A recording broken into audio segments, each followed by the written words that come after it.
Ah, a woman's voice trailed off in a long, drawn-out sigh, so satisfied it could practically rattle the walls. Keep it down. I clapped a hand over Sahan's mouth. It just feels so good, I can't help it.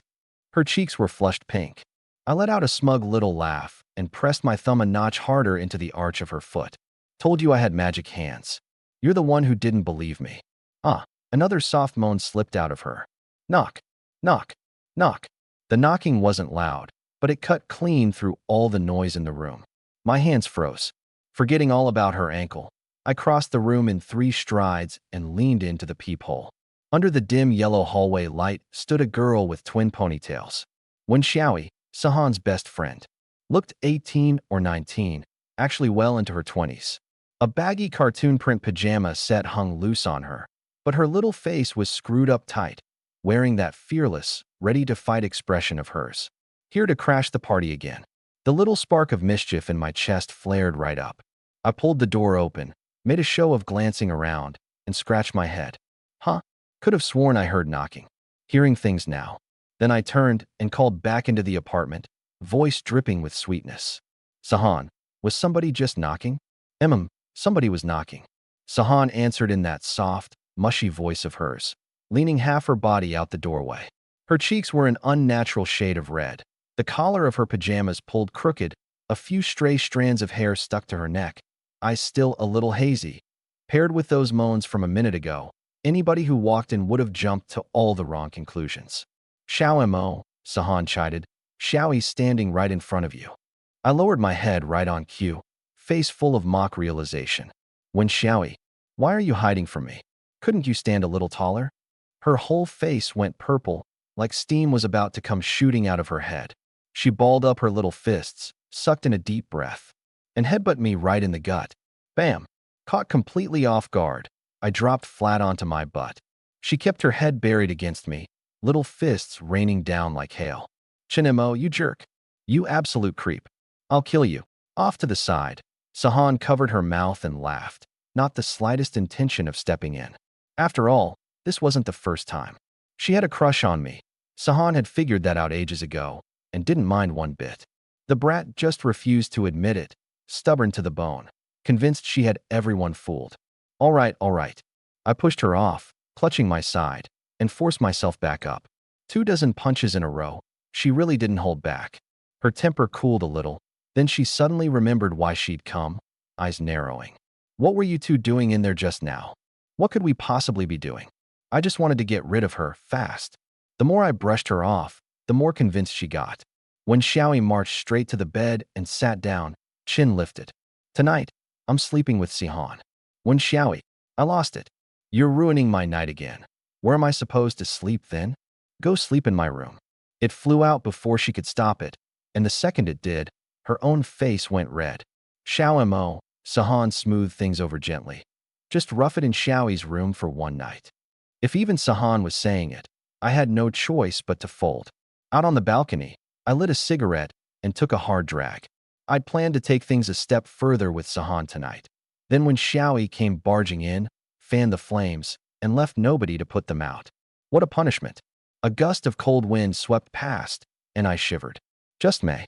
A little cold wind was nothing out of the ordinary. I stubbed out the cigarette and turned back inside. Nobody noticed. In the pitch-black sky behind me, snowflakes were drifting down, silent, flake after flake. Click. I pushed open the door to Wen Xiaoi's room, and a sweet, girlish scent washed over me. A pink room, a few plush toys propped against the headboard, even the lighting a soft, warm tone, every detail breathing her delicate touch. Not my first time in here, so I didn't think twice. I shoved the little trinkets on the bed aside and flopped down. The whole blanket smelled like her, soft and plush, just like the girl herself. My eyelids grew heavy, like they'd been filled with lead. Right at the moment I was about to slip into sleep. Ding! A cold, mechanical voice detonated in the depths of my mind without warning. Every trace of drowsiness was instantly swept clean away. Apocalypse detected. Binding Divine Supply Pack System. Upbinding successful. The Divine Supply Pack System is at your service. Today's supply pack has been issued. Tier. Hide it. I bolted upright in bed, heart slamming so hard it nearly burst through my chest. A system? Anyone who's ever read web novels has fantasized about a broken cheat like this. It's only growing up that you slowly come to understand. A fantasy is, in the end, just a fantasy. But now, here it was, real and solid, dropped right on top of me. I forced down the surging euphoria and silently called out in my mind, "System." In an instant, a crystal-clear panel materialized before my eyes. Divine Supply Pack System. Every day at midnight, one random supply pack is issued. For tiers total. Low survive. Clothing, food, tools, daily necessities. Mid-E rebuild civilization.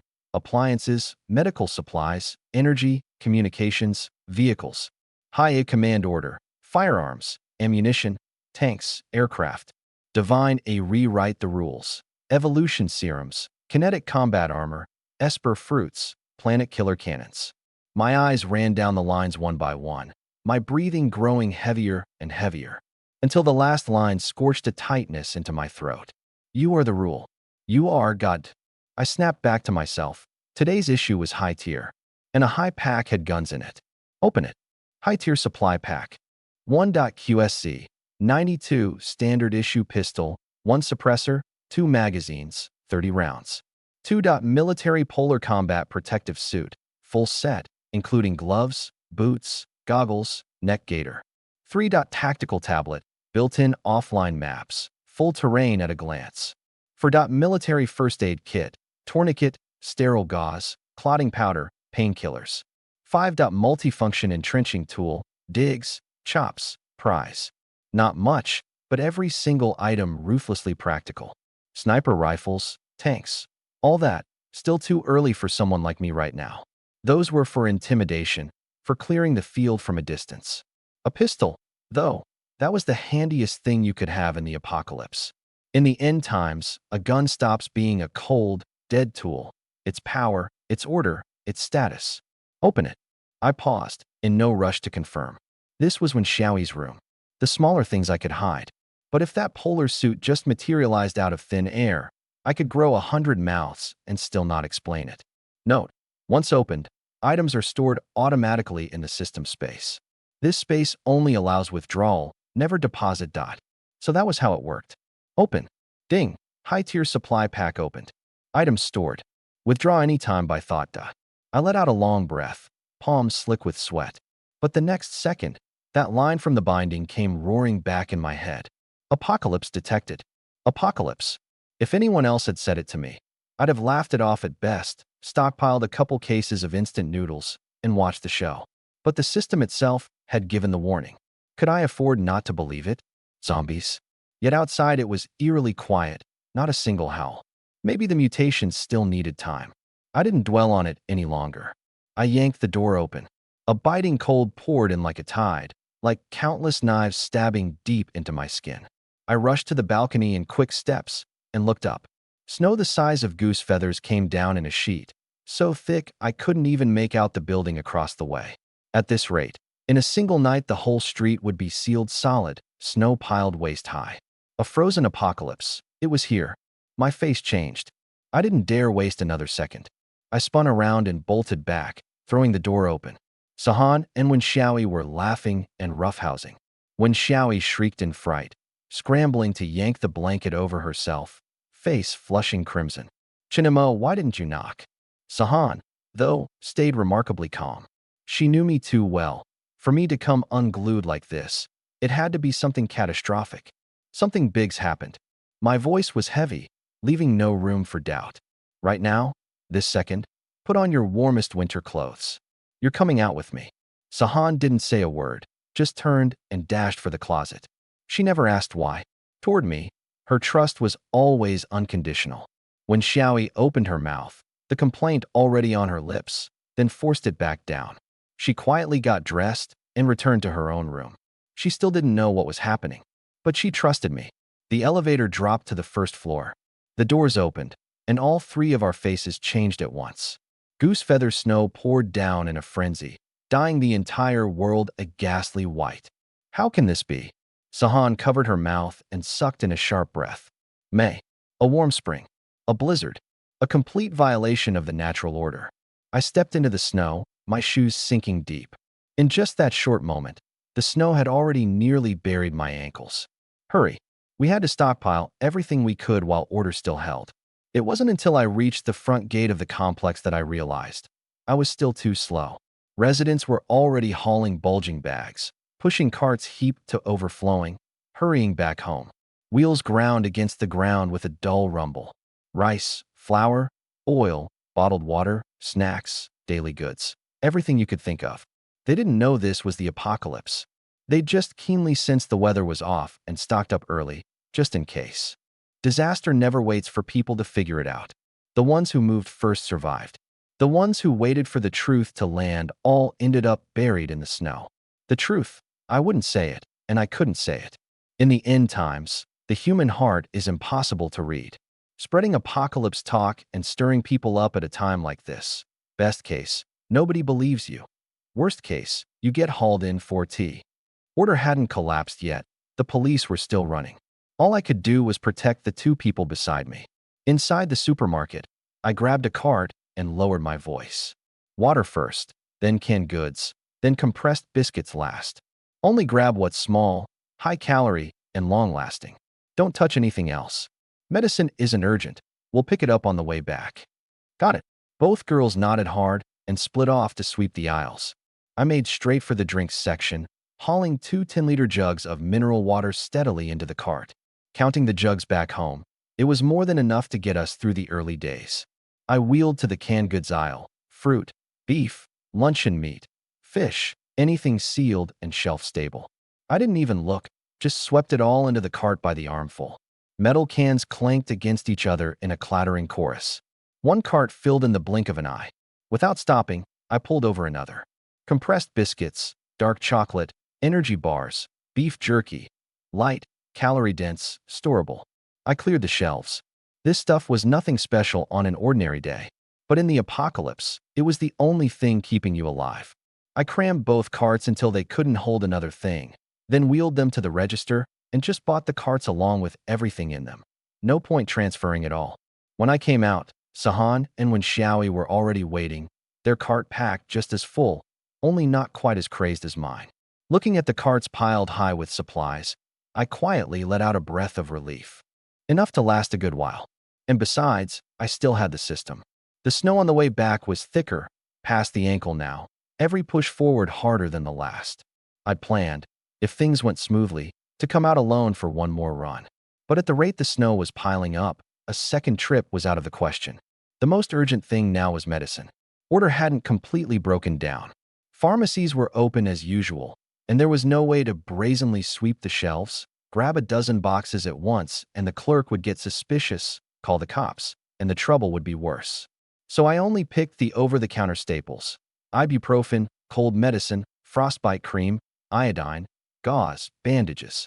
A little of each, so it just looked like a regular household stocking up for winter. Nothing to draw the eye. Get greedy, and you don't live long. The three of us split up and hit 3 different pharmacies, padding the count with bodies. Get the emergency stuff first. The rest, when order fully collapsed, I'd come back in that polar suit and clean out every pharmacy on the street. Back home, all 3 of us were breathing hard and loud.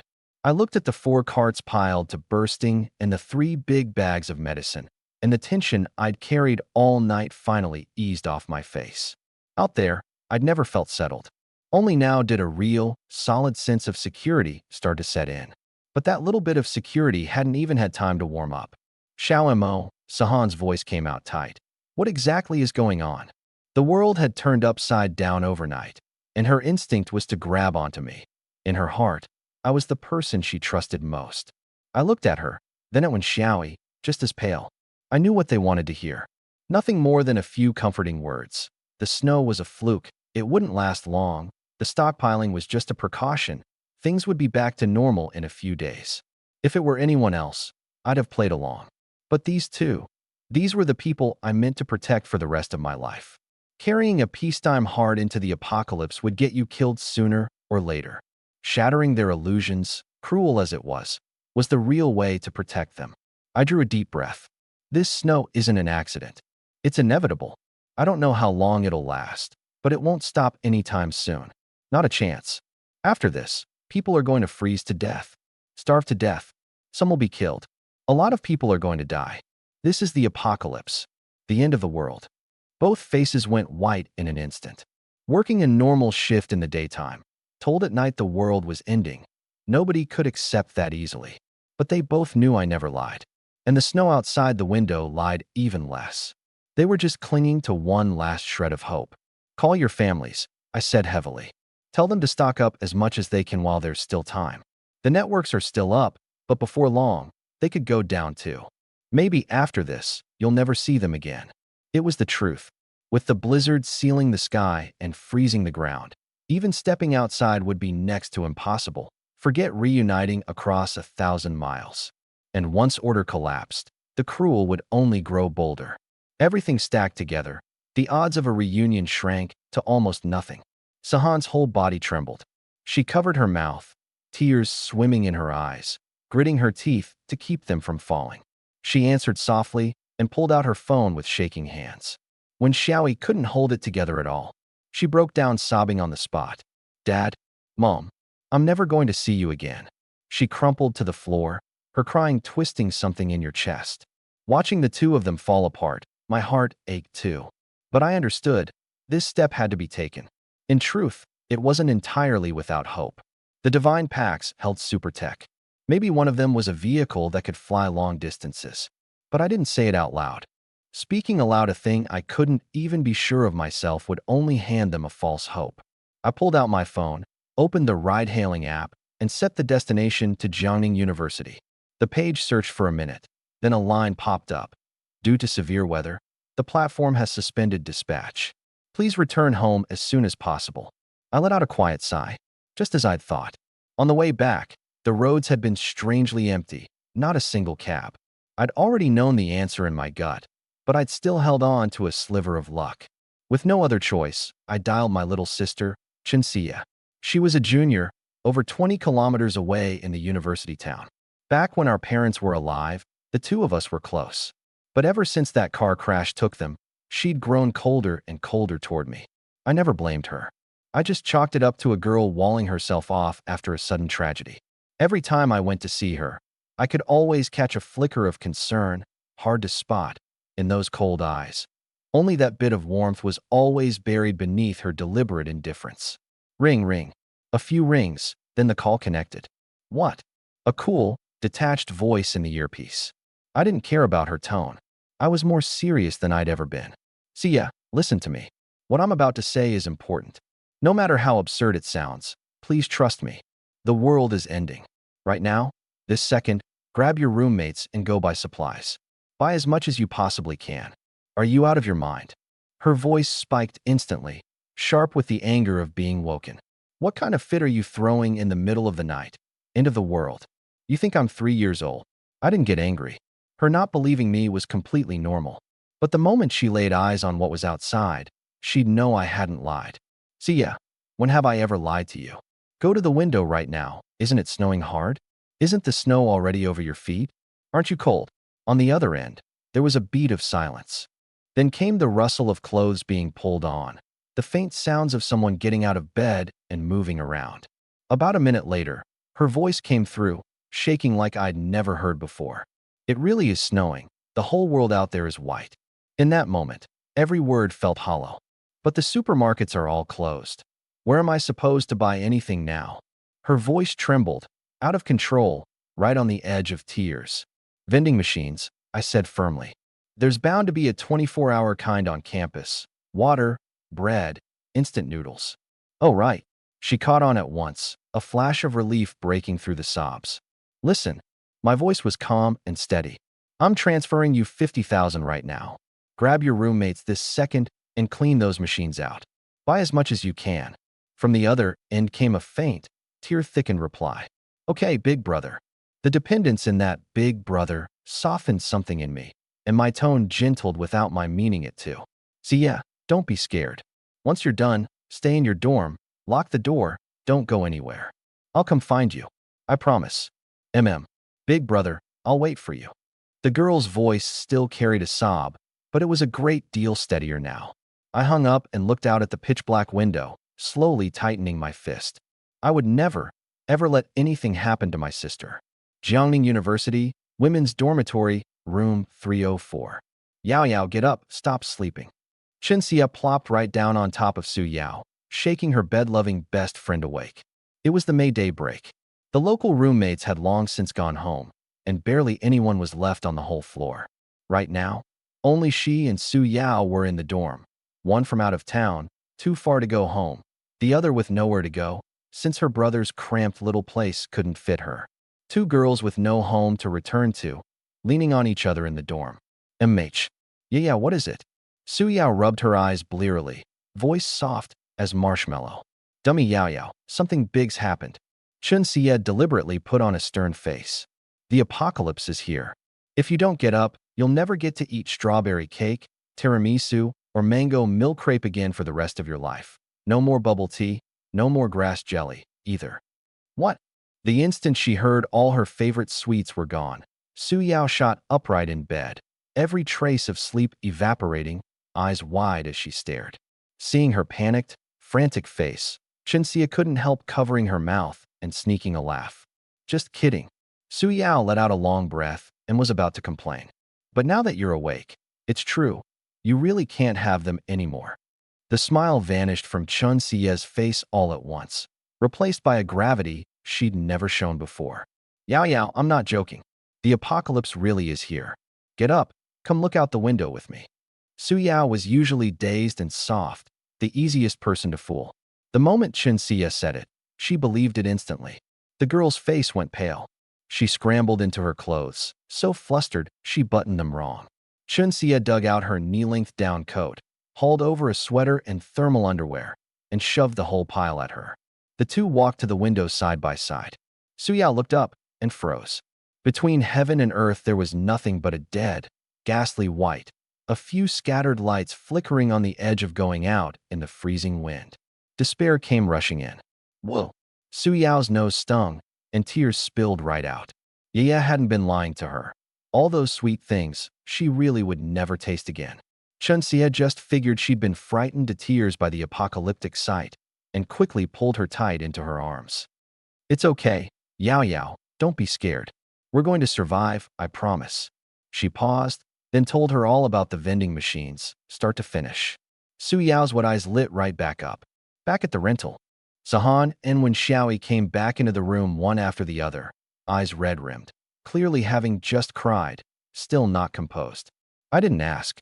I just said evenly, you've both reached your families? The two nodded gently. The mood was heavy. I stood up, my gaze landing on Wen Xiaoyi, my tone steady. Wen Xiaoyi, move in here tonight. Stay with us. The words landed, and the room went dead silent. Wen Xiaoyi's eyes flew wide, staring at me in disbelief, her cheeks flushing scarlet in a flash, her heart inexplicably skipping several beats. She instinctively turned her head, sneaking a guilty glance at Sahan. Sahan just stood there quietly, neither objecting nor showing the slightest change of expression. She knew I had a reason for every decision I made, and besides, she truly didn't mind in the least. When Xiaoyi clutched the hem of her shirt, eyes darting away, stammering forever. Chinmo, you. How could you? Sahan's right here. Are you saying you've had your eye on me all along? Bonk. I reached out and lightly rapped her on the head, not hard, but enough to cut off her wild imagining. She let out a pained, ow, squatting down and clutching her head, still grumbling indignantly. You're just embarrassed and lashing out. Chinmo, I'll never let you have your way. I was a little exasperated. What on earth went on inside this brat's head all day? You've got it all wrong, I said flatly. I'm moving you over to tear out the bed and closet in your room, so I can seal up our window. 3 people packed together stays warmer, too. I don't feel right leaving you over there alone. When Xiaoyi blanked for a few seconds before realizing she'd read it all wrong. But the thought, he's worried about me, sent a quiet flicker of sweetness through her chest, and she nodded almost without hesitating. The 3 of us split the work smoothly and cleared out Wen Xiaoyi's little 10 square meter room piece by piece. By comparison, my room was 25 square meters, the most spacious in the whole rental. Even with the bed, closet, and desk in it, there was still plenty of room. Outside, the snow flew thick and the wind howled. The thin glass couldn't block the bone-deep cold at all, only by nailing boards over it tight, sealing every gap, Could the room warm up even slightly? Sahan silently handed me the tools, and when Xiaoyi pulled herself together to help out alongside. The solid wood boards we'd torn out were thick and sturdy. I measured carefully, layered the boards against the window one over another, drove the nails in hard, and left not a single crack. The wind battered the glass with a muffled thud. But inside, with the three of us busy, the room slowly grew warm. When it was all done, the weight that had been hanging over me finally settled a little. I took out my phone and sent Xie a message. Jiangning University.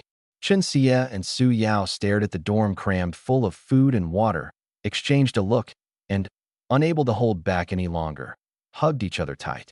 This food and water was their most solid backing in the apocalypse, the whole of their hope for survival. Jiangning University. Ding dong. Chen Xie unlocked her phone. It was the alert tone she'd set just for her brother. One of a kind, instantly recognizable. Brother. Xie, everything going okay on your end? Her fingers flew across the screen, a smile she couldn't suppress tugging at her lips. It's going great. We pretty much cleaned out every vending machine on campus. The ones too far away, we skipped. Good call. No need to risk it for the far ones. If you've got tools, find a way to seal up the window. It'll be a lot warmer. Chen Xie read the message and let out a soft sigh. Sealing the window really would help, but tools. Where was a girl's dorm supposed to find tools? Seeing her sigh, Su Yao came over. Once she'd heard the reason, she tilted her head and thought for a moment. Then her eyes suddenly lit up. She trotted over to another roommate's cabinet and rummaged around, and before long came back hugging a hard black toolbox. Xiao Yuan borrowed this from a guy in the civil engineering department to fix her cabinet. Then break started, so she just never gave it back. Chen Xie quickly opened it. A big claw hammer, a screwdriver set, needle nose pliers, a steel tape measure, a utility knife, a handsaw, an adjustable wrench, plus whole rows of self-tapping screws and steel nails, and even a roll of heavy-duty tape. More complete than she could have imagined. She drew a deep breath and immediately sent the good news to her brother. Seeing that my sister's side had tools too, the weight hanging over me settled completely. My sister was the one person I couldn't bear to lose now. As long as she stayed safe in that dorm, she'd be fine. Ding. Today's supply pack has been issued. Tier low. Please collect it promptly. The system alert chimed crisply in my mind. Only then did I realize it had, without my noticing, slipped past midnight. A flick of thought. Open it. Opening a supply pack was like cracking a blind box. You never knew what the next one held. Low-tier supply pack opened. 1. Braised beef noodles, 1 case, 24 packs. 2. Mineral water, 1 pack, 24 bottles. 3. Thermal military overcoats, 5, with 5 sets each of wool socks, cotton gloves, cotton hats. 4. Toilet paper, 1 pack, 12 rolls. 5. Hand warmers, 1 box, 100 patches. 6. Iron shovels, 5. Low tier? This was the low tier supply pack? I was stunned. Had I known the low packs were this loaded, I wouldn't have busted my back stockpiling. Maybe in the system's eyes, no matter how shabby, this was as bad as it got. But even just this, one every day, I could support not 3 people, but 10. That apocalyptic urgency pressing down on my chest eased by more than half. Time to sleep. I turned around. Sahan had long since bundled herself up in the blanket, watching me with a pair of wide eyes. Catching me looking, she scrunched them into a smile. Beside her, when Xiaoyi was curled up under the covers, only her little head poking out. The moment her eyes met mine, her ears twitched like a startled kitten, and she dove headfirst into the depths of the blankets. I couldn't help a quiet laugh. The brat was simple, with no other guys around, spending all day orbiting Sahan and me. How could I not know about that little crush of hers? Before, I couldn't make a move on her. I was afraid of letting her down. But now it was the apocalypse. Naturally, things were different. The next morning, I woke first. The other 2 were still in their dreams. I opened my phone. The complex's group chat had already boiled over into chaos. How much longer is this snow going to keep falling? The whole first floor's buried. Can't take a single step out the door. The garage exit's blocked solid with snow too. There's no driving out at all. Is this seriously normal weather? Don't tell me it really is the end of the world. Last night, I was up here laughing at the people going out to stockpile. Now look at me. I'm the idiot. The temperature's dropping way too fast. The pipes are frozen. We've had no water at home for hours. Complaints, panic, self-mockery, anxiety. It all came flooding in. Andy Wong from the residents committee was still working hard to calm everyone. Everybody relax. This is just a temporary spell of extreme weather. It'll pass. Don't believe rumors, don't panic. Property management chimed in too. The moment the snow stops, we'll organize clearing it right away. Please be patient. But that little bit of reassurance clearly couldn't hold the lid down. People are about to freeze to death, and you want us to wait for the snow to stop? Where's the rescue team? When are they actually coming?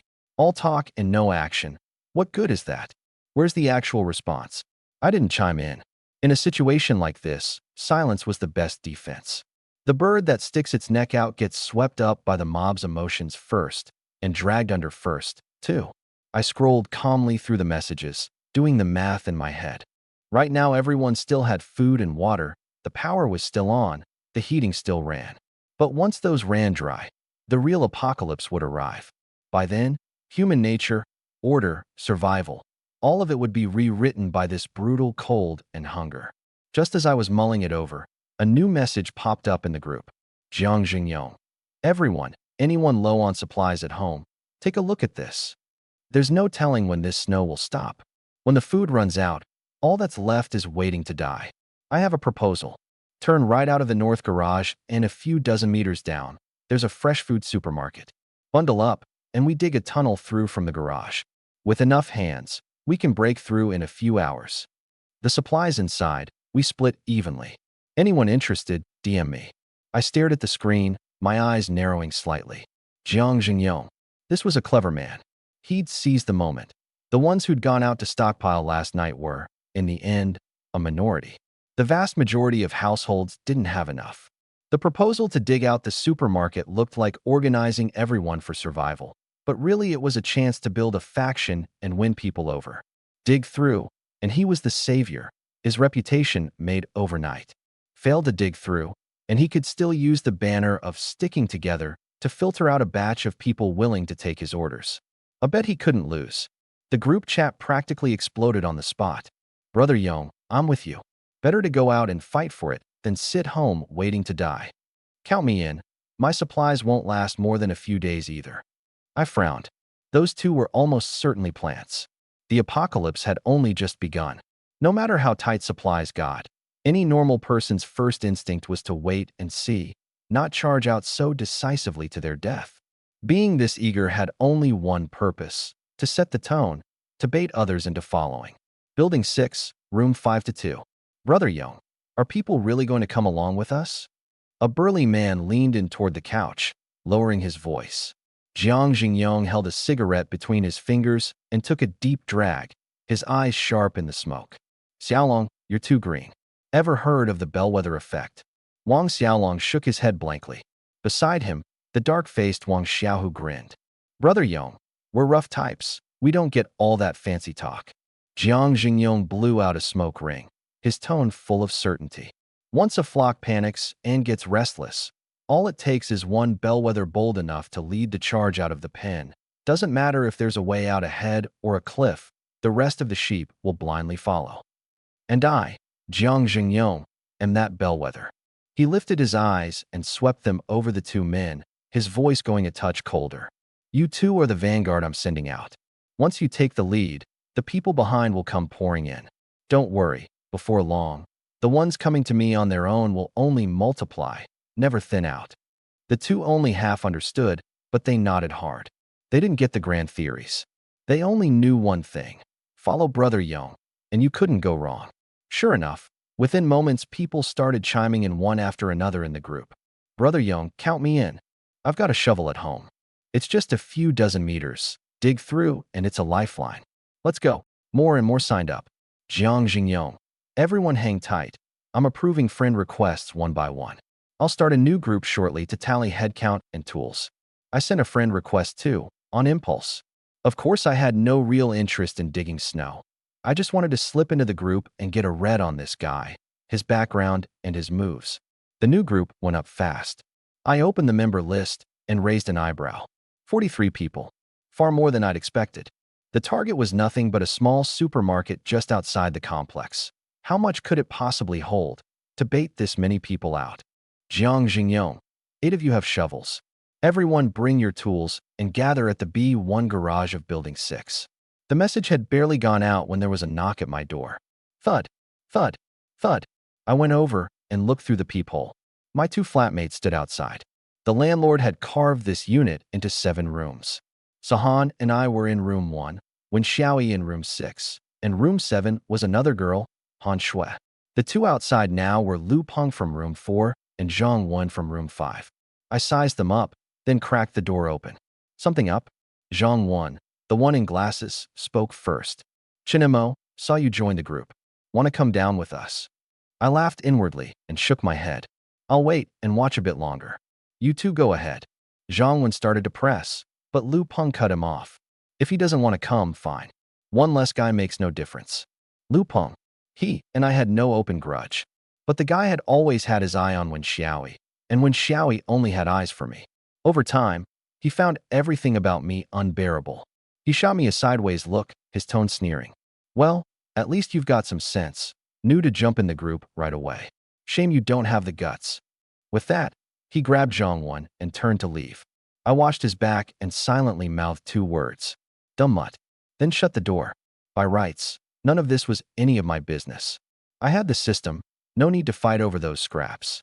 But I still wanted to see it with my own eyes, where exactly the human heart goes in the apocalypse. Over by the garage, a dense crowd had already gathered. Jiang Jingyong stood at the front, every inch the leader. To be fair, he earned a bit of my respect. Cunning, capable, a read on people, seizing power in the first days of the apocalypse, one step ahead of everyone. Without the system, I might well have been just another one of these survivors right now. The crowd surged toward the garage exit. I lifted my feet and, without a sound, followed them. At the garage exit, everyone sucked in a sharp breath. The exit had long been sealed solid by snow, the wall of it towering, nothing visible beyond. Just standing beneath it bred a sense of helplessness. It looked like an impossible task. In the end, it was a thrown-together crew. Plenty of eyes were already shifting, plenty already thinking about backing out. Everyone still had some supplies left at home, enough to hold out a while. And if it really ran dry, swallowing your pride and borrowing from a neighbor still beat risking your life out here in the brutal cold. The crowd grew restless, morale crumbling. Jiang Jingyong took it all in, his face hardening. He stepped forward and bellowed. Brothers, I know this is hard, but just because it's hard, we give up? Then what kind of men are we? His voice cut through the wind and snow, slamming into every chest. Have you thought about it? If we don't dig today, the snow only piles higher, the snow underneath gets packed tighter, and before long it freezes into solid ice. By then you couldn't dig if you tried, 100 times harder. Who here doesn't have family? Your mothers, your fathers, your wives, your kids, still at home, waiting for you to bring food back. No food, no water. What are they supposed to do? Watch them freeze, watch them starve. You want them to die because you were cowards? Jiang Jingyong's eyes were bloodshot, his voice raw, every word driving straight into the softest part of a person. No. Someone in the crowd roared, eyes red. Brother Yong's right. We came out here for our families. What's a little hardship? Let's do it. The scattered morale snapped back into a single chord in an instant. Jiang Jingyong knew the moment was ripe. He said no more, grabbed a shovel, and was the first to charge the snow wall, driving it in hard. Let's go. Wang Xiaolong and Wang Xiaohu were right behind him, and the others with tools stopped hesitating, pressing forward one after another. Brother Yong, hold on. A voice suddenly rang out. I raised an eyebrow. It was Zhang Wen. Beside him, Lu Peng quietly edged back a few steps, deliberately putting distance between them. Speaking up against the grain at a moment like this, in his eyes, was practically a death wish. Jiang Jingyong's shovel stopped dead, his gaze cutting over sharply. What is it you want to say? Zhang Wen pushed up his glasses, his expression calm. Brother Yong, you can't just dig blindly. There are a few life or death rules I need to lay out first. 1. You have to pick a spot sheltered from the wind. With cold wind blowing straight on you, it won't be long before someone goes hypothermic and freezes stiff, and by then there's no saving them. 2. With no boards for support, You can only dig from the top down. You absolutely cannot hollow it out from the bottom, or it'll collapse easily. Best to dig at an angle along the base of the wall and pack in some debris as a buffer. 3. Dig slowly, never fast. Rotate out every 10 minutes per person, and whatever you do, don't sweat. In cold like this, sweat freezes and you go hypothermic. Hypothermia means death. That's all. Dead silence fell over the whole crowd. Everyone stared at him, stunned. It had never occurred to them that digging a snow tunnel came with this many deadly catches. Jiang Jingyong was caught off guard too. He was half an educated man at best. Scheming and tactics, sure, but this kind of technical know-how was beyond him. And Zhang Wen had laid it all out, clear and orderly, every line hitting the mark. A grin spread across Jiang Jingyong's face at once, his eyes full of appreciation as he looked at Zhang Wen. "Little brother, what's your name?" "Zhang Wen. Jingda graduate." "Ah, a top student from Jingda. No wonder, no wonder." Jiang Jingyong sighed in admiration, already turning over the idea of recruiting him. He was half an educated man himself, and his men, Wang Xiaolong and Wang Xiaohu, were both rough types. What his crew lacked most was exactly a brain like Zhang Wen's. Hidden in the shadows of the tunnel, a flicker of surprise crossed my eyes. What Zhang Wen had said, I knew cold. I was a Dongda grad myself, after all. This much survival sense was second nature. I just hadn't expected this plain-looking flatmate of mine to be hiding so much. Jiang Jingyong swept his gaze over the crowd and said in a heavy voice, "Brother Zhang's words just now saved every one of our lives. When we dig through to the supermarket, he gets first pick of the supplies and 3 extra shares. Anyone got a problem with that?" "No problem. It's only right. Brother Zhang earned it." No one objected. If anything, gratitude rippled through the crowd. Their lives were on the line. Nobody was foolish enough to argue.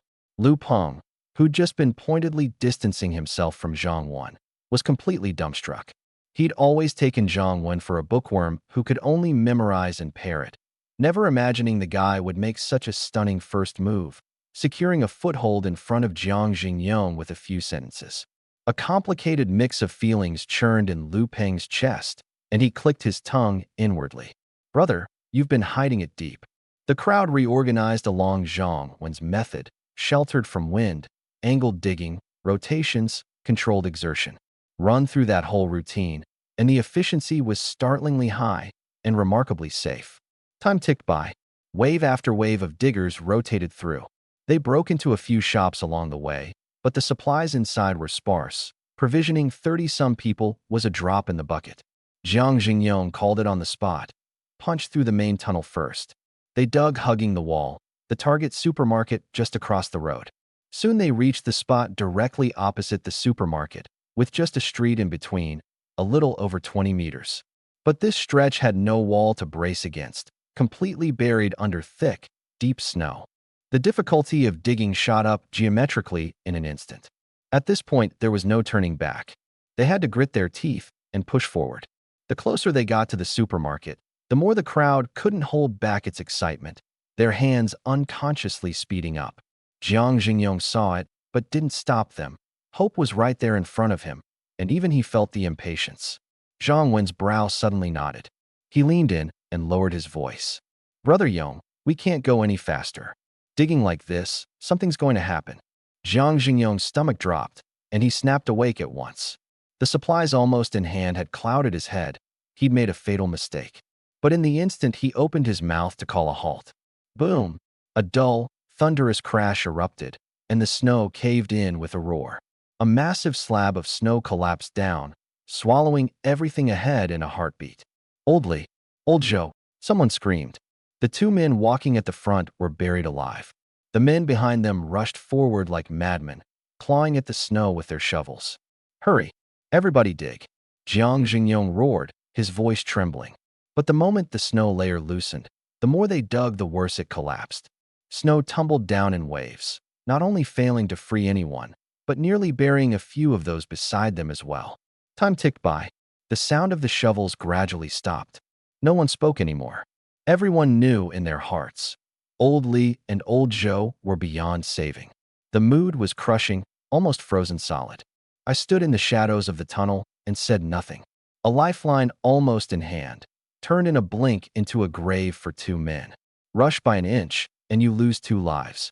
The apocalypse's first lesson was always this merciless. Jiang Jingyong was silent a long while before he spoke slowly. Did anyone know Old Li or Old Zhou? Two people in the crowd raised their hands. Old Li came out with me. Old Zhou came with me. Old Li and Old Zhou each get 2 extra shares of supplies. You two carry them back for them. The two nodded silently, faces pale, grief they couldn't suppress in their eyes. Companions of many years, gone just like that. Jiang Jingyong drew a deep breath. I'm sorry for what happened to them. But the crew can't stop. We can't let our earlier effort be wasted, and we can't let them die for nothing. His gaze swept the crowd. From here on, everyone slows down. The moment something feels off, pull back immediately. Your life is worth more than anything. Understood, Brother Yong. The crew started digging again, this time even more careful than at the start. When they reached Old Li and Old Zhou, the two bodies had long since frozen stiff, the terror of their final moments still set on their faces. Jiang Jingyong had the remains placed in an empty shop to the rear, planning to return them to their families later. How much time passed? No one could say, but at last the snow tunnel broke through. The supermarket's main door stood right there, a big padlock hanging on it. The string that had been pulled taut the whole way suddenly went slack. We did it. We actually did it. Follow Brother Yong. I knew it was the right call. Now we've finally got a way to live. Someone laughed through red-rimmed eyes, and the weight of losing their companions eased, just a little. Wang Xiaohu stepped up, swung the hammer down hard. Clang! The padlock snapped clean. Jiang Jingyong pushed the door open. Last night's panic buying. The ones quick enough to react and stock up were a minority in the end, and most of them had crowded into the big supermarket near the front gate, leaving this fresh food store overlooked. The supplies inside were still fairly intact. Jiang Jingyong signaled Zhang Wen to take inventory, then turned to the crowd, his voice steady. What I promised you, you'll get, down to the last bit. Once Zhang Wen's done counting, we distribute on the spot. The crowd erupted in cheers.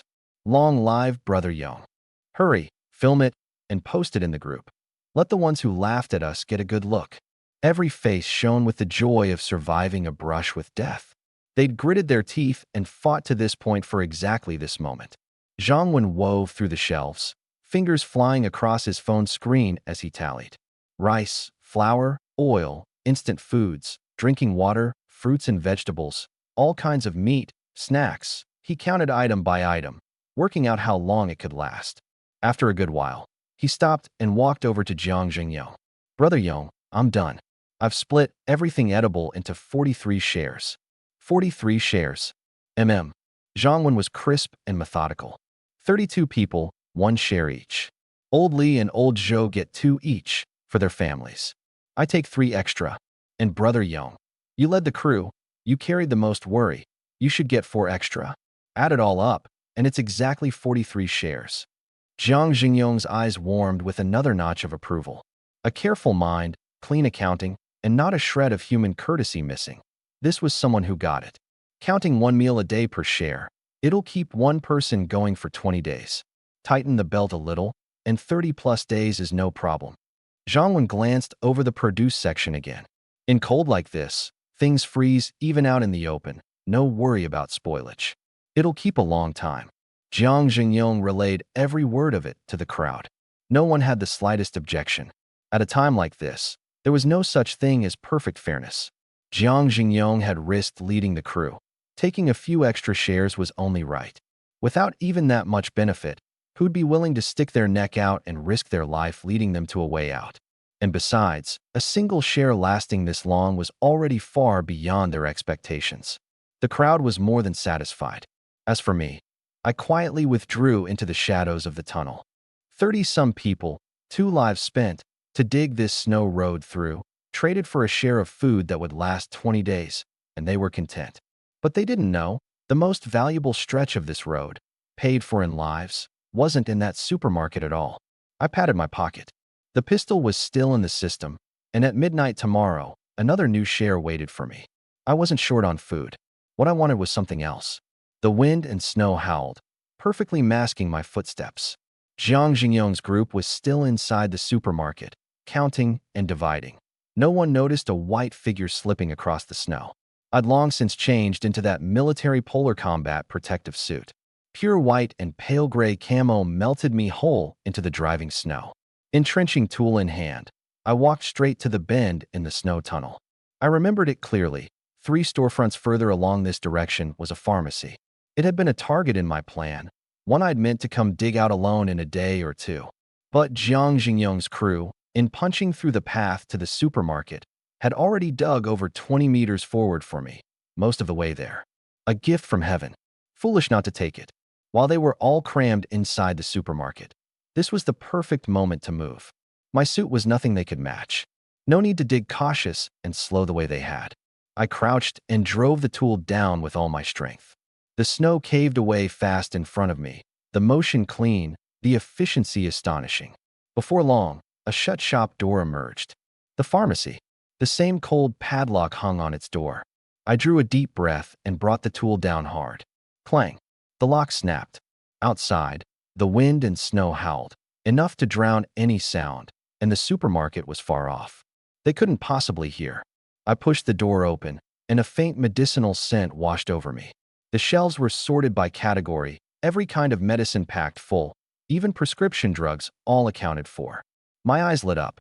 Looks like I'd be making several trips. I pulled out the large storage bags I prepared ahead of time and loaded up quickly. Cold medicine, fever reducers, anti-inflammatories, antibiotics, iodine, gauze, bandages, a sweeping load, box after box. You might not use them, but you can never be without them. In the frozen apocalypse ahead, medicine was more precious than food.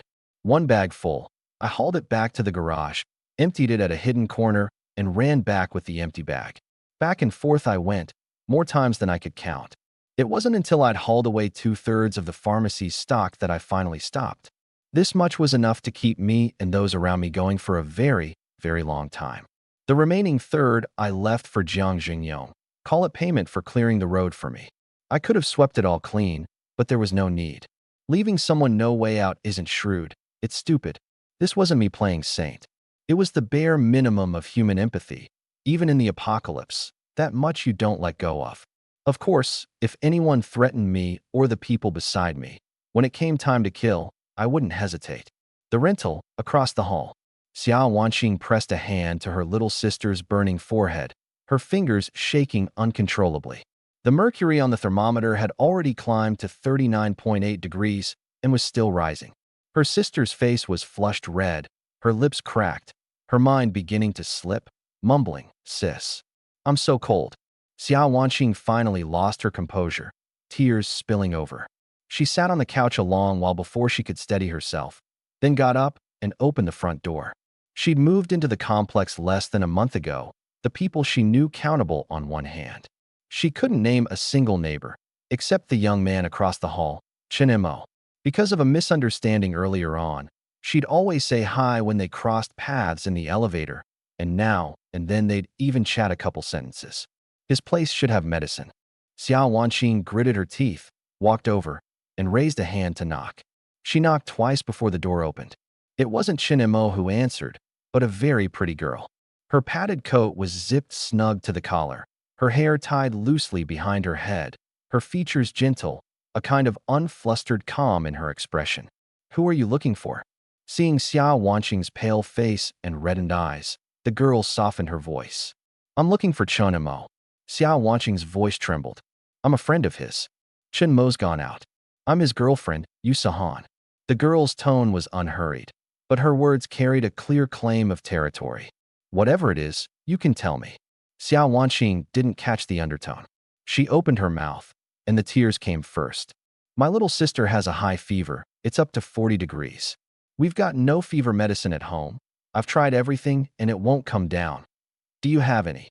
She couldn't go on, just stood there in the doorway, helpless as a leaf in the wind. Yu Sahan looked at her and already understood most of it. She didn't ask more, didn't hesitate.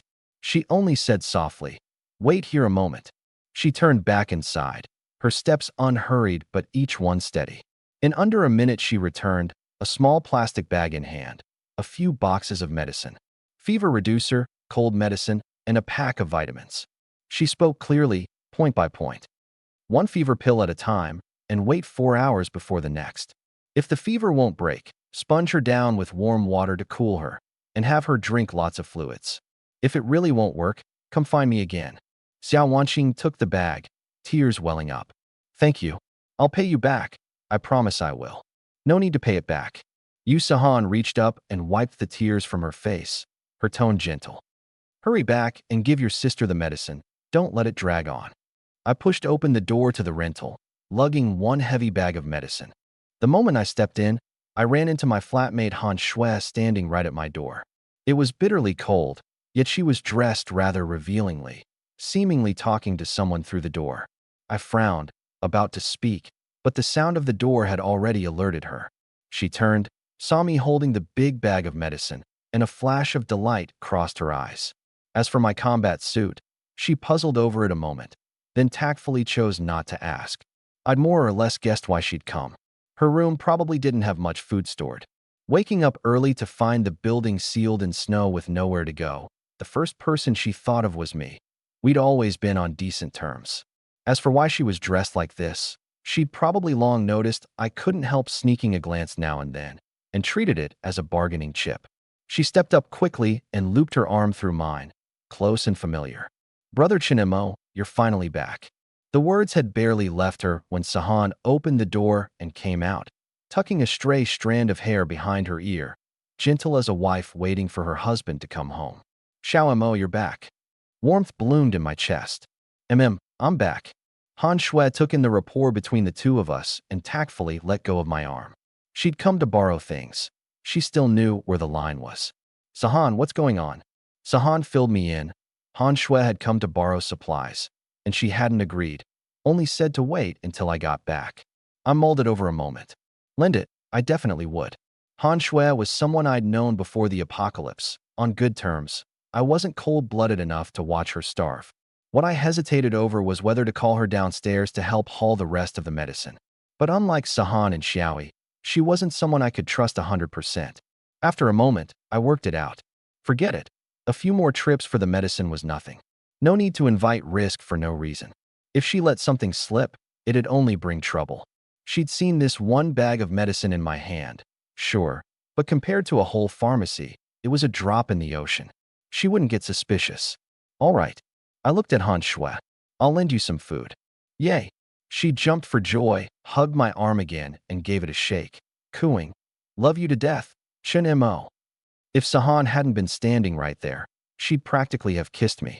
I went back to my room and pulled out a small bag, packing a few bottles of water, some compressed biscuits, a few cans, a few packs of instant noodles, about 3 days' worth. Ration it. We don't have much either. I wasn't short on supplies, but I understood the principle of not flashing your goods and inviting disaster. Thank you, Brother Chinemo. Han Shui took it happily and skipped back to her room. I shut the door. Only then did Sahan tell me about Xiao Wanqing across the hall coming to borrow medicine. I said nothing. Had I been home, I'd have lent it too. I looked at Sahan, then at Xiaoyi, and flicked my wrist. A military overcoat appeared in my palm out of thin air. Sahan wasn't surprised. Waking up that morning to find a case of instant noodles and a pack of water that had materialized out of nowhere, plus the obviously pricey combat suit on me, she'd already figured out the answer. When Xiaoyi, though, instantly went wide-eyed. Chinemo, you can do magic? She pounced and tugged at my arm, wheedling. Do another one. Do another one. Sahan pulled her back, exasperated, and leaned into her ear, explaining in a low voice. When Xiaoyi's cheeks flushed, and she stuck out her tongue. I thought you'd snuck out to buy it while we were asleep. Silly. I laughed softly. Chinemo, who are you calling silly? Want me to beat you up? Whoever bristles is the silly one. Why you? I'll fight you. Embarrassed into a temper, she charged headfirst at me. I'd been ready. I pressed a hand to the top of her head, gave it a light twist, and reached around to wrap her up from behind. Her cheeks flushed scalding hot in an instant, too flustered to get a word out. I put away the smile. All right, enough horsing around. We've got real business. Sahan's expression turned serious in turn. I told them everything that had happened outside. The pharmacy, the medicine I'd cleared out 2/3 of, start to finish. The two of them caught on at once. The medicine was still downstairs, and we had to haul it up. Sahan thought for a moment. 3 of us going down to carry it is too inefficient. How about this? You and I go down, move the medicine to the elevator, send it up by elevator, and Xiaoi catches it up top. She paused. In weather like this, no one dares ride the elevator. Moving things is fine, and even if something does go wrong, we only lose a bit of medicine. No big deal. I smacked my forehead. Such a simple solution, and I hadn't even thought of it. The next moment, I pulled her into my arms and bent down to kiss her. Off to the side, when Xiaoi hurriedly covered her eyes, cheeks burning, heart pounding. Am I going to do this with Chun Mo too someday? So embarrassing. Sahan, you're too clever. How did I not think of that? My eyes were full of fondness. The tips of her ears reddened. Xiaomo's clever too. You just didn't catch it for a second. When Xiaoi puffed out her cheeks and leaned in. So the two of you mean I'm the only one who's not clever? Sahan and I exchanged a look and laughed at the same time. You're very clever too. The 3 of us wasted no time and got moving. Sahan and I went downstairs, when Xiaoi stood guard at the elevator to receive. When that mountain of sorted, categorized medicine appeared before Sahan's eyes, she instinctively covered her mouth. She'd heard me describe it, but seeing it in person was a shock no words could match. After a busy stretch, all the medicine was safely moved and neatly stacked into Xiaoi's room. The 3 of us sat on the edge of the bed and finally caught our breath. I pulled out my phone and sent my sister a message. See ya? Nothing's gone wrong on your end? The reply came almost instantly. Brother, I just got up, downloading a TV drama on my laptop. How about you? Seeing she was safe and sound, half the weight lifted off my chest. We chatted a few lines, then I opened the residence group. I had to keep a close eye on what was happening there. What met my eyes was a video. The footage was shot from the 5th floor of some residential building, the camera shaking violently, the filmer's heavy breathing in the background. Screams and snarls filled it. The street below was in chaos, figures chasing and tearing at each other in a frenzy. Several people covered in blood were pinning one person down. The lens zoomed in.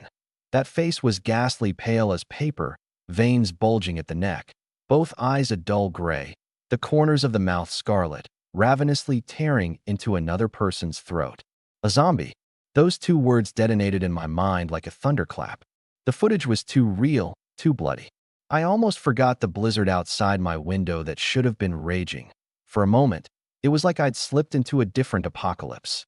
Posting a video like this at a time like this, what did it mean? My finger slid up, another clip. Torrential rain poured down. The curtain of it so dense it nearly blurred the view. The lens dropped sharply, aimed at the 1st floor of a complex. Murky floodwater had already swallowed the windowsills. People in the stairwell scrambling madly upward, screams mixed with the rain coming through the screen. 2 videos, so real I couldn't find a single seam of fabrication. If all of this was true, a wild thought took root in my heart. I exited the videos and scanned the dense argument in the group. What on earth is going on? Where my uncle is there's no snow at all. It's all zombies. Where my friend is it's pouring rain. Water's flooded the whole 1st floor. What the hell is this? Those videos aren't fakes, are they? It's clearly snowing outside here. Suddenly, a new video forced its way in. In the footage, all kinds of plants broke free of the concrete, scaling skyscrapers in a frenzy. Towering giant trees shot up from the ground at a speed visible to the naked eye. Enormous canopies spreading like umbrellas, blotting out half the sky. Even the small trees and grass had grown immense. High-rise after high-rise collapsed thunderously beneath that green deluge, a bustling city being swallowed and remade by savage greenery. My dad sent this. It's absolutely real. Seems like only here is it snowing. Everywhere else, it's something different. My brow furrowed tighter and tighter. This apocalypse was very, very wrong. Xiaomo. Sahan's voice pulled me back to reality. What is it? Her voice shook a little. Where my mom and dad are, it isn't snowing. Yesterday, I only told my dad it was the apocalypse, assuming he could see snow on his end too. But he just told me. Where he is, it's all zombies. Thank God I listened to you yesterday and stocked up. Otherwise, I don't dare imagine it. She opened the video her dad had sent. The content was about the same as the one in the group. I reached out and pulled her into my arms. It's okay. Uncle listened to you and laid in supplies. Staying home, he's safe. And it isn't snowing where he is. Maybe he's even better off than we are. Whoa, whoa, whoa. A loud burst of crying broke in. It was when Xiaoi, her parents and Sahans were in the same city, Juzhou City, the most densely populated place in the Federation. I reached out and gathered this weepy little brat into my arms too. These sudden pieces of news weighed heavy on my chest. Bzzz. A violent vibration hit out of nowhere, followed by a sharp, urgent alarm. My stomach dropped. This was the phone's highest level alert, only triggered by major disaster warnings like earthquakes. I grabbed my phone. On the screen, a line of words, red as blood, forcibly filled my entire field of vision. Emergency Alert Community of Shared Human Destiny, Supreme Federation. After urgent deliberation, we now disclose to all residents the true state of the apocalypse. Last night, throughout the Federation, heaven and earth underwent a cataclysm, and 7 apocalypses descended at once. Extreme cold, extreme heat, torrential rain, zombies, mist, rainforest, transmigration. The 7 apocalypses cover the entire territory, each independent, completely sealed off from one another by invisible energy barriers. No living thing, no object, can pass through. Travel between zones is utterly severed. This is an ironclad law. Do not, under any circumstances, touch the barriers. The Federation tells you frankly, our military and emergency forces were previously concentrated mainly in 4 zones: zombies, mist, rainforest, and transmigration. The cataclysm struck without warning, and losses were catastrophic. Personnel, equipment, and supplies are all critically depleted. At this stage, we are unable to organize any form of rescue. All residents, do not wait for outside aid. You must immediately save yourselves and one another. To preserve what little order remains under the apocalypse, the Federation solemnly declares, effective immediately, all acts of violent looting, deliberate harm, murder, arson, and destruction of dwellings will be treated as the gravest crimes of the apocalypse. Though our enforcement cannot cover everywhere, within controllable zones there will be no leniency. Anyone caught will be punished severely. The apocalypse has arrived. The Federation has given its all, and still it is not enough. We urge all residents to hold fast to the will to survive, to guard your small patch of safety, to await what comes, and to weather this calamity together. Blood-red light reflected on 3 faces. 7 apocalypses, 7 barriers. Sahan's and Xiaoi's parents were in Juzhou, the zombie apocalypse. We were here, in the frozen one. Between them stood a wall no one could pass. The line I'd just said, maybe he's even better off than we are, now sounded like a cruel joke. A reunion had gone from slim odds to absolutely impossible. That meaning, I didn't say out loud. I only held the 2 in my arms a little tighter. Outside the window, the snow still fell. And I knew clearly, the real test of this apocalypse hadn't even raised its curtain yet.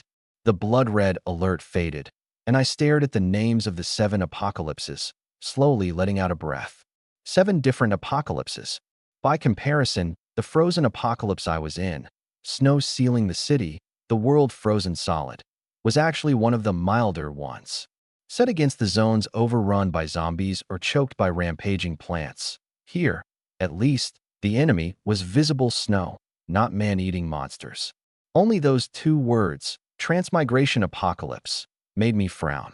Had the people of that entire zone been teleported away? Or had unknown things crossed over from somewhere else? I couldn't work it out. This Federation announcement cut both ways. The good. This brutal honesty could slap every last shred of wishful thinking out of people. Stop waiting for rescue. Fend for yourselves. Despair, in fact, drives people to fight to live, and maybe more of them would survive for it. The bad was just as plain. That warning about apocalyptic crimes sounded fierce, but it could really only scare ordinary people who still held some reverence in their hearts. The truly vicious, the lawless thugs, a paper warning like this wouldn't stop them half a step. But then again, as long as the Federation hadn't collapsed and could still speak up now and then, those wicked ones would at least think twice. The banner still stood. So long as it did, this land kept its last thread of order. Jiang Jingyong. The name suddenly leaped into my mind. Before the announcement, everyone still had a little stock at home, and a thread of hope, wait for rescue, still in their hearts. The moment the announcement dropped, that thread was snuffed out clean. And right at this moment, the news of Jiang Jingyong breaking through to the supermarket and seizing a haul of supplies was about to hit the complex group. In all this despair, that was the most tempting beam of light there was. His reputation would skyrocket, and the ones flocking to him would only multiply. I frowned. I wasn't afraid of him growing strong. I had a gun. I had the system, more than enough to protect the few people beside me. What I feared was that once he grew strong and seized the supplies, he'd turn this complex into his own personal hell. The fresh food supermarket. The supplies distributed, everyone's packs bulged full, ready to head back. But the supplies left in the stores still piled up like a mountain. No way to haul it all in one trip. Jiang Jingyong gave orders at once. There's too much. Some of you take what you've got back and stow it, then come back to stand guard. The rest rotate watch over the place, so nobody robs it. Arrangement set. He walked alone toward Zhang Wen in the corner. Zhang Wen was staring blankly, eyes downcast, brows slightly knit. He didn't even notice Jiang Jingyong approach. That official announcement just now, what do you make of it? Jiang Jingyong got straight to the point. Zhang Wen came back to himself, his eyes sharpening. He'd anticipated this question. Brother Yong, I think it's tremendously good news. Jiang Jingyong blanked.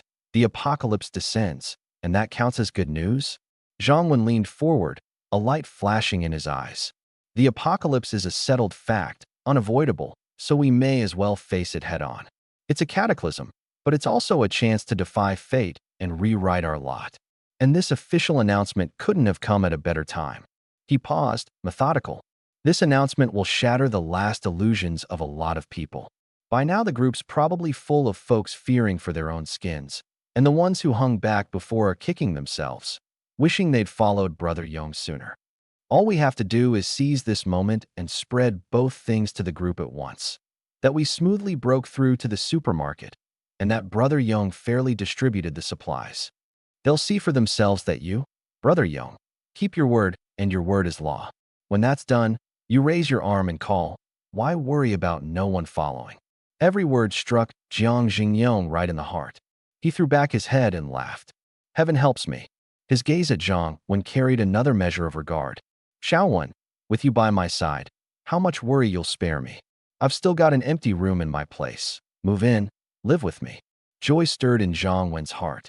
This was the signal of being drawn into the inner circle. He bowed. Thank you, Brother Yong. Jiang Jingyong turned and barked outward. Xiaolong Xiaohu, come here. The fresh food supermarket. Wang Xiaolong and Wang Xiaohu answered the call and came in. From now on, Xiao Wen is one of us. He's my strategist, his standing second only to mine. Jiang Jingyong clapped Zhang Wen's shoulder. You two treat him like a blood brother. You got it, Brother Yong. The two had a bond forged through life and death, not the brightest, but they held to one principle. Trust Brother Yong, follow Brother Yong. They looked at Zhang Wen and grinned heartily. Brother Zhang, from here on with us around, nobody touches a hair on your head. Zhang Wen cupped his hands. Many thanks, Brother Long, Brother Hu. Outside, the ones hauling supplies had all returned. After that official announcement, not a single person chose to leave. The logic was simple. Scatter now, and when the food in your hands runs out, how do you live? Surviving alone in the apocalypse was a dead end. Since they'd have to find a way to live sooner or later, better to stay now. And besides, follow now, and when the crew grew, they'd be the founding members. Jiang Jingyong saw it all and understood. It was done. He stepped forward, his gaze sweeping the crowd. You all came back, and that gladdens me, because it means you're all smart people. In the apocalypse, fools don't last long. A few hours together, and you all know it. I, Jiang Jingyong, never sell empty promises. As long as you're loyal and willing to work, there's a share of supplies for you, a way to live for you. Today you trust me, and in days to come, I won't fail you. From now on, we're one family, and in this apocalypse, we'll carve out a path to survive. After a brief silence, Wang Xiaolong and Wang Xiaohu were the first to roar. We'll follow Brother Yong. We'll follow Brother Yong to the death. The shouts rose wave upon wave, echoing through the wind and snow. Jiang Jingyong raised a hand, and the roar subsided. He stepped aside and ushered Zhang Wen to the front. From today, Xiao Wen is my strategist, his standing equal to Xiaolong's and Xiaohu's, second only to mine. In the crowd, Lu Peng watched Zhang Wen rise to the heavens in a single step, and a wave of bitterness welled up. Not long ago, he'd looked down on this bookworm, and in a blink the man had become a core member. Next time they met, he'd probably have to respectfully call him Brother One. I stared at the residents group, my fingers sliding slowly. Sahan kept me quiet company at my side, saying nothing. Ever since the official announcement, messages in the group came one after another, without pause. Suddenly, a message popped up with no room number, the sender's identity deliberately hidden. Help! Someone's been murdered. Brother Lee from Building 5, 12 to 1, was killed, and his wife was driven to suicide. It's Zhao Xiong. Zhao Xiong from Building 5, 12 to 2. The group, raucous a moment ago, fell instantly dead silent. No one replied. No one disputed it. No one dared even ask a question. They were all afraid of being marked by Zhao Xiong. This Zhao Xiong had been a man of the underworld even before the apocalypse.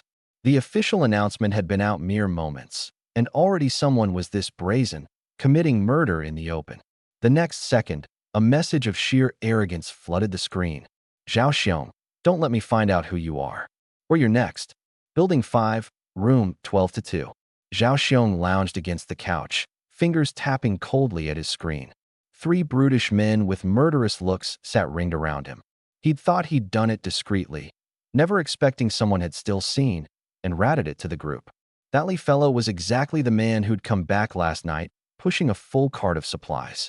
Zhao Xiong had meant to go borrow some, but once the official announcement dropped, why borrow? Just take it. Ashamed, the Lee man's wife had a fierce streak and ended up killing herself. Brother Zhao, why not hit a few more places? I don't believe every household's got that kind of backbone. One of the men leaned in. Zhao Xiong waved him off. Don't rush. It's just begun. Watch and wait first. Go too far, anger the whole crowd, get them ganging up on us, and we won't come out ahead either. Brother Zhao really is the smart one. I stared at the screen, my brow knotted tight. I'd long known the apocalypse would bear humanity's fangs, but seeing this kind of beastly act with my own eyes, the fire in my chest still couldn't be held down. It had barely begun, and already someone was doing this. The dead silence didn't last long. The group was broken open by a string of new messages. Congrats to Brother Yong on breaking through to the supermarket.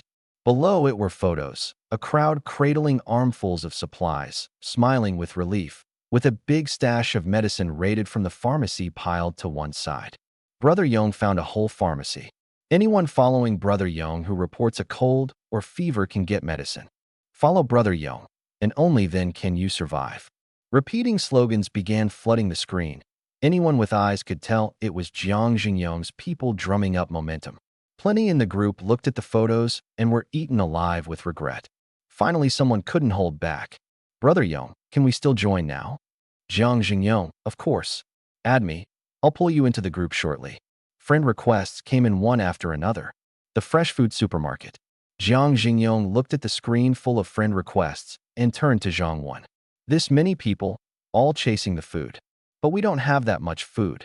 Zhang Wen was unruffled. Brother Yong, for us, the more people, the better, always. The food we have now can carry us through the early days, but there'll come a day it runs out. We've opened this door, and there'll be imitators after us. Maybe even today someone copies us, rallies a crew, and goes digging out another supermarket. There are plenty nearby, and supermarkets aren't the only places with food. Jiang Xingyong's eyes flickered. Your meaning is? Zhang Wen pushed up his glasses. We go dig out the big supermarket. That place isn't close, and it's harder. Precisely because of that. A glint of sharpness flashed in Zhang Wen's eyes. Take it, and your standing becomes unshakable.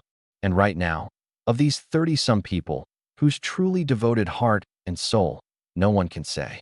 This trip is the perfect filter. The ones willing to go out and brave it with you are your trusted core. The ones who shrink back get sidelined. We punch through other shops along the way and raid them all the same. That big supermarket has plenty of eyes on it, but right now no one has the ability to take it. So, we have to beat everyone to it. Good. Heroic spirit surged in Jiang Xingyong's chest. What he wanted had never been one small supermarket, but a true foundation, an empire in the apocalypse. We'll do it your way. As for the pharmacy that someone had cleared 2/3 of ahead of them, Jiang Xingyong had been a little annoyed at first, But after hearing Zhang Wen's analysis, it turned into a kind of admiration.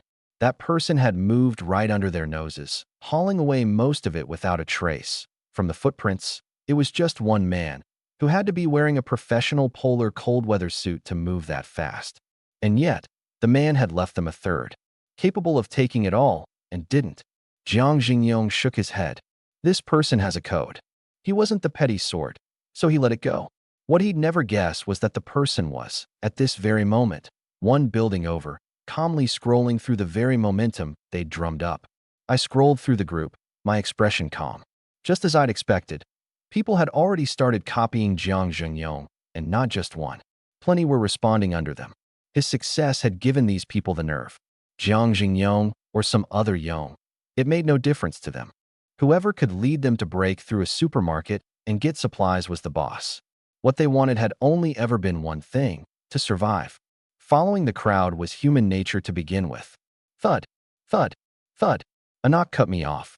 Sahan started to get up. I pressed her down and went to the door myself, looking through the peephole.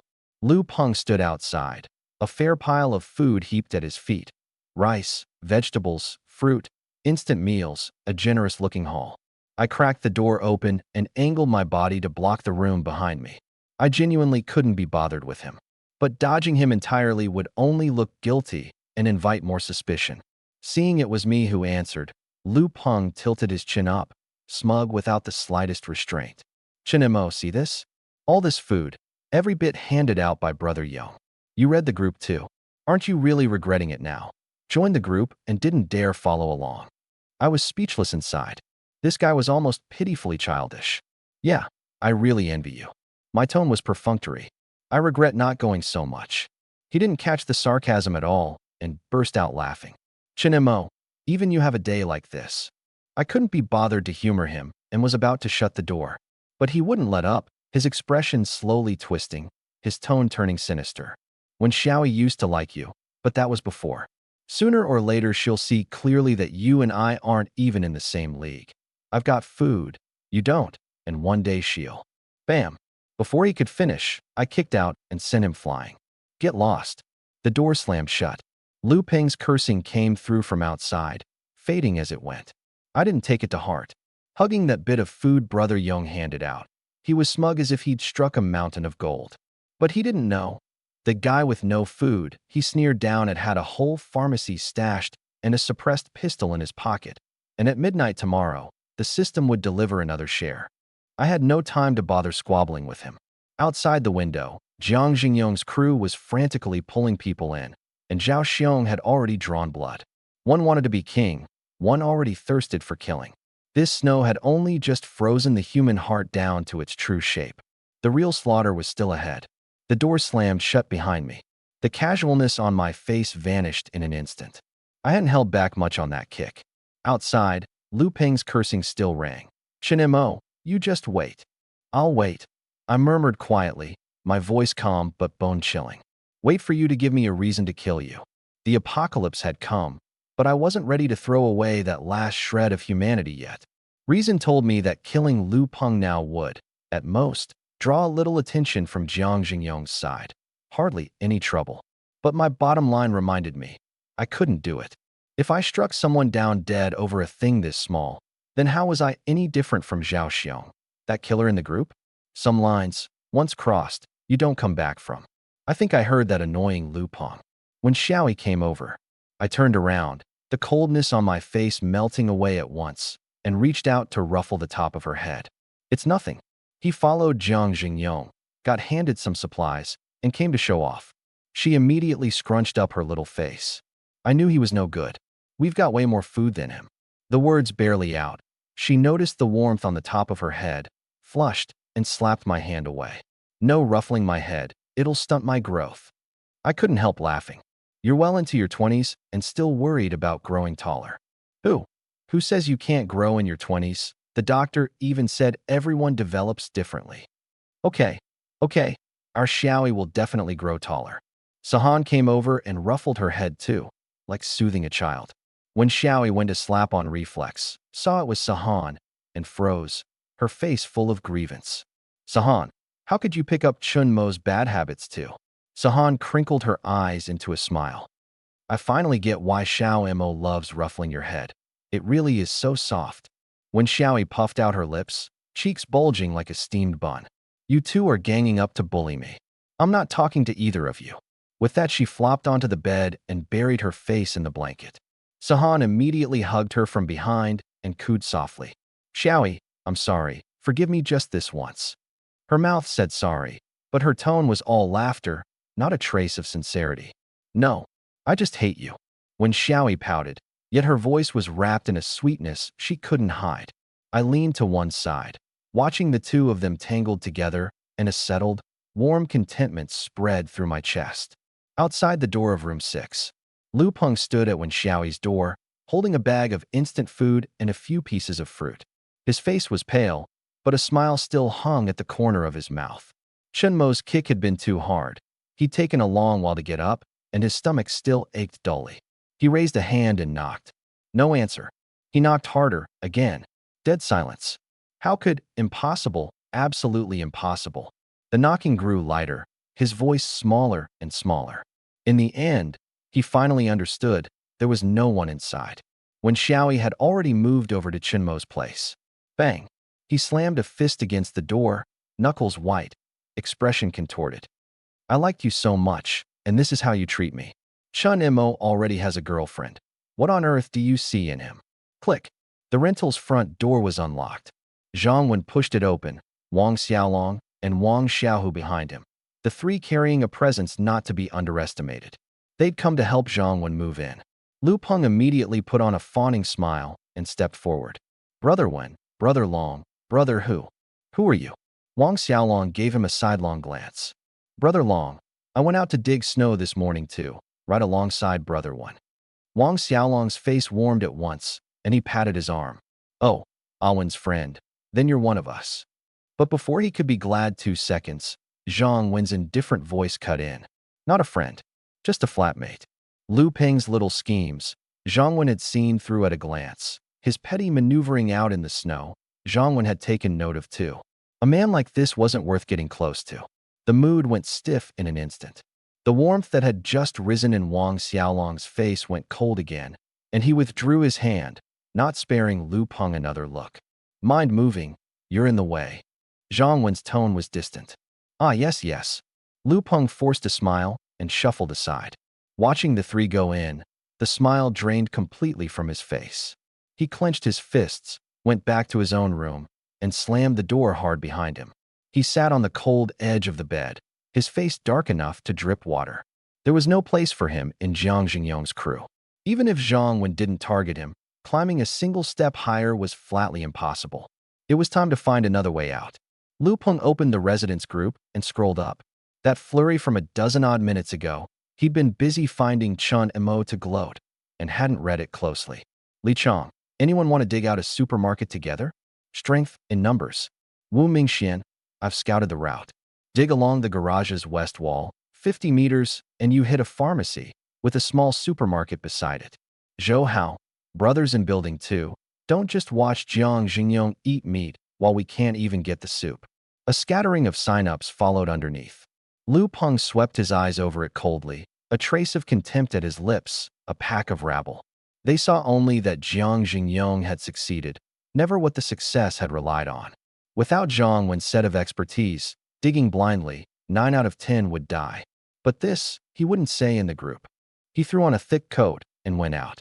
The corridor was cold as an icehouse. On reflex, he headed for the elevator. Then his steps abruptly stopped. He remembered what Zhang Wen had said. The elevator loses power halfway, or the cables go brittle and snap, or the doors jam shut, and it's an iron coffin. Won't be long before you freeze into a popsicle. He turned and stepped into the stairwell. The enclosed stairwell was actually a bit warmer than the hallway. Down floor by floor, B1 reached. He pushed through the fire door, and a clamor of voices poured in. The garage's once empty passage was now packed dense with people, 100 at least, split into 3 circles, each ringed around someone speaking in the middle. Lu Peng leaned against the wall and pricked up his ears.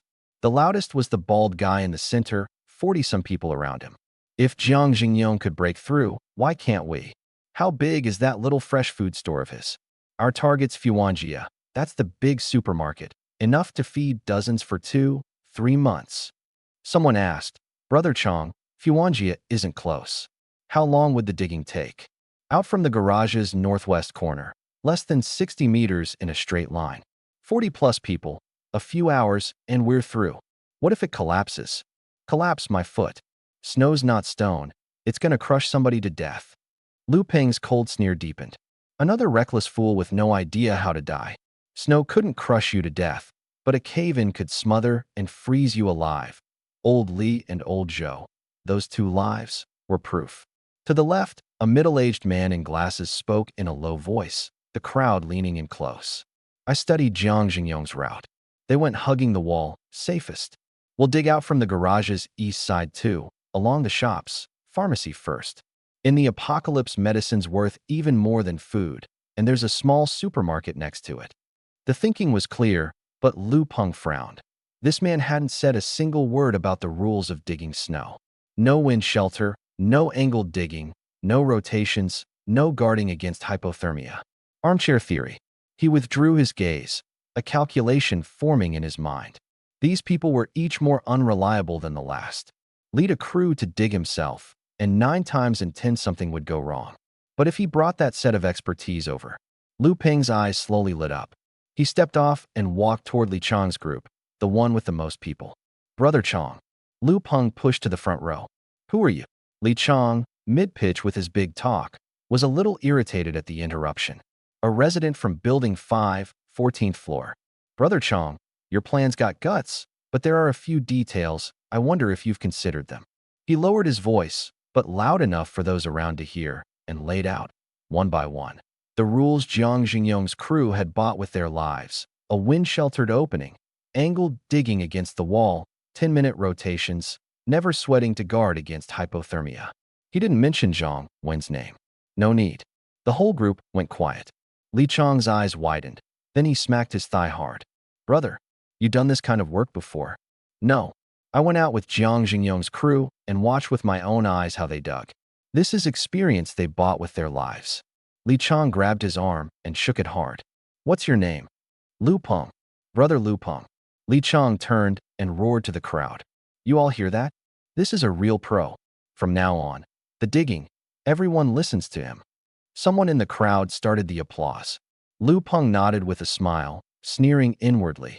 A pack of fools, cowed by a few sentences. Li Chang leaned in and lowered his voice. Brother, don't go. Work with me. Once we break through to Fuanjia, you get 2 extra shares of supplies. Lu Peng shook his head. I don't want extra supplies. Then what do you want? Just to work under you, Brother Chong. You eat the meat, I'll sip the soup. Li Chang blanked, then burst out laughing and clapped his shoulder hard. Good. You've got loyalty. From today, you're my brother. Lu Peng bowed, his gaze sweeping over the crowd toward a dim corner of the garage, and tightened his fist. Chun Mo Zhongwan. You two just wait. This is only the beginning. Li Chang swung his arm, and 40-some people surged toward the northwest corner. Wu Mingxuan's bunch headed for the east side, Zhou Hao's for the south. 3 groups, 3 directions, nearly 100 people, digging away in a roaring frenzy. Lu Peng walked toward the middle rear of Li Chang's crew, head down, a faint, barely there smile at the corner of his mouth. On reflex, he glanced back. The corner of the garage was dim, nothing visible, but he kept feeling there was someone there. Just his imagination. He quickened his steps and caught up. The voices grew distant, finally swallowed by the dark. The garage fell quiet again. In the corner, I slowly walked out. Army green overcoat, cotton cap, hands in my pockets. Lu Peng's little scheme, I saw it crystal clear. Throw himself in with Li Chang. Offer up the experience Zhang Wen had bought with lives, secure a foothold. And then? Revenge. Against me, against Zhang Wen. I shook my head. Lu Peng was a man you couldn't call smart, but couldn't quite call stupid either. He knew to find a patron, knew to trade something useful for a position. None of that was wrong. But his greatest flaw was this. His eyes held nothing but hatred, blind to anything bigger. A man like that doesn't last long in the apocalypse. Not for lack of ability, because his scope was too small. I turned and walked toward the stairwell. 14th floor. I pushed through the fire door, and a few steps in, The sound of things being moved came from ahead. 3 people stood at the door of the rental: Zhang Wen, Wang Xiaolong, Wang Xiaohu. On the floor were a few storage bins, rice in jars and bottles, and a bulging backpack. Moving out, Zhang Wen saw me first. He blanked for a beat, then put away his phone and gave a small smile. Chinemo. I nodded and glanced at the boxes on the floor. Moving. Over to Brother Yang's place. He's got a spare room there. Makes it easier to discuss things. I let out an With Jiang Xingyong on the rise, bringing his strategist to live alongside him made perfect sense. Wang Xiaolong's gaze swept over me, appraising, saying nothing. Wang Xiaohu glanced once, then bent back to the boxes. Zhang Wen stepped half a pace forward, his tone unhurried. You just got back from outside, didn't you? Things are lively over by the garage. Several groups went down. You see it. I gave him a look. This man was sharp. Moving out while keeping an eye on the group chat and the goings-on outside. A strategist, after all. Information is life. I saw it. He didn't press what I'd gone down to do. Instead, he shifted. You joined Brother Yang's group earlier, but didn't go out with us after. What? Don't trust Brother Yang, or think the job wasn't sound. Nothing like that. I said it flatly. Too cold. Didn't feel like moving. Zhang Wen smiled a little and didn't call it out. Of course he didn't believe it. But he also knew that what I wouldn't say, he couldn't pry loose. All right, I won't push. He paused. But Chun-mo, Brother Yang's side is growing. Plenty of hands, plenty of supplies. If you want in, I'll put in a word, and there's a share for you too. Beside him, Wang Xiaolong set down a box and started to say something. Zhang Wen waved him off and went on to me. It's fine. Want in, find me anytime. Whenever you come, there's a share waiting for you all the same. I looked at him, silent a moment, then nodded. All right. No pleasantries, no thanks, no refusal. Zhang Wen seemed used to this attitude of mine by now. He said no more and turned to call the other 2.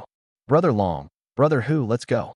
The 3 shouldered their boxes and headed down the hall toward the stairwell. The fire door opened and shut, the footsteps fading. The corridor fell quiet again. A man like Lu Peng I'd never given a second thought. The one truly worth my attention was Zhang Wen. Twice he'd extended an olive branch, his words airtight, both a recruitment and a probe. He wanted to read me, just as I was reading him. 2 people, both unwilling to show their hand, would sooner or later sit down across the same table. I turned and went in, took out my key, and opened the door. The warmth inside washed over me, Sahan's and Xiaoyi's laughter still there. I let out a quiet breath. The wind and snow, the glint of blades, the human heart outside the door. For now, I'd shut them all out. You're back. Sahan was sitting on the edge of the bed folding clothes. She looked up, her features gentle. When Xiaoyi was nestled in the blanket, only her head poking out. Seeing me, her eyes brightened. What's it like out there? The group says a lot of people went to dig out supermarkets. Quite a few, I said. Whether they break through, hard to say. She let out an, oh, and didn't press further. Our place had plenty of supplies anyway. Sahan got up and poured me a cup of water. Warm up first. The warmth slid down my throat, driving off the chill clinging to me. She sat back down, hesitated. Was someone talking in the hallway just now? Zhang Wen, moving over to Jiang Xingyong's place. Ran into him, chatted a couple lines. When Xiaoyi poked her head out, was Zhang Wen trying to recruit you? How'd you suddenly get smart? I was a little surprised. He did mention it. She immediately chucked a pillow at me. When was I ever not smart? So you turned him down? We're not short on supplies, she said haughtily. No need to go be somebody's underling. Sahan gave her a pat to hush her. She stuck out her tongue and pulled her head back into the blanket. Ding, ding. My phone went off. I'd been added to a new group. The one who added me was Fong Yuan. We'd chatted a few times back when I went night jogging around the complex. Another supermarket digging crew? I tapped in and scanned the members. Room numbers spanning floors 10 to 14, 5 whole floors, 40-odd people. But what they were talking about in the group wasn't digging supermarkets. There's an X drawn on my door. Who did that? My door's got an X too. What's it mean? Mine's a check mark. Anyone know what's going on? Are we being targeted? All panic. No one knew who'd drawn the symbols or what they meant until Fong Yuan sent a message. Don't panic. I filmed a clip. Take a look. I tapped it open. The footage was shot in secret from around a corner, the camera shaking, the filmer not daring to get close. In the dim hallway, two figures. One a burly bald man in a dark padded coat, the other a hunched old man, hair shot through with gray, his ragged cotton jacket filthy. The bald man held a marker, gesturing at the edge of each door, household by household. The old man trailed beside him, pointing at a certain door, his mouth opening and closing. One drawing, one pointing, in seamless coordination. The video cut off after a dozen odd seconds. The filmer was probably afraid of being spotted. I watched it again, zoomed in. The bald man was solidly built, walking with a domineering swagger. No pushover. The group blew up. I've seen that bald guy. Isn't he from the 12th floor? 12th floor, isn't that Zhao Xiong's floor? The moment the name Zhao Xiong appeared, the group went silent for a beat. Everyone remembered that message in the residence group. Brotherly from the 12th floor murdered, his wife driven to suicide, the killer Zhao Xiong. That message still hung in the group, no one daring to reply, a thorn lodged in everyone's throat. Fang Yuan posted again. I watched for a good while and caught the gist. The check marks are the ones who went out and bought supplies last night. The X's are the ones who didn't. The group exploded for real. So they're casing the place. Check marks are the fat sheep. X's aren't worth the trouble. How does that trash-picking old man know who bought stuff? Last night when I came back with supplies, I saw him going through the trash bins on the 12th floor. Probably saw it then. Mine's a check mark. What do I do? Mine's an X. Does that mean I'm safe? Safe my ass. An X means not worth robbing. But the day Zhao Xiong gets hungry, X or not, he'll rob you all the same. Panic spread through the group like a plague. I said nothing, set down my phone, and stood up. What is it? Sahan looked up. Going to take a look outside. I went to the door of the rental, pulled it open, crouched, and leaned in close to the lower right of the door frame. A check mark. Not large, black marker, the line crooked, but unmistakable. I stared at it for a few seconds, went back in, shut the door. Sahan and Wen Xiaoyi watched me nervously. There's a check mark on the front door, I said. Zhao Xiong's people are casing the place. The check marks are households that went out and stocked up last night. This shared unit has been tagged. Wen Xiaoyi went pale. Then, will they come rob us? They only know someone in this unit stocked up. They don't know which specific room. And they've marked plenty of households. My tone was calm. No need to panic for now. Then should we move? Wen Xiaoyi shrank into the blanket, only her eyes showing. No. Anywhere we move is the same. Zhao Xiong will sweep the whole building sooner or later. Then what do we do? Her voice trembled. I sat back on the edge of the bed and picked up my phone. We wait. Wait for what? Wait for him to come. My tone was as calm as if I were talking about the day's weather. If he dares come, he won't be leaving. The group was still arguing. Fang Yuan, we can't just wait for Zhao Xiong to come knocking, can we? Is there any way out of this? Fang Yuan replied, don't panic. Zhao Xiong's vicious, but he's no fool. There are 30, 40 of us across these floors. He won't dare offend us all at once. Casing the place to pick fat sheep means he's testing, weighing it too. Everyone lock your doors. Don't open them lightly. Flag anything strange in the group and help where you can. Someone wasn't having it. That's it. Just tell us to be careful ourselves. Fang Yuan, what else? Charge down and fight Zhao Xiong to the death. With what? The group went quiet again. He spoke the truth, and no one could refute it. I didn't read any further. Check mark or X. Knowing was enough. I'd never counted on the people in that group banding together to do anything. The check-marked were a minority. Most had X's on their doors. None of their business. Leave well enough alone. Counting on them to unite against Zhao Xiong was less likely than counting on the snow to stop on its own. I laid my phone face down on the desk and closed my eyes to rest. Too much had happened today. I really was tired. Sahan came over and gently pressed my temples. The garage's east side, Wu Mingxuan's crew. 30-some people had dug along the wall for nearly 2 hours. The tunnel had pushed forward over 40 meters, 20 more, and they'd reached that pharmacy. Put your backs into it, almost there. Wu Mingxian pushed up his glasses. Shovels struck the snow layer, mixed with heavy panting. The snow tunnel was only a few degrees warmer than outside, yet everyone had worked up a sweat. Digging snow was grueling work, and you couldn't wear too much, and you couldn't move, too little, and the moment you stopped you froze. A vicious loop. And Wu Mingxian, from start to finish, never once said, "Don't sweat." "Old Zhao, why do you look so awful?" A tall, thin man looked at the middle-aged man beside him. Zhao Fuhai was in his early 40s, his face ghastly pale, lips turning purple, his forehead soaked with sweat. It's nothing, just a little cold." Before he could finish, his body swayed. His shovel clattered to the ground, and he crumpled like a sack of flour, limp. His eyes were half open, pupils unfocused, body curled into a ball, shaking like a sieve. "Brother Wu." Old Zhao's down. Wu Mingxian pushed over and took one look, his face changing instantly. "He's hypothermic. Quick, carry him back." But before they'd carried him a few steps, another cry came from behind. Another middle-aged man slid down beneath the snow wall, lips blue-purple, his whole body shaking non-stop. "Old Lu's hypothermic too." Sweat burst out on Wu Mingxuan's forehead.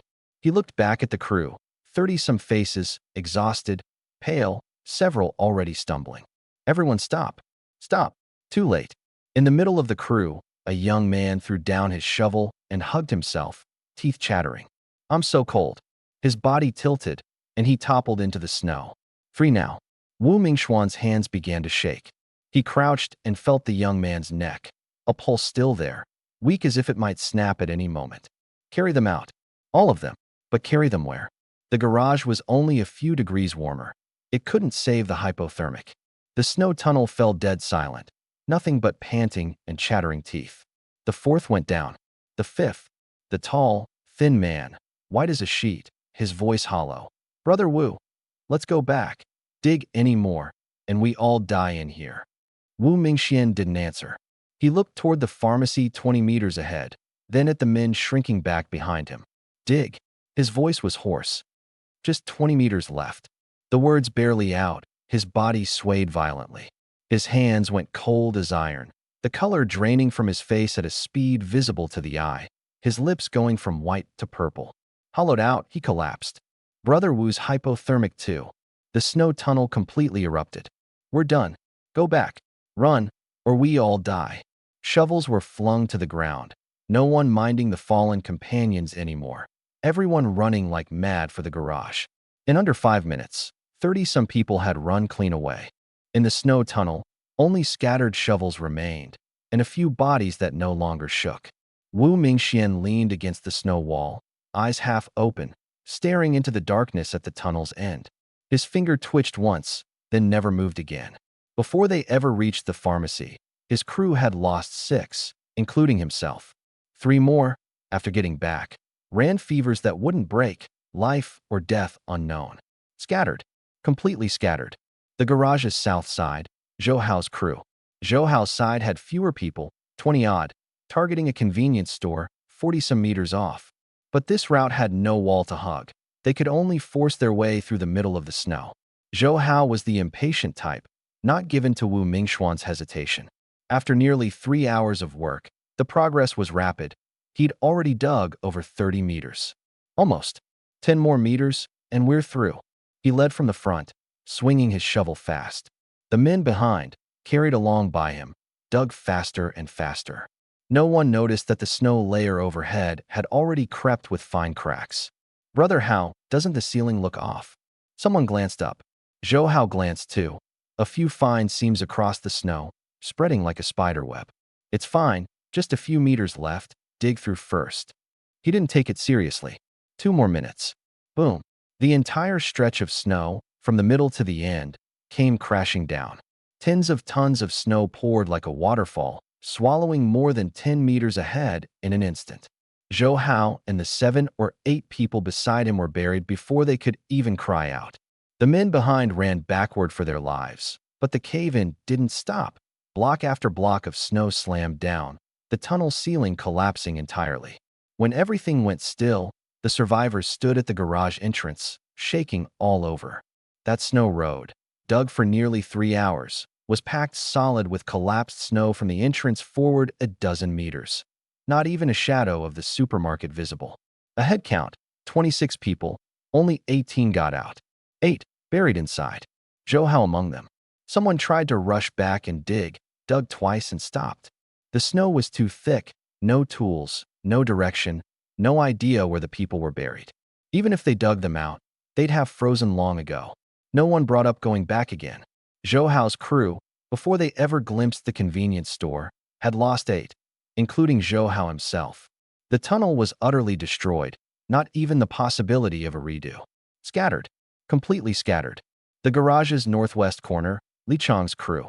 40-some people, split into 2 groups, rotating the digging. Li Chang's voice was as loud as ever, but this time, he wasn't barking blind orders. Rotate. 10 minutes up, first group down, second group on. Don't dig fast, steady. Anyone sweating? Open your jacket to vent. Don't take it off, just unzip it. The second you rotate out, put it back on. Every command was what Lu Peng had taught him. Lu Peng stood beside Li Chang. He didn't dig, but his eyes never stopped watching. Anyone digging too fast, he called slow. Anyone looking off color, he rotated out. The angle of the snow layer drifting, he adjusted at once. He'd just read the messages in the group. Wu Mingxuan sighed, 6 frozen to death. Zhou Hao sighed, 8 buried in a cave-in. Both crews wiped out. And their side, 40-some people, 0 casualties. Not luck. Because of him. Brother Lu Peng, thanks to you. Li Chang clapped his shoulder. If you hadn't warned us, we might have ended up like them. Lu Peng smiled and said nothing. His gaze swept the pitch-black tunnel ahead, already stretched 50, 60 meters. Another hour or 2, and Fuanjia would be right in front of them. Chun Mo Zhang won. He repeated it silently, the corner of his mouth lifting. Once I take Fuanjia and secure my footing, that's the day you die. Jiang Xingyong's residence. Zhang Wen set down his phone, his face going dark. He'd read the group messages several times over. Wu Mingxian, 6 dead, the man and his whole crew scrapped. Zhou Hao, 8 buried, the snow road destroyed. 2 crews, 1 wrecked, 1 ruined. Yet he felt not a trace of regret. Instead, he stood and pushed through the door into the living room. Jiang Xingyong was holding a cup of hot water. Wang Xiaolong and Wang Xiaohu chatted idly beside him. Brother Yong, Wu Mingxuan's, and Zhou Hao's crews are both finished. Zhang Wen handed over his phone. Jiang Xingyong glanced at it, his brow nodding. This many dead, even the leaders gone. This wasn't a failure, it was a catastrophe. He said nothing. He knew Zhang Wen had more to say. Wu Mingxuan's snow road is still there. Zhang Wen took back his phone. Only 20 meters from the pharmacy. The people scattered, but the paths ready-made. We take it over and break through with hardly any effort. A dozen people, rotating the digging, half an hour or so, and it's done. That pharmacy he picked has a small supermarket right next door. Zhang Wen paused. He wanted to take both in one stroke. Pity. Jiang Xingyong set his water cup on the table. Get the men. No hesitation, no further questions. What Zhang Wen said, he trusted. In under 5 minutes, 14 quick, capable men gathered their tools and slipped to the garage's east side behind Zhang Wen. The entrance to the snow road Wu Mingxian had dug was still there, pitch black, like a gaping mouth. Zhang Wen shone a flashlight. The tunnel intact, the snow walls on both sides frozen hard, sturdier than freshly dug. Go. He was the first to duck inside. The snow road was quiet, nothing but footsteps and the occasional clink of a shovel. Not far in, the man at the front suddenly stopped, his voice tight. Brother Wen, there are people ahead. The flashlight beam swept over. On the floor of the snow road, sprawled in every direction, lay 6 bodies. Some curled into balls, some face up, the expressions frozen in their final moment. Fear, defiance, bewilderment. A thin layer of frost coated their clothes, their skin gray-blue, lips purple. Wu Mingxian leaned against the snow wall, glasses knocked askew, a shovel still clutched in his hand, as if in his last falling moment he was still thinking of digging forward. No one in the snow road spoke. Zhang Wen stood, the flashlight beam passing over each of those faces one by one. He didn't know them, but he knew who they were. The 6 the group messages had named. After a long while, he spoke, his voice betraying no emotion. Carry them out. Take them back to the garage. Take a photo and post it in the residence group. Let the families claim them. It was in the residence group that I saw that photo. 6 bodies lying side by side on the garage's concrete floor, covered with a few cloths dug out from some shop. A line below the photo, the deceased of Wu Mingxuan's crew. Families please claim. No one in the group spoke. The people who'd just been panicking over check marks and X's had now forgotten even to panic. I set down my phone and looked out the window. Half a day's time, 3 crews went out, 2 never came back. What killed them wasn't the snow. It was haste, greed, the refusal to heed a single slow down. Wu Mingxian knew to hug the wall, knew his direction, but forgot the deadliest rule of all: don't let people sweat. Zhou Hao believed in nothing, treating even the cracks splitting open overhead as if they weren't there. And the one crew that survived, that even broke through, relied on Lu Peng, relied on the few sentences Zhang Wen bought with lives, and Lu Peng then lifted. Those who know live, those who don't die. The apocalypse gives no second chances. It asks only one thing: are you ready? I didn't go out. I guarded this room with its nailed-shut window, guarded the 2 people still beside me. Outside the window, the snow had thickened by another layer. The garage's east side, the mouth of the snow road. Wang Xiaolong led a few men forward, bending to lift the stiffened bodies. No one was repulsed, no one afraid. It was only the first day of the apocalypse. Fear not yet turned to numbness, and yet some were already learning to face death. 6 corpses were carried out of the snow road one by one, laid side by side in the snow beside the garage exit. Jiang Jingyong took a photo, posted it to the residents group, asked the families to claim them. Dead silence in the group. No one replied, no one asked. Zhang Wen put away his phone. Brother Yong, let's go, the pharmacy's not dug yet. The remaining 20 meters, 14 men split into 2 groups, one digging, one resting, rotating every 7 or 8 minutes. Shovels drove into the snow stroke by stroke, the rhythm steady and strong, as if walking, for those who'd fallen, the road they never finished. An hour later, the man at the front called, "We're through." The flashlight swept over a row of shops. The nearest one, its sign reading Kongtai Pharmacy, its roller shutter half down, glazed with a thin frost. Right beside it, a small supermarket, Huimin Mart. The pharmacy and the supermarket are next to each other. Zhang Wen turned to Jiang Jingyong, unable to suppress the joy in his tone. We can take both. Pharmacy first, supermarket second, he arranged. Medicine's the most precious. Haul the medicine first, then the food. Wang Xiaohu pried open the roller shutter, the hinge shrieking. The flashlight swept in, shelves orderly, medicine packed full. Haul it. Everything usable, take it all. Several men filed in, assembly line style, strip packaging, bag it, pass it out. Iodine, bandages, antibiotics, fever reducers, not one item left behind. In under 20 minutes, the pharmacy was 70–80% emptied. Then the supermarket. Instant noodles hauled out by the case, mineral water passed out pack by pack, cans and biscuits stuffing the backpacks. It was the second time at this, after all, far smoother than the first. Another 20 minutes, and the supermarket was mostly cleared too. Zhang Wen stood at the entrance, looking at the supplies piled into a small mountain on the ground, and let out a long breath. Brother Yong, this trip was worth it. Jiang Jingyong clapped his shoulder, said nothing, but the meaning was plain. Back in the garage, the 6 bodies still lay side by side at the edge of the snow, unclaimed. Jiang Jingyong glanced at them, silent a moment. No one's claimed them tonight, so leave them here for now. Right beside the snow road, a natural freezer. As they divided the supplies, his gaze swept over the crowd collecting their shares, then over the 6 corpses in the corner, his expression complicated and calm. It's only the first day of the apocalypse, he said in a low voice, as if to Zhang Wen, as if to himself. Zhang Wen didn't answer. He glanced at the time, 8 in the evening. From setting out to now, less than 2 hours. And at that very moment, from the end of Lichang's snow road, a burst of cheering came. The garage's northwest corner, outside Fuanjia. The last few shovelfuls of snow scraped away, and Fuanjia's glass doors emerged. Thick frost coated the doors, the lights inside long dead, a pitch-black expanse. Through. We're finally through. The men behind all crowded up, shoving and jostling forward. Lu Peng walked to the front, unhurried.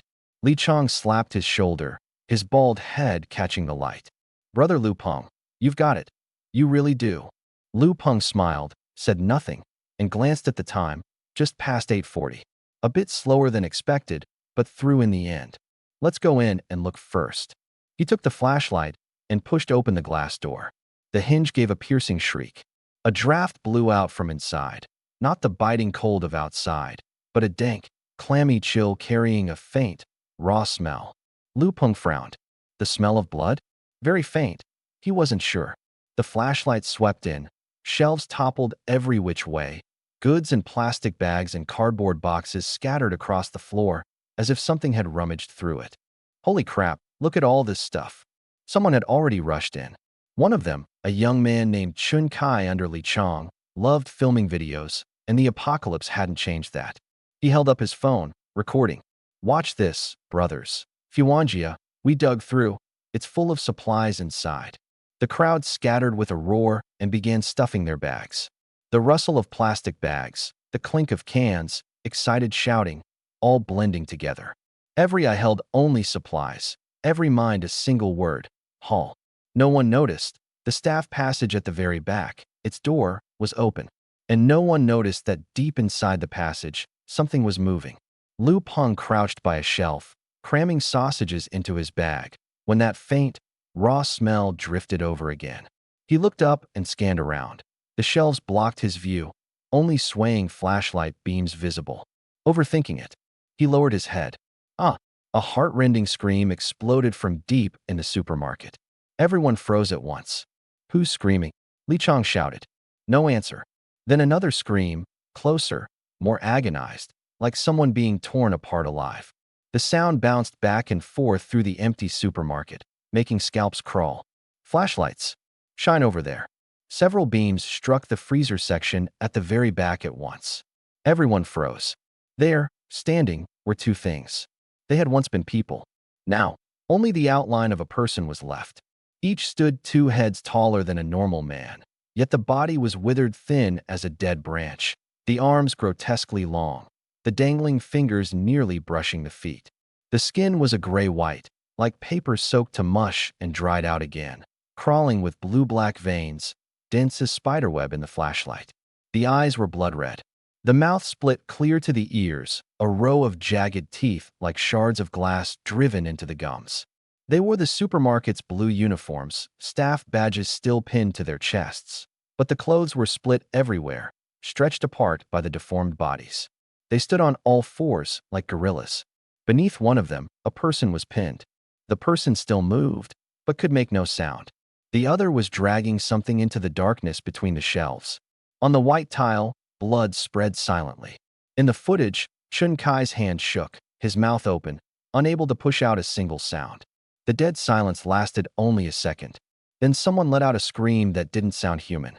Monsters! That one cry was a needle, puncturing everyone's nerve. Run! Run! The crowd erupted. Shovels, bags, flashlights flung to the floor, everyone surging like madmen toward the mouth of the snow road. People fell and were trampled. People shoved aside those in front of them. Chun Kai was carried along by the human tide, ran 2 steps, looked back. In the footage, the two things moved. On all fours, bounding through the gap between shelf and wall, fast as flight. One leapt down from the top of a shelf, pouncing on a man running for the snow road. The man was slammed flat to the floor. He tried to crawl, but a gray-white claw had already clamped his shoulder. No, don't. Before the words were out, that mouth split to the ears dipped down. The scream cut off mid-breath. Chun Kai didn't know how he made it out. He only remembered running for his life, shoving for his life. Nothing but wails and screams behind him. Someone grabbed at him from behind. He kicked them off. Someone ran too slow ahead of him. He shoved them aside. At the mouth of the snow road, someone was seized by the ankle and dragged backward, nails clawing 2 bloody streaks in the snow, then dragged into the dark. The cry of help grew fainter and fainter until it was choked off. Chun Kai finally burst out of the snow road, fell into the garage's ghastly white light, and collapsed to the ground, gasping in huge breaths. The phone was still clutched in his hand, still recording. He pressed stop, opened the residence group, and sent the video out. His fingers shook too hard to type straight. He managed only one line. There are monsters. There are monsters in the supermarket. People died. A lot of people died. More and more people fled out of the snow road. Some covered in blood, some missing a shoe, some too white-faced to speak a word, some crying. After confirming the monsters hadn't followed out, Li Chong and the others took a head count. 40-some people, 36 made it out. 9 short. Lu Peng sat against the wall, his hands still shaking, unable to stand when he tried, unable to speak when he tried. He opened the residence group. Chun Kai's video had already blown up. That video, I saw it the moment it dropped. The first dozens of seconds were still showing off supplies, the lens sweeping over shelves and crowd, the mood as merry as a holiday. After 2 screams, the lens turned to the depths of the supermarket. 2 gray-white, long-armed monsters crouched over a body, tearing at it, then raising their heads, blood-red eyes staring dead into the lens. Then the image shook violently, the screaming stabbing the eardrums, the monsters bounding between the shelves, knocking down one person after another. There, the video cut off. I'd thought the frozen apocalypse was the relatively safe one among the 7. No zombies, no mutant plants, no torrential rain or floods, just cold and hunger to deal with. Now it was clear, safe my ass. The speed and strength of those 2 things, that twisted, unhuman posture. A pistol, 30 rounds, against them, I had no confidence at all. I opened the video again, but didn't watch from the start. I dragged the bar to the frame where the monsters appeared and paused. The image was too blurry, the flashlight too shaky, only outlines visible. I dragged it forward frame by frame, like flipping through a stuttering slideshow. Partway through, a corner of the frame flashed past the staff passage, the door half open, a black void. I zoomed in on that frame. Through the gap in the door, half a body showed. A blue supermarket uniform, slumped against the inside of the frame, face down, motionless. A staff member, but it hadn't changed. So it seemed not every staff member turned into a monster. I kept going. A monster leapt down from a shelf, pounced on a man who'd already gotten halfway out, one step from escape, and dragged him back. I watched that stretch over and over. After the monster dragged the man back into the supermarket, the lens turned away, but from the sound, it hadn't chased out of the snow road. Maybe it had a sense of territory. Maybe it was simply full. Either way, they wouldn't be leaving that supermarket for now. That was the only thing in the video that let me breathe a little easier. I turned my eyes back to the group. Below the video, 100-some messages had already piled up. At first, people were still asking, what is that thing? What do we do? But the topic quickly soured. It's all Li Chang's crew's fault. If they hadn't gone digging out Fuanjia, those things would still be shut in nice and tight. Now the snow road's open. What if they follow it out? Right, and the snow road's in the garage, this close to our building. Li Chang, come out and say something. You made the mess, you plug it. Li Chang's message popped up, his tone aggressive. Take responsibility for what? We dug the supermarket for supplies. Who knew there'd be things like that inside? Someone backed him, probably from his crew. We lost 9 people, and you're still cursing us out here. Where's your conscience? But the cursors were too many. A few rebuttals were drowned in a blink. Then the spearhead turned on Jiang Jingyong. Jiang Jingyong was the first to lead the digging. He's got responsibility too. If he hadn't started it, Li Chang's crew wouldn't have copied him. I watched these messages and said nothing. When people are afraid, the first thing they do is never to find a solution. It's to find someone to blame. Blame Li Chang. Blame Jiang Jingyong. Blame everyone who led the way. Everyone except the one who egged themselves on to rush in, who never even glanced into the back of the supermarket. Themselves. With a scapegoat found, the fear had somewhere to go, as if cursing hard enough would make the monster outside the door vanish on its own. But it wouldn't. I set down my phone and looked at the nailed-shut window. 7 apocalypses, and not one was safe, it turned out. In this complex, from tonight on, what truly had to be feared was no longer just the snow. Jiang Jingyong's ID never appeared. Zhang Wen surfaced instead, his tone unhurried. Zhang Wen, everyone, now isn't the time to assign blame. The supermarket's dug through, the monsters are inside, and the urgent thing is to seal the snow road. The group went quiet for 2 seconds. Zhang Wen's right. Seal the snow road first. Li Chang's crew dug it, so of course they seal it. Exactly, you caused it, you go seal it. Li Chang's side was silent a while. Seal it? How? What if that monster's prowling around in there? So you don't want to go then? Cowards, charging out front while digging, shrinking back the moment something goes wrong. Zhang Wen urged again. Everyone stop arguing. The snow road has to be sealed or no one rests easy. Li Chang's crew just ran out. Asking them to go back now really is too much. Is anyone from other floors willing to help? Work something out together? No one responded. We didn't dig it. Why should we go seal it? Whoever dug it, seals it. Zhang said a few more lines, and no one listened. The group sank back into a flame war, all of it cursing Li Chong. I scrolled through these messages, my brow knotting tighter. The snow road just gaping open like that. Even if the monster had a sense of territory, once it got starving, it would feel its way over through the snow road sooner or later. By then, the whole building would suffer, including me. I hadn't wanted to stick my neck out in the group.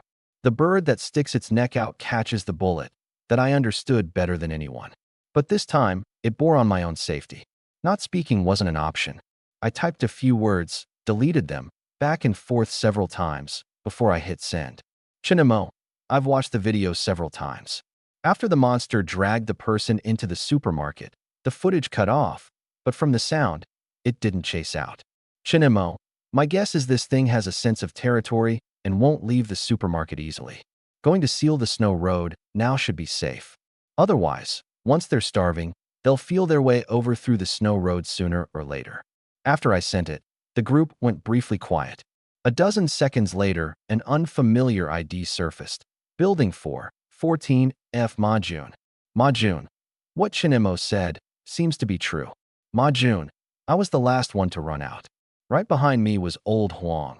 I saw with my own eyes that thing drag Old Huang into the supermarket. It was less than a meter from me. Majun. I was scared out of my mind. Ran for it without daring to look back. Sure, I'd be next. Majun. But I made it out. Ran all the way into the garage. Now that Chinemo says it, it's all coming back. That thing chased to the supermarket door and stopped, stood in the doorway, watched me run, didn't come out. Majun. Really, it didn't chase out. You could feel, between the lines, his hands still shaking as he typed, but his tone grew more certain, as if convincing himself and everyone else. The group erupted again. That thing was a meter behind you and didn't chase? You're way too lucky. Majun. It's not luck, it really didn't chase. I don't know why, but it just didn't come out. Another from Li Chong's crew surfaced. Building 2, 7F, Lu Dahai. Lu Dahai. Majun's not wrong. When I ran out, I looked back. Both those things were inside the supermarket, not one chased out. At the time, I thought it was because I ran fast. Now that I think about it, they just didn't mean to chase. These two lines were like stones dropped into a lake. The voices cursing Li Chong faded, replaced by a more complicated feeling, lingering fear, relief, and a faint, subtle hope. So those monsters really won't come out. As long as we don't go into the supermarket, we're fine.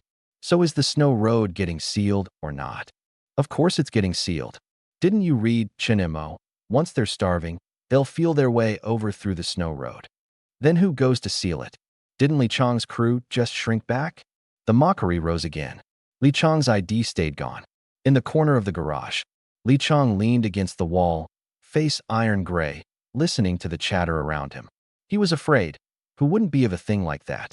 When he'd just run back, his legs had gone weak, and he still hadn't recovered.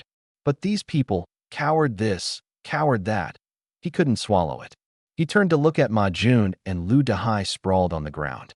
Xiao Ma, he lowered his voice. What you said just now, is it true? That thing chased to the door and stopped. Brother Chong, why would I lie to you? Ma Jun swallowed. Old Huang got grabbed right behind me. That thing was a meter from me. I saw it with my own eyes. It stood in the doorway and didn't come out. Li Chong looked at Lu Dahai. I looked back. Both things were in the supermarket. Not one chased out. Lu Dahai nodded. Brother Chong, I didn't see wrong.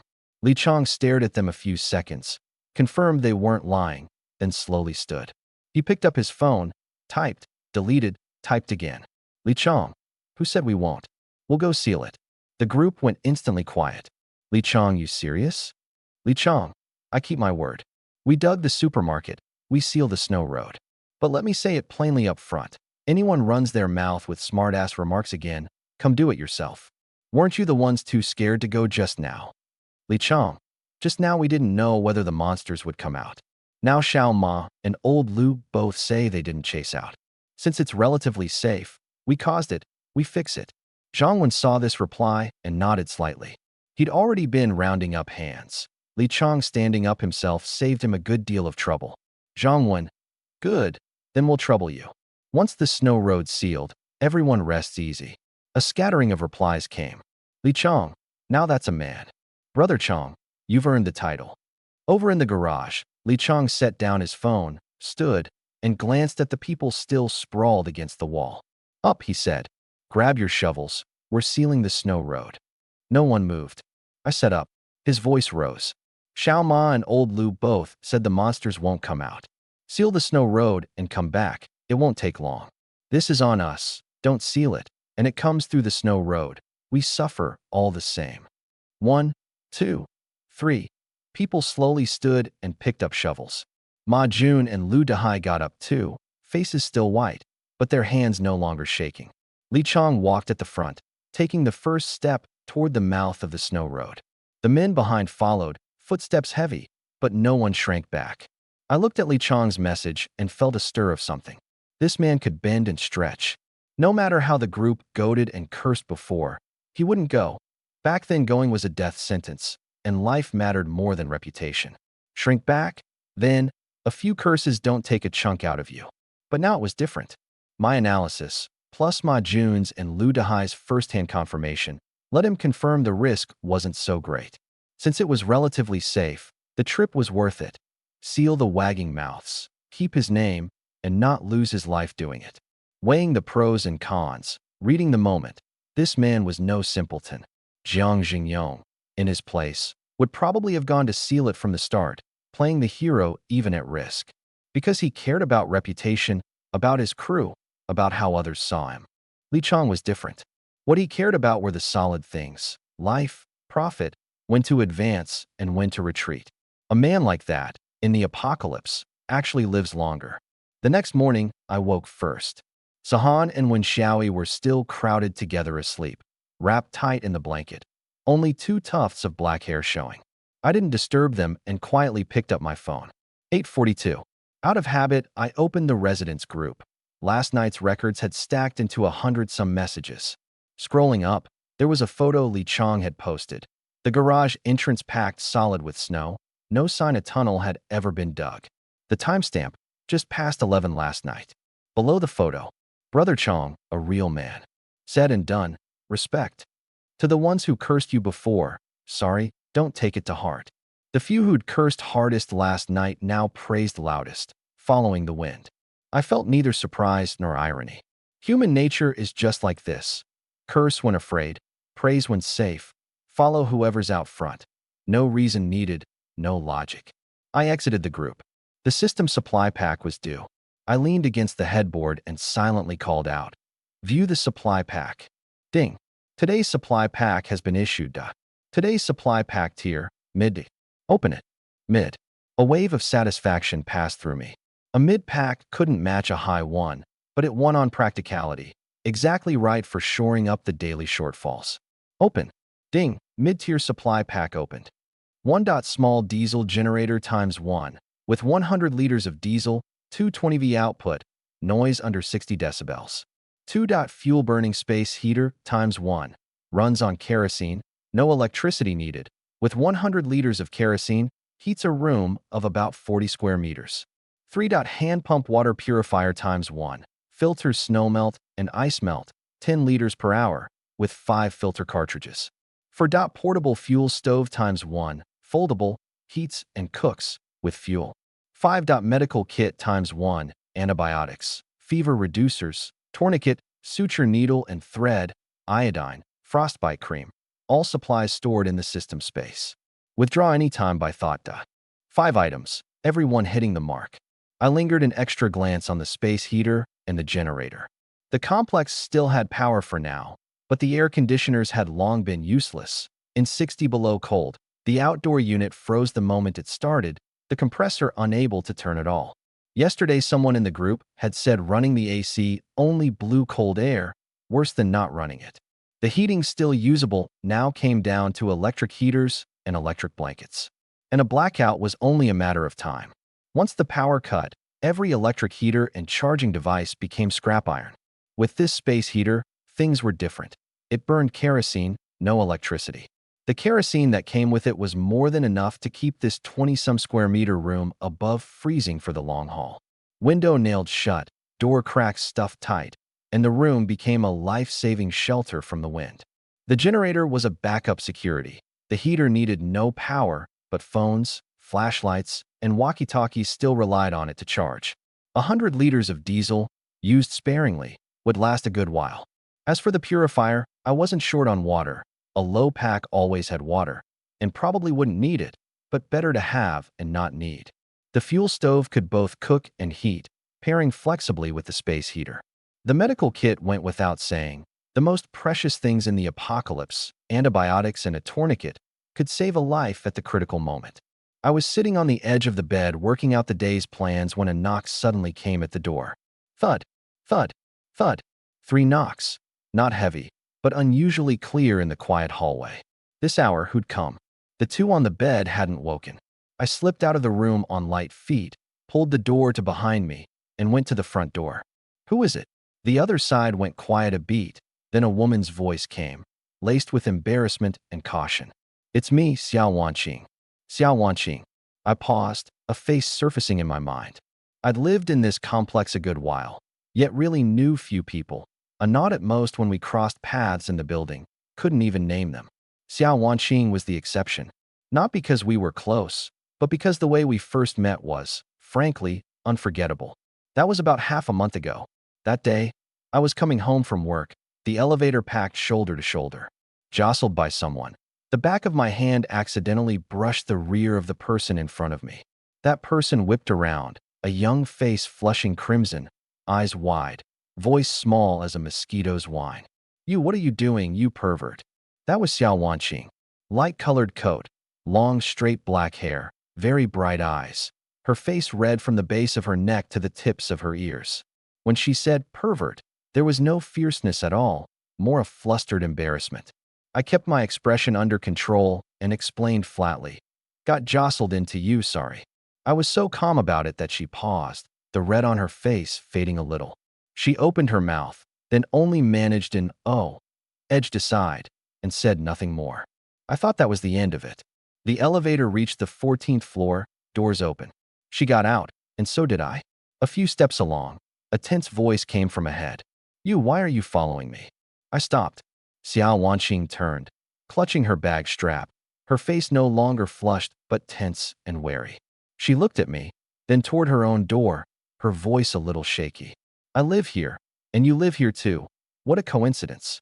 I understood. The accident in the elevator, plus getting out on the same floor and walking the same way right now.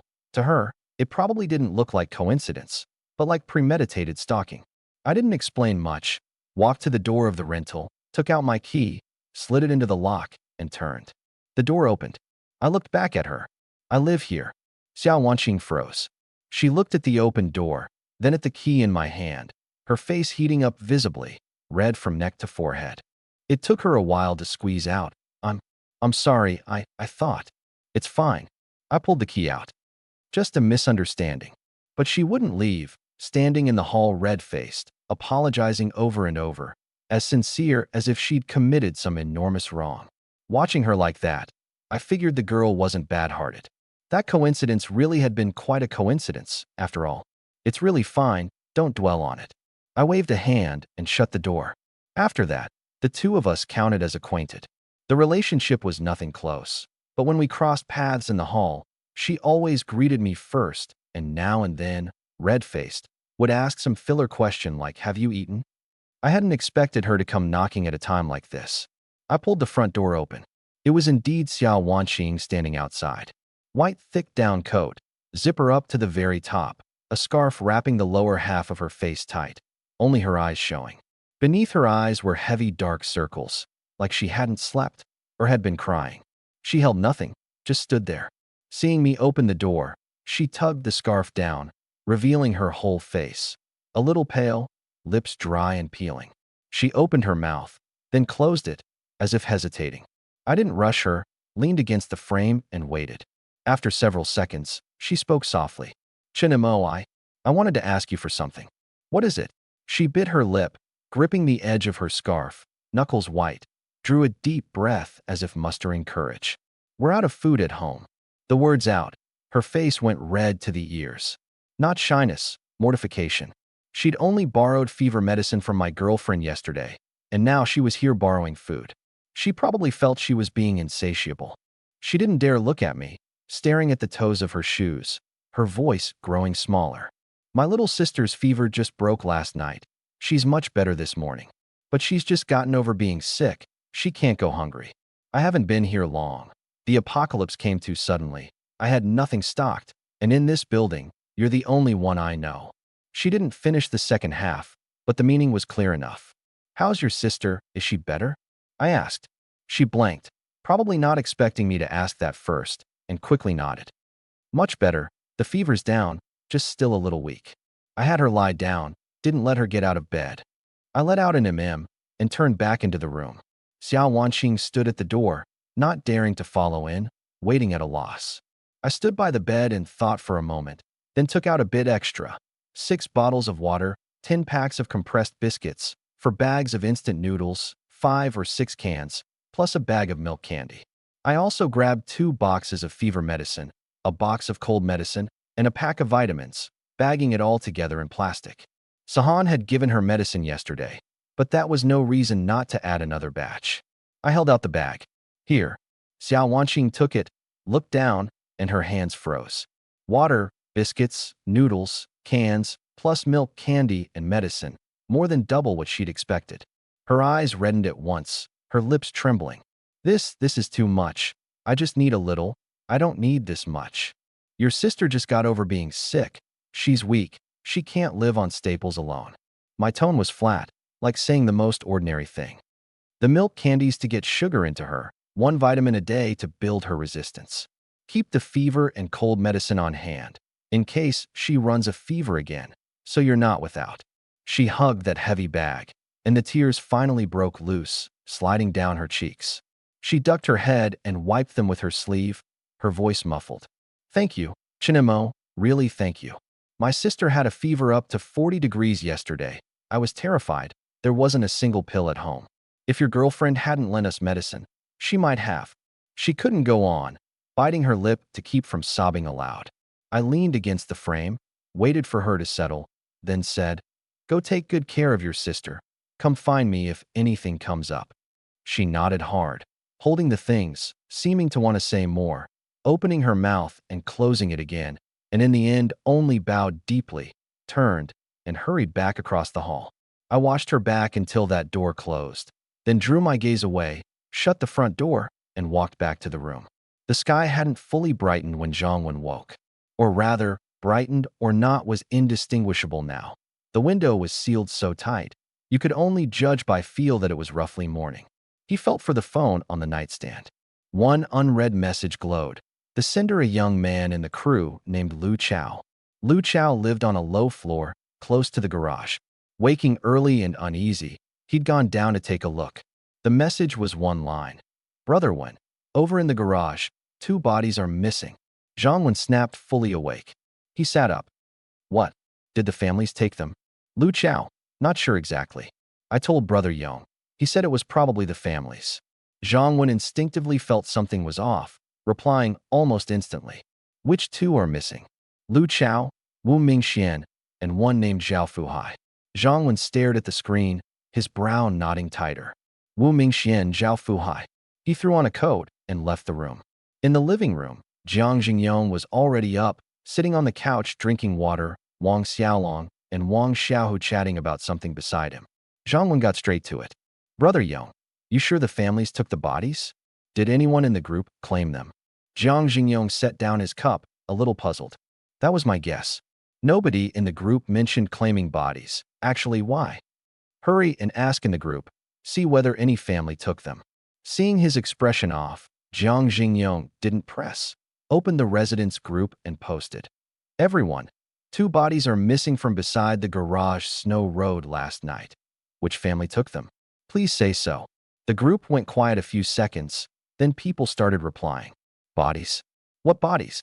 Jiang Jingyong. The 6 from Wu Mingxuan's crew yesterday, laid beside the Snow Road. 2 are missing now. Which 2? Jiang Jingyong. Wu Mingxuan's and Zhao Fuhai's. Someone tagged an account, Wu Mingxuan's wife. After a long while, that account managed only one line. I didn't dare go out. I was scared. The group fell silent a beat. Your husband went out to dig for supplies and froze to death. Brother Yong carried the body back, and you don't even dare claim him? The fear's understandable, but not even asking once. That's too cold-blooded. Wu Mingxuan's wife didn't reply again. The discussion quickly turned from disdain to a tighter question. If the family didn't take them, then who did? Zhao Fuhai seemed to live alone, never heard of any family. Then it's strange. No one claimed them. How could the bodies be missing? Could it be they walked off themselves? Don't talk nonsense. First thing in the morning, you're creeping people out. Jiang Xingyong looked at the screen, his face darkening. Xiaowen, the families didn't take them. What on earth is going on? Zhang Wen drew a deep breath and spoke the thought pressing on his mind. Brother Yong, I suspect those two bodies walked off on their own. Walked off on their own? Jiang Xingyong didn't catch it. The monsters in Fuanjia, the ones like that. Zhang Wen's voice was low, but every word crystal clear. Wu Mingxian and Zhao Fuhai were laid by the snow road. Today two are missing, and no family claimed them. Only two possibilities. One, someone quietly took them and didn't admit it. The other, they ran off themselves. Jiang Xingyong's face changed. He shot to his feet. You're saying they turned into the kind of monster from Fuanjia? Zhang Wen didn't answer. Silence was the answer. Jiang Xingyong paced 2 steps back and forth in the living room. Fists clenched until they cracked. His voice pressed low, but his words quickening. Then where did they go now? What about the other 4 bodies? Will they turn too? Zhang Wen's brow stayed locked, silent a few seconds. I don't know either. There's too little intel. We don't know the conditions for turning, don't know how long it takes. We only know that monster is something a person becomes. Then should we post it in the group? Tell everyone to be careful? Zhang Wen shook his head, his tone firm. We can't post it. Why? Wang Xiaolong cut in. Give people something to guard against. Posting it will only cause panic. Zhang Wen glanced at him.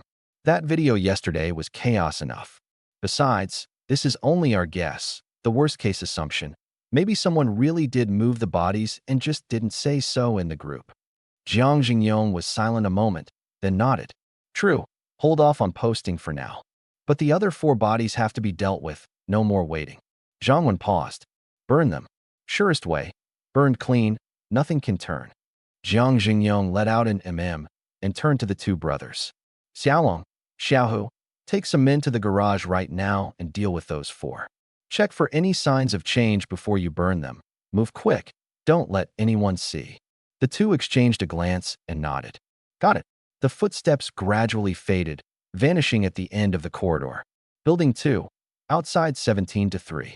The hallway lights had long since failed, leaving only the emergency exit sign giving off a faint green glow. Wu Mingxian stood before the door, motionless. His skin was pale to the point of near transparency, a layer of white frost crusting his eyebrows, lashes, and stubble. His eyes were open, but the pupils were vacant and unfocused, like 2 cloudy glass beads. His body leaned slightly forward, arms hanging at his sides, fingers curled, as if wanting to grasp something. He raised a hand.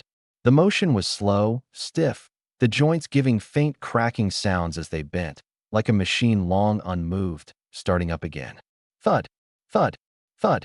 3 knocks, neither light nor heavy. The rhythm very steady.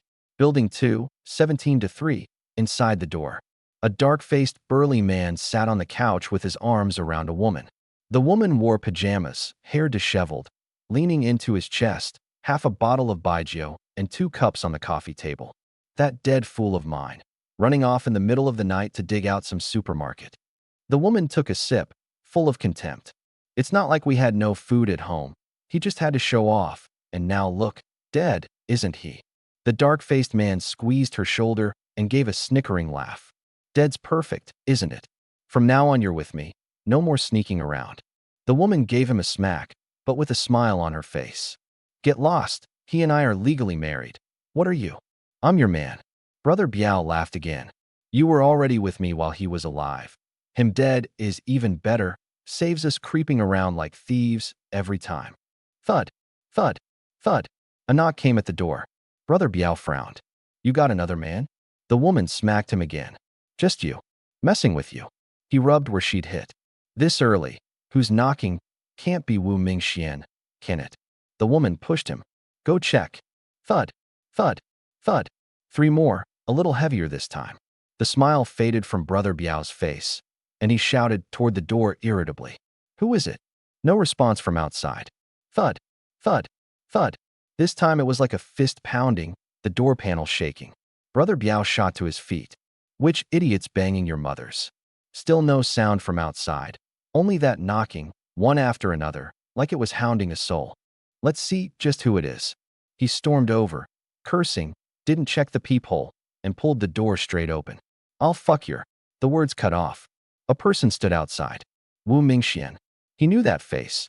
They'd crossed paths a few times in the complex. But now there was no expression on it at all, the eyes cloudy and dull, hung with ice crystals, lips purple, like a standing corpse. Brother Biao's mouth hung open, half a sentence stuck in his throat, his face whitening at a visible rate, his legs going weak as he stepped back. The woman heard the commotion and came over.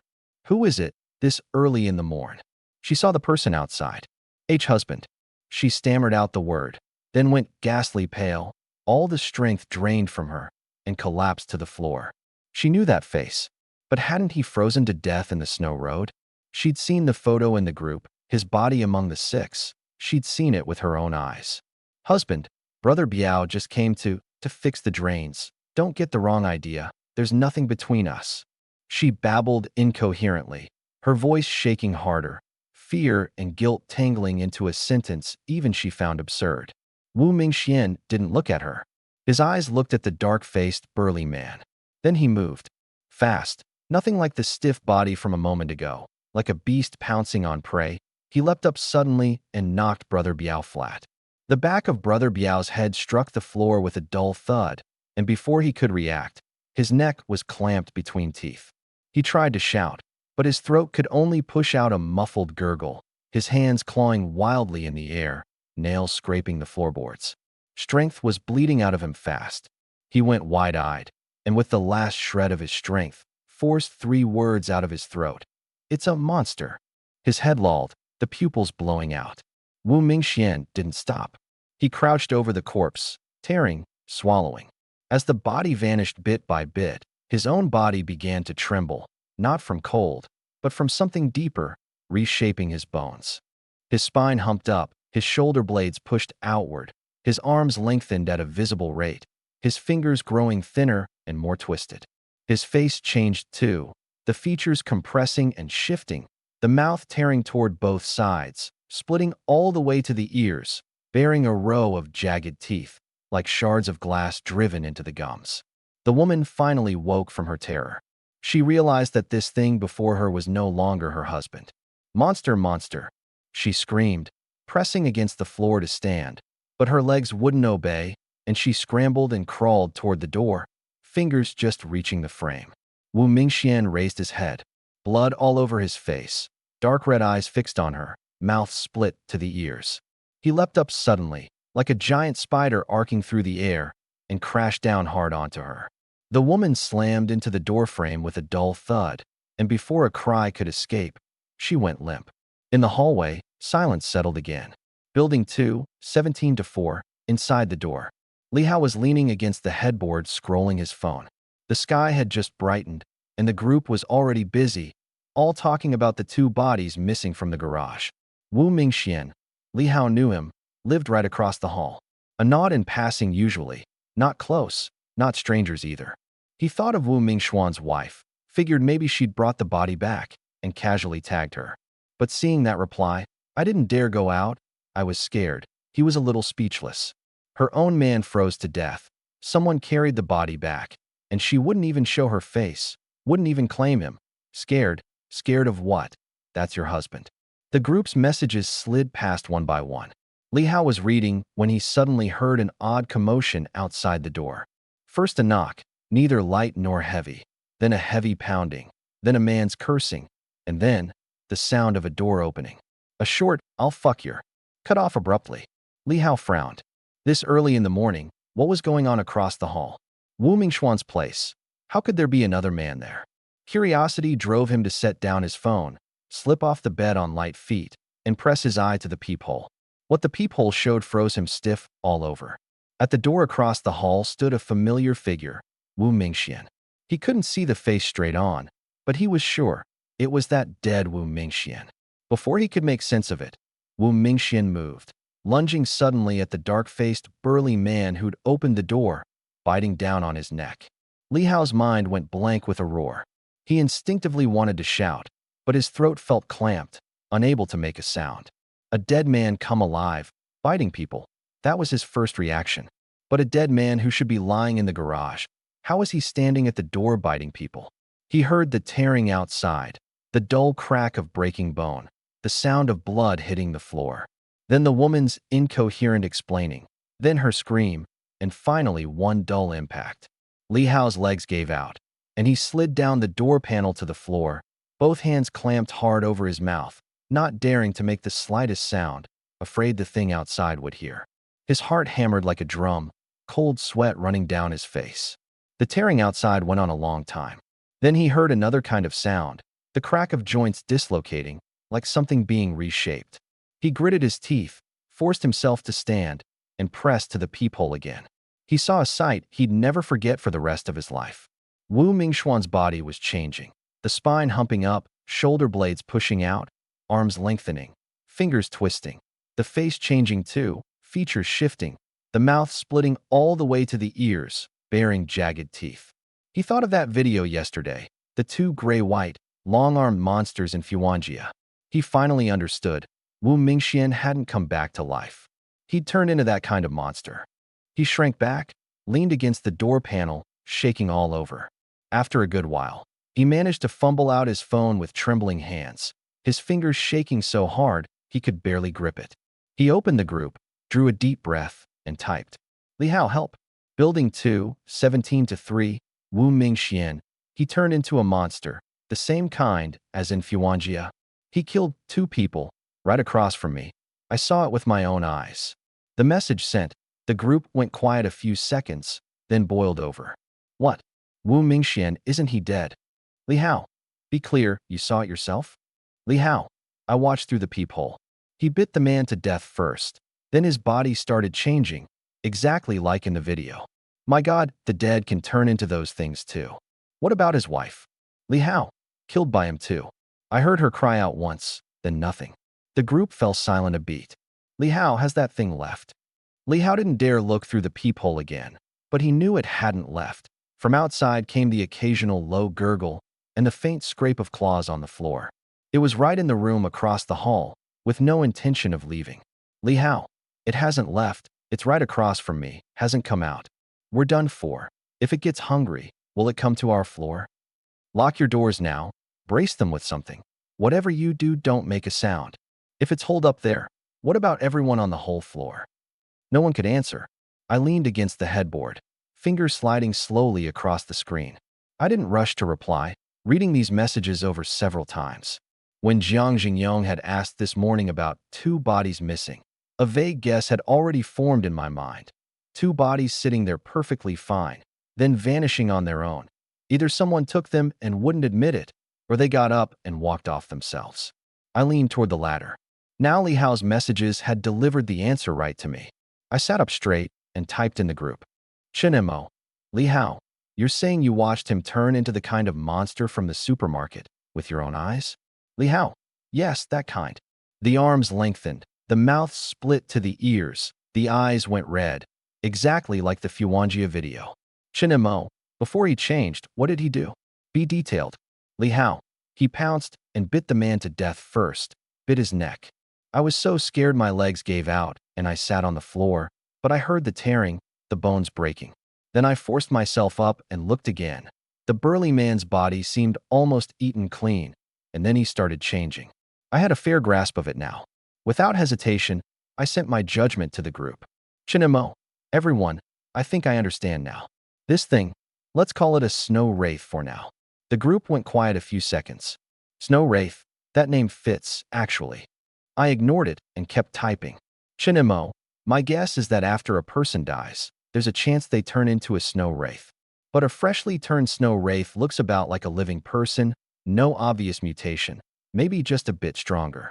Chunmo, they need to eat a person, and it has to be a fresh, living person before they truly mutate and grow those long arms. Chunmo, the four bodies outside the garage are the proof. They haven't eaten anyone, so they never changed. That makes sense. Otherwise, why didn't the snow wraith Wu Mingxian turn into just eat those corpses? Then what about Zhao Fuhai? Did he go home too? We're done. If Zhao Fuhai also ate someone, that's another snow wraith. I sent another. Chinemo, as for Zhao Fuhai, don't panic too much yet. An unmutated snow wraith shouldn't be able to break through a door. As long as you lock up, you're basically safe. Chinemo, are any of Zhao Fuhai's neighbors here? Help keep an eye out, confirm where it is. I set down the phone and glanced at the nailed-shut window. The dead turn into snow wraiths. Snow wraiths eat people and evolve. Last night, I'd still thought the real threat in this building was people like Zhao Xiong. Now it was clear, more terrifying than the wicked was that even death was no longer the end. Outside, the snow still fell. And in this building, from today on, behind every single door, there might stand a neighbor you could no longer recognize. The message sent, the group went quiet for a moment. Then an ID popped up, Building 3, 7-4 Xiaowang. Xiaowang, I live in Building 3, 7-4, Zhao Fuhai lives right across from me, 7-3. After the message, a video followed. I tapped it open. The image was very dark, shot through a peephole, shaking a few times, then trained on a door across the hall. A figure stood before it, Zhao Fuhai. He wore that dark blue cotton jacket from yesterday's digging, the clothes covered in snow and ice shards, his hair a mess. His posture was identical to Wu Mingxuan's, body leaning slightly forward, arms hanging at his sides, fingers curled, motionless. Then he raised a hand and knocked. Thud, thud, thud. In the video you could hear the filmer's suppressed breathing, ragged and fast. The lens trembled but didn't move away.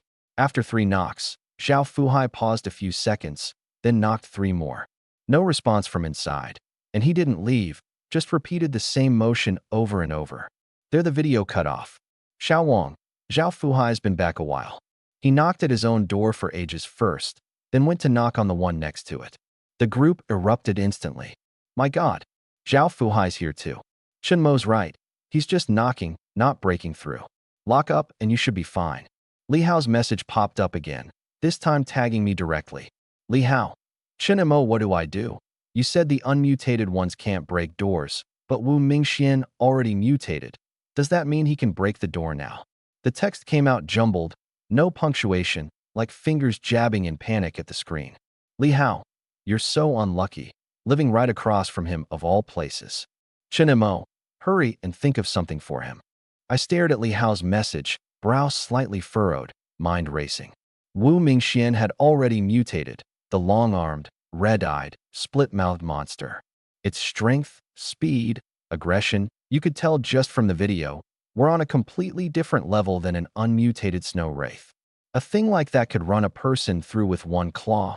An ordinary door, before it, was no different than paper. But the key now was, it had just eaten an entire grown man. An adult male, eaten down to a pool of blood. With that much food, how long could it last? Did it even need to hunt now? I wasn't sure. I typed and sent.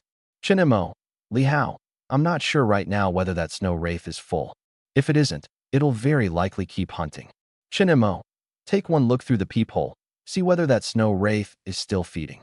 If it's still eating, its appetite's big and you're in danger. If it's stopped, it's full and you're safe for now. Li Hao, okay, I'll look. The group went quiet, everyone staring at their screens, waiting for Li Hao's message. Inside, Li Hao struggled to his feet, his legs still weak, bracing against the wall to barely steady himself. He drew a deep breath, edged slowly to the door, and pressed his eye to the peephole. The door across the hall stood wide open. The blood on the frame had frozen into dark red ice shards, and the pool of blood on the floor had frozen too, glinting black under the green glow. But Wu Mingxian was gone. The room was empty, leaving only the body of Wu Mingxuan's wife, twisted where it lay, completely still now, eyes still open, terror frozen on her face. Li Hao's breathing eased considerably. He shrank back and typed with shaking hands. Li Hao. Chinemo, I looked. Wu Mingxuan's gone. Only his wife's body is left in the room. The group instantly breathed a sigh of relief. It left. Where did it go? Probably went into the room, I'd guess. I looked at Li Hao's message and analyzed quickly. Wu Mingxian ate that burly man and was now gone, meaning it was full and didn't need to keep hunting. As for where it went, I thought of my earlier judgment. Snow wraiths have a sense of territory. After turning into a snow wraith, the first thing it did was return to its own door, treating that room as its territory. Now, full, it had most likely gone back inside. Chinemo. Good. Then that snow wraith is full for now and won't keep hunting. I paused, then added. Chinemo. Still, people living near Wu Mingxuan's place had better move out now while you can. Chinemo. Snow wraiths have a sense of territory. Both Wu Mingxian and Zhao Fuhai return to their own doors first after turning, meaning they treat home as territory. They won't leave it easily, but to hunt, they'll definitely choose the living closest to their territory first. Chinemo. So, neighbors on floors 17, 16, and 18 of Building 2, while the snow wraith is full and it's temporarily safe, move somewhere else. The group was silent a moment. Li Hao, hurry and move. Don't wait for it to get hungry and come for you. But move where? The hallway's freezing to death. Go to a neighbor's on a higher or lower floor, as long as someone will take you in. Li Hao's finger hovered above the screen. Chinemo was right. He had to move. I added another line. Chinemo. Also, those remaining 4 bodies have to be burned. We don't know how long mutation takes, or whether every body will turn, but they all have a chance. Can't leave them. The group stirred again. Right? Burn them. End of story. But it's this cold. Will they even catch? Douse them with some alcohol or gasoline. They'll burn for sure. Who goes to burn them? Who dares touch those bodies? Jiang Xingyong's ID surfaced, his tone steady. Jiang Xingyong. Everyone needn't worry about this. Back when the 2 bodies vanished, we already had a suspicion. We just weren't certain then and feared causing panic, so we didn't say it in the group. Those 4, I've already sent people to burn them. It should be in progress now. The group was suddenly full of flattery. Brother Yong thinks of everything. We were still scared, and Brother Yong already acted. Jiang Xingyong. Everyone be careful, lock your doors. He didn't reply to the flattery. I was about to set down my phone when another message popped up. Wait, didn't Zhou Hao's crew lose 8 people? That snow road never got sealed, did it? That line was like a stone dropped into still water. The group instantly boiled. Right, the middle of Zhou Hao's tunnel all collapsed. But the garage stretch is still open, isn't it? That snow road's still open. What if they turn into snow wraiths and crawl out? Brother Yong, can you take people to seal that side too? Jiang Xingyong didn't reply right away. Zhang Wen surfaced first. Zhang Wen, everyone don't panic. Zhou Hao's side is different from Fuanjia. Their snow road was buried by a cave-in, not dug through and left unsealed. Collapsed snow is solid. For a snow wraith to crawl out, it'd have to dig through meters of thick snow first. With the intelligence those things have, they shouldn't be able to. Someone breathed easier. Then immediately someone else countered.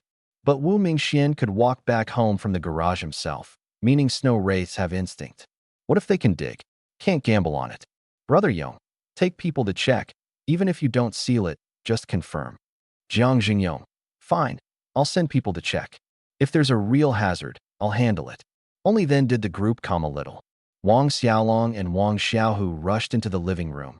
Faces white as paper, foreheads soaked with sweat, dark red blood spattered on their clothes. It's bad, Brother Yong. Something happened. Wang Xiaolong's voice had gone off-key. Jiang Xingyong dropped the group and rose from the couch. What happened? Wang Xiaolong fell to his knees with a thud, head bowed, voice muffled. Brother Yong, I failed your trust.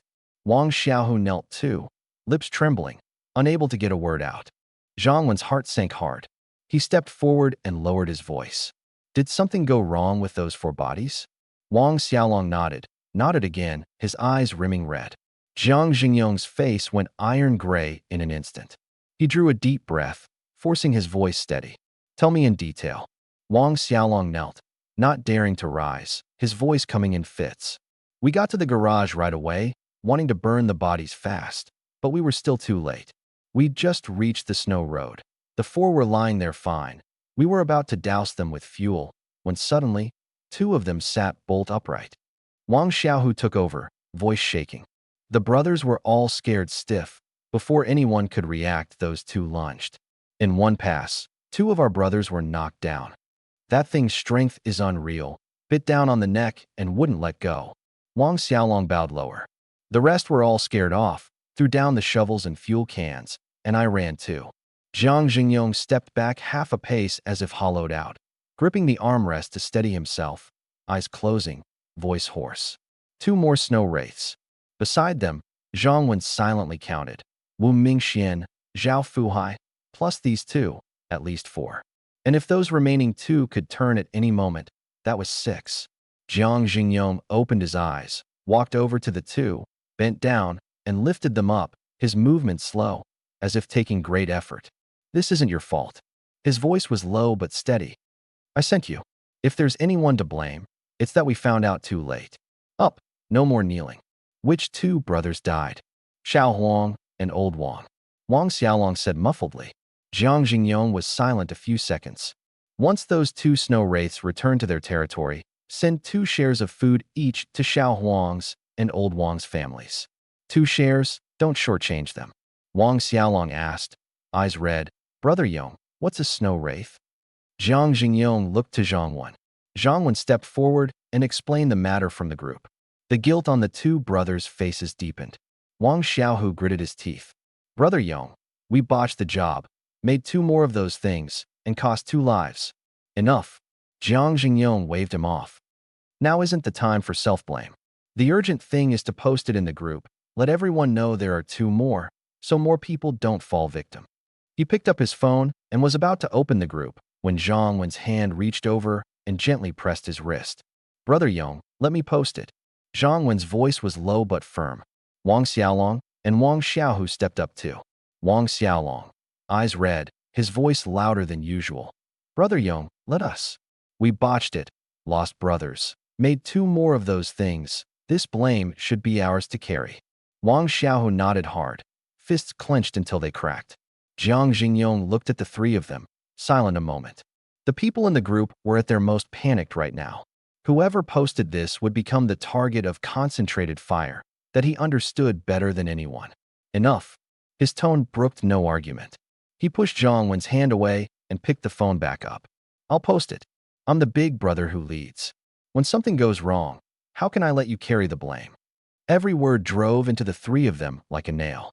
Zhang Wen slowly withdrew his hand, looking at Jiang Xingyong's profile, and a warmth he couldn't name suddenly welled up in his chest. The most right thing he'd done in his life was, that day, throwing in with Brother Yong. Wang Xiaolong opened his mouth, his throat as if blocked, unable to squeeze out a single word. He just grabbed Jiang Xingyong's arm, gripped hard, and let go. Wang Xiaohu sniffed and turned his face aside. Jiang Xingyong didn't look at them. Head down, he typed on the screen 1 word at a time. Jiang Xingyong's message sent, and the group went off like a boiling pot. What? 2 more? Weren't they supposed to be burned? How'd you let them mutate? Jiang Xingyong, do you people even have the ability to handle this? If you don't take the job. Left the bodies in the garage all day without burning them. Now something's gone wrong. Comfortable now, aren't you? The curses came one after another, scrolling fast. Jiang Xingyong's ID didn't appear again, as if drowned in the tide of blame. Zhang Wen stood to one side, brow locked tight. He thought a moment, dug out of his album that photo Jiang Xingyong had taken yesterday, the 6 bodies lying side by side in the snow.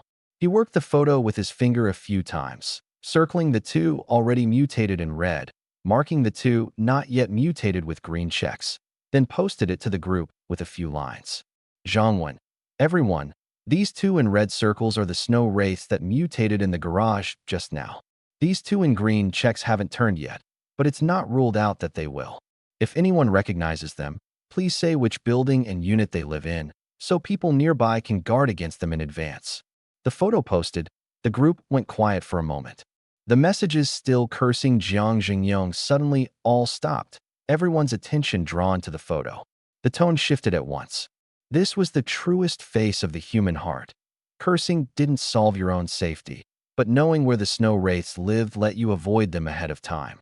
The one on the left in the red circle I know, surname Zhou Yonggang, lives in building 4, 8-2. The one on the right in the red circle is called Lu Jianjun, building 1, 10-4. I've worked a job with him. The left green check is Sun Xuejuan, building 6, 5-2. His wife's in the group. At sister Sun, your husband's body hasn't turned yet, but Zhongwen says it might. Move out fast or reinforce your door. The right green check looks like Tang Wei, building 5, 12-3. Zhongwen immediately posted again. Zhongwen, thank you all. Building 4, 8-2. Building 1, 10-4. Building 6, 5-2. Building 5, 12-3. All neighbors near these 4 units, be careful. The mutated ones may return home at any time, and the unturned bodies may transform at any time. Those who can move out, do. Those who can't, lock your doors and brace them with furniture. Whatever you do, don't open up. Neighbors in the same building, please pass the word, especially to the elderly and children who aren't in the group. Building 4, 8-3 here. I'm right next to Zhou Yonggang. I'm packing up and moving downstairs now. Building 1, 10-5. I'm one door from Lu Jianjun. I'm moving too. The wind in the group shifted completely. No one cursed Jiang Xingyong anymore. Everyone was busy identifying addresses, notifying neighbors, working out how to avoid danger. The fear was still the same fear, but the spearhead had moved off Jiang Xingyong. Everyone was worried about themselves now. No time to curse. Zhongwen sat on the couch with his eyes closed, fingers tapping absently against his knee, still turning over the messages in his head. Then a thought hit him like a bucket of ice water poured straight over his scalp. He bolted upright, cold sweat breaking out instantly. He'd just remembered. The day they dug out the snow, their own side had lost 2 men too. Old Li and Old Zhou. That day the snow tunnel had caved in. Old Li and Old Zhou had been walking out front, buried alive, and by the time they were dug out, there was no breath left in either of them. Jiang Xingyong had the bodies sent back to their families and even delivered supplies to the relatives. He remembered it clearly, because he'd been the one to contact the families himself. Old Li lived in Building 5, Unit 15-4. Old Zhou lived in Building 6, Unit 9-2. If those two had turned into snow ghosts too, Zhongwen didn't dare follow the thought any further. He turned to look at Jiang Xingyong on the couch and dropped his voice low, though every word still carried his tension. Yong, you remember Old Li and Old Zhou? The two who died the day we dug out the snow. The moment the words left his mouth, Jiang Xingyong froze like someone had hit pause. The hand holding his water glass stopped midair, his eyes fixed on the wall, not moving an inch. The air in the living room seemed to solidify. Even Wang Xiaolong and Wang Xiaohu went still. It was a long while before Jiang Xingyong slowly set the glass down, his voice rough. Xiaowen, tell me, what should we do? Zhongwen drew a deep breath and forced himself calm. I was the one who contacted the families. Let me message them and ask how they handled the bodies. If they cremated or buried them right away, we're fine. But if they kept them at home. He didn't finish. Jiang Xingyong understood. Okay, ask them. Jiang Xingyong nodded, his fingers tightening around the armrest. Zhongwen pulled up his chat history and found Old Zhou's wife. She was in the residence group chat too, and with the snow ghost blowing up everyone's feeds these past few days, she had to know.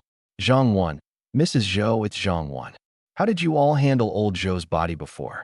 Message me back when you see this. The reply came quickly. Mrs. Zhou, Mr. Zhang, we buried Old Zhou out in the snow past the garage. We were afraid keeping him in the apartment would let him rot and breed germs, so we got him in the ground fast, and thank God we did, looking back. If he'd turned into a snow ghost in here, our whole family would have been finished. Zhongwen let out a long breath and quickly replied, That's good. Stay safe, Mrs. Zhou. Don't go outside. He turned to Jiang Xingyong, his tone a little lighter. Yong, the Zhous buried Old Zhou out in the snow past the garage. Jiang Xingyong nodded, though the expression on his face barely eased. And oldly, Zhongwen's heart climbed back into his throat. Zhongwen opened the chat with Old Li's family. The contact was Old Li's father, an old man in his 60s. He typed, Mr. Li, it's Zhongwen. How did you all handle Old Li's body before? Please get back to me. It's important. No reply. 1 minute. 2. 5. The screen stayed perfectly silent. The message sank like a stone into the deep sea, not even a typing bubble. Zhang sent another. Mr. Li, are you there? Please reply when you see this. It's about your safety. Still nothing. 10 minutes passed. 20. Zhang set the phone down and looked at Jiang Xingyong, his voice bitter. Yong, old Li's father. He isn't answering. Jiang Xingyong's face darkened too. Of course he understood what that meant. In times like these, everyone was glued to their phones. There was no way someone stayed silent this long. No reply meant only one thing. Something had happened in the Li household. If old Li turned into a snow ghost too. Zhang Wen didn't go on, but everyone knew how that sentence ended. Jiang Xingyong closed his eyes and leaned back against the couch, silent for a long time. Sending the bodies home had been a kindness and a way to hold people together. Follow me, Jiang Xingyong, and even if you die, I won't abandon you. Without that, who would ever dare follow him again? But it had never occurred to him that those bodies might one day become monsters. Building 5, Unit 15-4. Zhang Wen read the address aloud, a thread of relief in his voice. Yong, at least it's Building 5, not ours. Jiang Xingyong opened his eyes, glanced at him, and said nothing. Zhang Wen went on. We need to post this to the group. Whether or not it's our building, people deserve a heads up so they can take precautions. Jiang Xingyong was quiet for a moment, then nodded. Go ahead. Zhang Wen, everyone, emergency notice. The 2 men who died during the snow dig. Old Joe's family buried his body out in the snow past the garage, so that should be fine. But old Li's family hasn't responded at all, and his body was sent back home at the time. Building 5, 15th floor, Unit 4. My guess is old Li has very likely turned into a snow ghost in there, and probably already mutated. Anyone living near the 15th floor of Building 5, please be extremely careful. If you can move out, move. The message went up. The group went quiet for a few seconds before the reply started. Building 5, 15-4? I'm in 15-6, right next door. Oh my god. Another snow ghost. How many more are there going to be? What's wrong with you Jiang Xingyong people? Why were you sending bodies back to homes in the first place? Isn't that just getting people killed? Stop cursing them out. They meant well. Who could have guessed the bodies would turn? Good intentions making things worse is even more infuriating. You folks on 15 stop arguing and get moving. Your lives matter more. This time there were noticeably fewer people throwing blame, and most of them were residents of floors 15, 14, and 16 in Building 5. The other floors were more worried than angry. Zhang Wen quietly let out a breath. He leaned back into the couch and suddenly felt that moving in with Jiang Xingyong's crew had been the best decision he'd ever made. His old shared apartment had been Building 5, Unit 14-1. Old Li was right above him in 15-4. If he were still living there, the snow ghost upstairs could come down at any moment, and he wouldn't have dared close his eyes to sleep. Now he was in Building 6, one whole building away from Building 5. Safe, for the moment. But someone else wasn't safe. Asterisk, asterisk, asterisk. I was lying in bed, scrolling on my phone. Naturally, I'd seen Zhang Wen's message too. Building 5, 15-4. Old Li. I live in Building 5, Unit 14-1. The snow ghost was right over my head. I stared at the ceiling for a long while. Originally, my plan had been to hole up until the end of time. The system handed out supplies every day.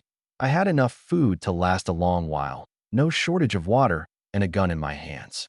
As long as I stayed inside and didn't go out, I could ride this out quietly and stay alive. But that wasn't an option anymore. There was a snow ghost directly above me, and not the low-level kind that only knows how to knock on doors. Old Li's body had been sent home, where there'd been family, living people. He'd very likely already eaten someone, completed the mutation, and turned into one of those long-armed, red-eyed, split-mouthed monsters. A thing like that, a single wooden door wouldn't hold it back at all. I checked the group again. People were already arranging to move. Residents from floors 15 and 14 of Building 5 were all looking for places to go. The logic was simple. If everyone around me cleared out and mine was the only unit left with the scent of a living person, the snow ghost would come straight for me. Move. I had to move. I rubbed my temples and started thinking, where to? Just then, a knock came at the door. Knock, knock, knock. I got up and pulled the door open a crack. Standing outside was a girl in a pink padded coat, Han Shui. Her hair was loose, her face full of fear, eyes red-rimmed, both hands clutching the hem of her coat with the knuckles white, like a startled little rabbit. "Chunemo," she said, her voice trembling. "Did you see the message in the group?" "I did. What's up?" She wrung the hem of her coat and hesitated. Are you planning to move out?" I didn't hide it. "Yeah, just figuring out where to go." She lowered her head, staring at the tips of her shoes, silent for a few seconds, her fingers pinching the fabric white, like she was working up to some hard decision. Finally, she took a deep breath and lifted her head, eyes already rimmed red. "Can I come with you?" I I don't have anywhere to go." I looked at her. Han Shui was one of the few friends I had. Honestly, even if she hadn't come to me, I would have gone and asked. She lived alone, no family, no friends. If she got left behind, she probably wouldn't survive. She stood in the doorway, hardly daring to breathe, terrified I'd say no. "You can't," I said. "Go pack up first. I'll call you when it's time to leave." Han Shui froze, like she hadn't expected me to agree so readily. Then her eyes went red, tears welling up and spinning at the rims while she fought hard to hold them back. She stepped forward and suddenly hugged me, burying her face against my chest, her voice muffled. "Thank you, Chinemo." I paused, then patted her back gently. "All right, go pack." She let go and stepped back, wiped the corner of her eye with the back of her hand, and nodded hard. "Okay." She'd taken a couple of steps when she turned back to look at me, a slightly embarrassed smile on her face. I smiled back and shut the door. I'd barely turned around, hadn't even made it back to the bed, when another knock sounded outside. This time, it was the front door of the apartment. I already had a guess who it was. Standing outside was Xiao Wanqing. White, thick-down jacket, zipper pulled all the way up, scarf hanging loose around an unmistakably pale little face. Her body was tilted slightly forward, the toe of one shoe scuffing the ground, restless and uneasy. Her eyes flicked past me into the room and pulled back, then kept drifting downward. "Chunemo," she said, her voice dry. "Are you moving out?" I leaned against the doorframe. "Yeah." Under my gaze, she went stiff all over, fingers twisting the fringe of her scarf, mouth opening and closing like there was something stuck in her throat. The hallway was quiet enough to hear both of us breathing. I didn't rush her. I just waited. After a long moment, she finally worked up the courage, lifted her head, and met my eyes. Hers were very bright, with a kind of burn-the-boats resolve in them. "Chinemo, can I come with you? I'll do anything." A teasing impulse took hold of me. I raised an eyebrow a fraction and let a sly little smile curl up. "Anything, really?" She didn't catch the mischief and nodded earnestly. "Yes, anything." I didn't say a word. I just tipped my head down slightly, my gaze landing on her face. Xiao Wanqing thought I was about to kiss her and shyly closed her eyes, her lashes fluttering. She was probably thinking, if it's Chunemo, I'm willing. But after a long beat, there was no sensation on her face or her lips at all. She opened her eyes and ran straight into me, looking at her with that sly grin. Her face went up in flames, red from her neck to the tips of her ears. She didn't know what to do with her hands, clutching her coat hem one second, rubbing the scarf fringe the next, the whole of her like a boiled shrimp. I let her off the hook, dropped the smile, and said seriously, "All right, go pack up. I'll call you before we leave." Her face was still red, but her eyes shimmered with tears now. She lowered her head, her voice choked. Thank you, Chinemo." She turned and walked toward the unit across the hall, glancing back once when she reached the door. I gave her a nod. Only then did she push it open and go in. I watched that door close, then shut the front door and walked back to the room. Inside, Sihan and Wen Xiaoyi were already awake, wrapped in the blanket with just their two heads poking out. Clearly they hadn't seen the group messages yet and had been woken by me going in and out. "Mo, were you just outside?" Sihan rubbed her eyes, her voice soft and gentle. I sat down on the edge of the bed and laid out the situation from the group. Both their faces changed instantly. When Xiaoyi's lips trembled. "Chinemo, are we moving out?" "Yeah, and we need to do it fast." Sihan was quiet for a moment, her voice light but steady. "Where to? Do you know anyone?" I shook my head. "Haven't figured it out yet. But don't worry, there'll be a place." Sihan looked at me and nodded. When Xiaoyi gave a small and pulled the blanket up over half her face, leaving just her eyes showing. They trusted me 100%. If I said there'd be a place, then there would be one. I sat on the edge of the bed for a bit, running through every place we could possibly go, then opened my phone and pulled up the small group Fong Yuan had set up. Everyone in it was a resident of floors 10 through 14. I'd ask in this small group first. The residence group was big and full of prying eyes. If I rashly revealed I had enough food and medicine to keep several people alive, someone with bad intentions would lock onto me, and I'd be inviting trouble for nothing. Fong Yuan's small group had few people, so the risk was manageable.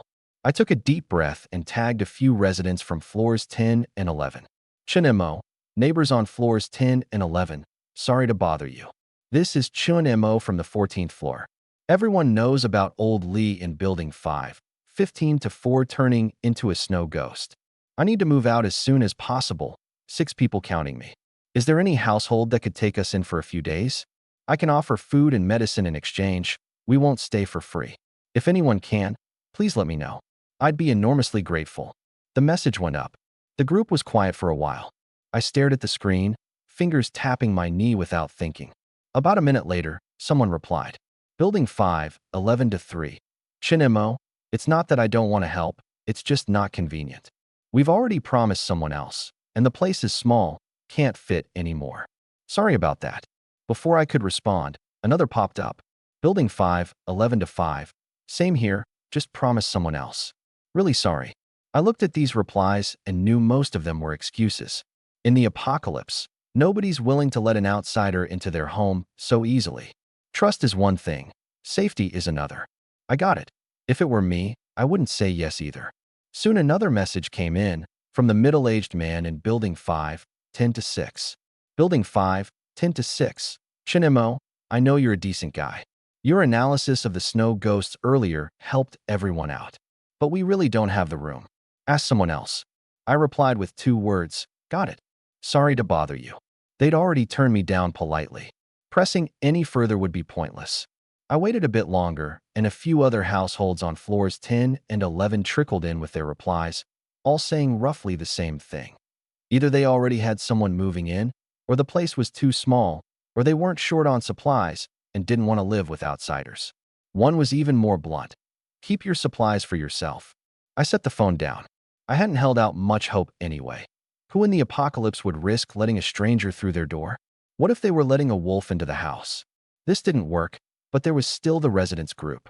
I was about to open it and try again when the phone buzzed. A new message in the group, tagging me. Building 5, 10 to 1. Chun Mo, I added you as a friend. Accept, and let's talk privately. I opened the friend request, an account called Blue with a cartoon avatar. I tapped accept, and the messages came through fast. Hi, I'm Lee Wanning. Chun Mo, hi, I'm Chun Mo. Lee Wanning, your group of 6. How many men, how many women? Chun Mo, 1 man, 5 women. Asterisk, asterisk, asterisk. Reading that reply, Lee Wanning let out a long breath, the tension finally draining from her nerves. 5 women, only 1 man. Good. If the other side had been all men, or the ratio reversed, she'd have starved to death before letting them in. Lee Wanning had always lived alone. The day the apocalypse hit, she'd just finished a major surgery, on her feet from 9 in the morning until 4 in the afternoon, and when she walked out she felt like she was about to fall apart. She got home, ordered delivery, showered, and crashed, sleeping straight through till dawn the next day, perfectly missing that night's panic-buying chaos. When she woke the next morning and pulled back the curtains, the whole world outside was a ghastly white. She went downstairs and saw that the ground floor of the building was nearly buried in snow. Back home, she took stock. Half a bag of rice, 2 packs of dried noodles, a few eggs, a small tub of oil, and a little leftover vegetables and meat. That was it. Rationed carefully for 1 person, maybe enough to last a week. Lee Wanning, you're such an idiot, she couldn't help cursing herself. Of all the nights to go to bed early, you picked that one. Great. Just starve to death. Why don't you? These past 2 days she'd been scraping by on those few supplies, eating only half full each meal, dizzy and lightheaded from hunger. She'd even thought about knocking on a neighbor's door to borrow some food, but thought better of it. In the apocalypse, food was your life. Who would lend it to her? Just as she was running out of hope, she saw Chun Mo's message. I can offer food and medicine in exchange. That line was a lifeline. She added him without a second thought. But she had her reservations too. 6 people? How many men? How many women? If they were all men, a woman living alone letting them in would be a lamb walking into a den of wolves. She'd rather starve. So she'd asked. 5 women, 1 man. She set the phone down, the corners of her mouth lifting on their own. That Shinemo, one guy with 5 women to handle. He'd be too swamped to even worry about her. The more she thought about it, the safer it felt, and a faint, mischievous little smile crept onto her lips. But she hadn't forgotten the key question. She weighed her wording and sent another message. Li Wanning. Shinemo, you said you could offer food and medicine. Roughly how much? I'll be honest. The reason I'm willing to let you all move in is that I'm already out of food here. Once she'd sent it, she stared at the screen a little nervously. Shinmo's reply popped up fast. Shinemo, Wanning, how about this? We do it by the day. For every day we stay at your place, we give you a day's worth of food, at least enough for 2 meals each day. I won't let you go hungry. Same with medicine. Whatever you or your family need, I can provide. Li Wanning's eyes lit up. By the day? At least 2 meals worth each day. That meant she didn't have to worry about how much she could get up front, or about them leaving after a few days and her going hungry again afterward. As long as they stayed a day, she had a day's security. And there was medicine on top of it. She was a doctor. She understood the value of medicine in the apocalypse better than anyone. She replied almost instantly. Li Wanning, done. Let's do it exactly like you said. When are you moving? I'll get the rooms ready right now. Shinemo, as soon as possible, probably sometime today. Thank you, Wanning. Li Wanning, don't call me Wanning like that. Just Wanning is fine. After sending it, she sprang up off the couch and pushed open the door to the second bedroom, the one she'd set up for her parents' occasional visits. The bed was fully made, with a little dust settled on it. A quick tidy, and it'd be livable. The living room couch could sleep someone too. 6 people would manage with a bit of squeezing. As she tidied, she couldn't help laughing out loud. Now she wouldn't starve. 2 meals a day, on top of it. Far better than these last days of going half hungry. Li Wanning, you lucky thing, she said, smiling. Asterisk, asterisk, asterisk. I sent back an okay, set the phone down, and let a faint smile tug at my mouth. Finding a place to land this quickly was more than I'd expected. I'd practically given up hope, and then the situation turned right around. Li Wanning had come to me on her own. I walked over to the bed. Sihan and Wen Xiaoyi were sitting up, both pairs of eyes fixed on me. They hadn't asked, but the anticipation in their eyes was impossible to hide. Found one, I said. Building 5, 10 to 1. Her name's Li Wanning, lives alone. She agreed to let us move in. When Xiaoyi shot up off the bed, her eyes bright as stars. Shinemo, you're amazing. You found one so fast. Sihan didn't say anything. She just looked at me, the corners of her mouth lifting slightly. The two of them exchanged a glance and shared a quiet, knowing smile. She'd known I'd never let them down.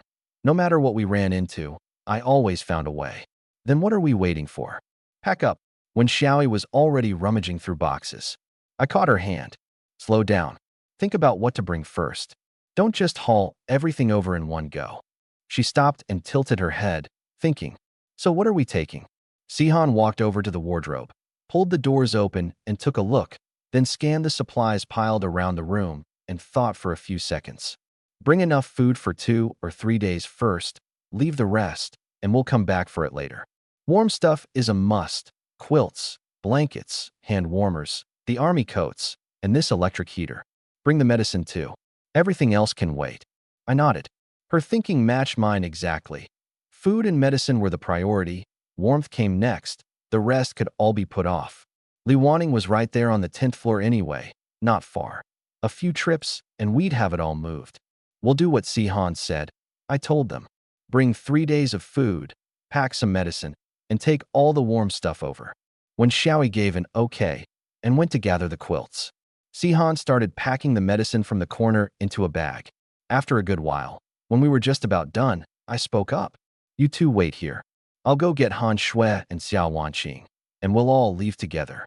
Sihan nodded. When Xiaoyi sat on the edge of the bed hugging a blanket, swinging her legs. Hurry back. I went to Han Shui's door and knocked 3 times. The door opened quickly. Han Shui was in thick clothes and a knit cap, a stuffed backpack on her back and 2 tote bags sitting at her feet. She'd clearly packed long ago and had been waiting for me the whole time. She clutched the backpack straps, her knuckles white, her eyes tense, afraid I was bringing bad news. "Chun-mo," she said, her voice tight. "Did you find a place?" "Found one. The 10th floor. We'll go as soon as you're ready." Her eyes lit up instantly, and her shoulders visibly relaxed. She nodded hard and bent to pick up the 2 bags at her feet. The backpack dragged her forward, but she gritted her teeth and straightened up. "Let me take one." I reached for a bag. No, it's fine." She quickly shook her head and hugged the bag to her chest. "I can carry it myself. It's not heavy." I didn't push it. I turned and headed toward Xiao Wanqing's place. Han Shui followed behind, backpack on, bags in hand, taking quick little steps. I reached Xiao Wanqing's door and knocked. It opened fast. Xiao Wanqing still had a faint, lingering flush on her face and looked a lot more put together than she had that morning. She'd changed into a dark down jacket, scarf wrapped up snug, several bags piled at her feet.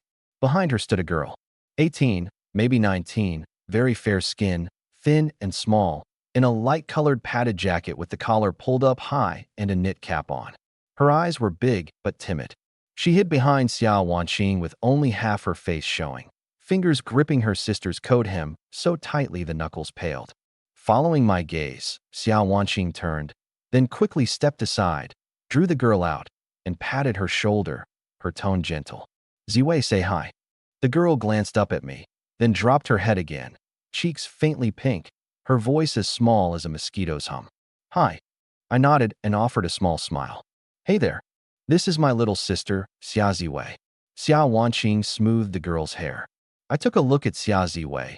Her color was still a little pale, her lips short on blood, but her eyes were bright. The fever had broken. "Get ready and we'll go. The place is on the 10th floor." "We're ready." Xiao Wanqing bent to shoulder a backpack and picked up a large bag besides, the luggage swallowing her up.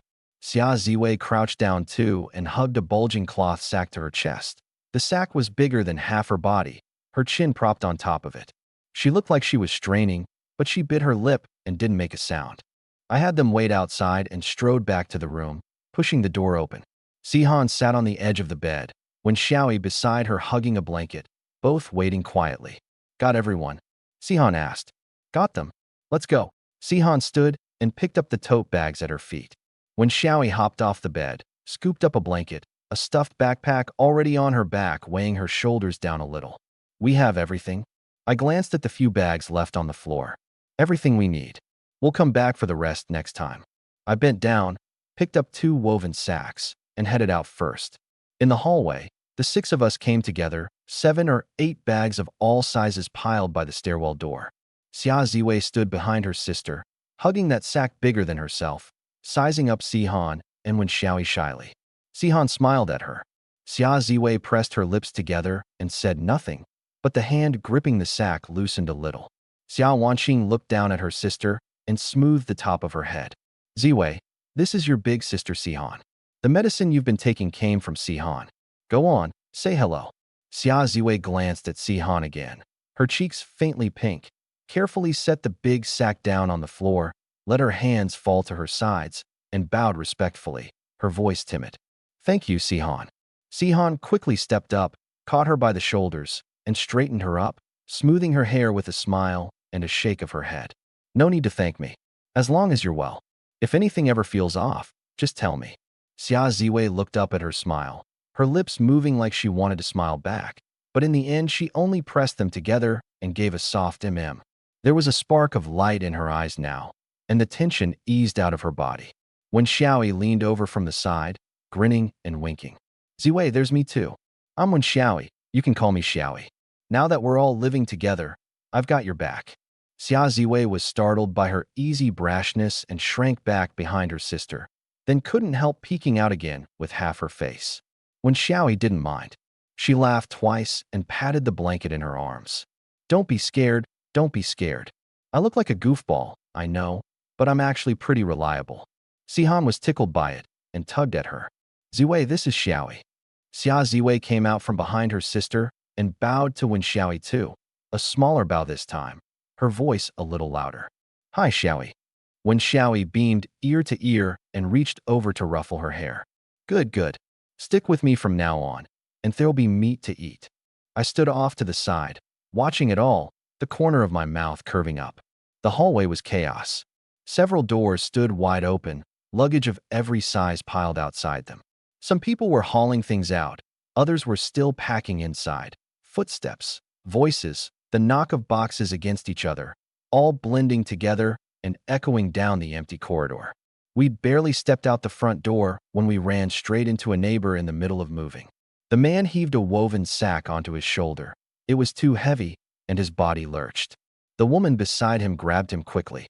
Easy, easy, don't throw your back out. The man grunted and steadied the load, then looked up, saw us, paused a beat, and gave a nod by way of greeting. I nodded back. A little farther on, another household was moving out too. A young guy with a backpack and 2 bags in his hands came rushing out and nearly slammed into Han Shui. She flinched back, startled, and the guy hurried out an apology before bolting for the stairwell without looking back, his steps frantic, like something was chasing him. At the far end of the hall was a family of 3, parents and a child, each carrying something. The kid was small, hugging a stuffed animal, being towed along by his mother, his little face blank with confusion. The whole floor was moving out.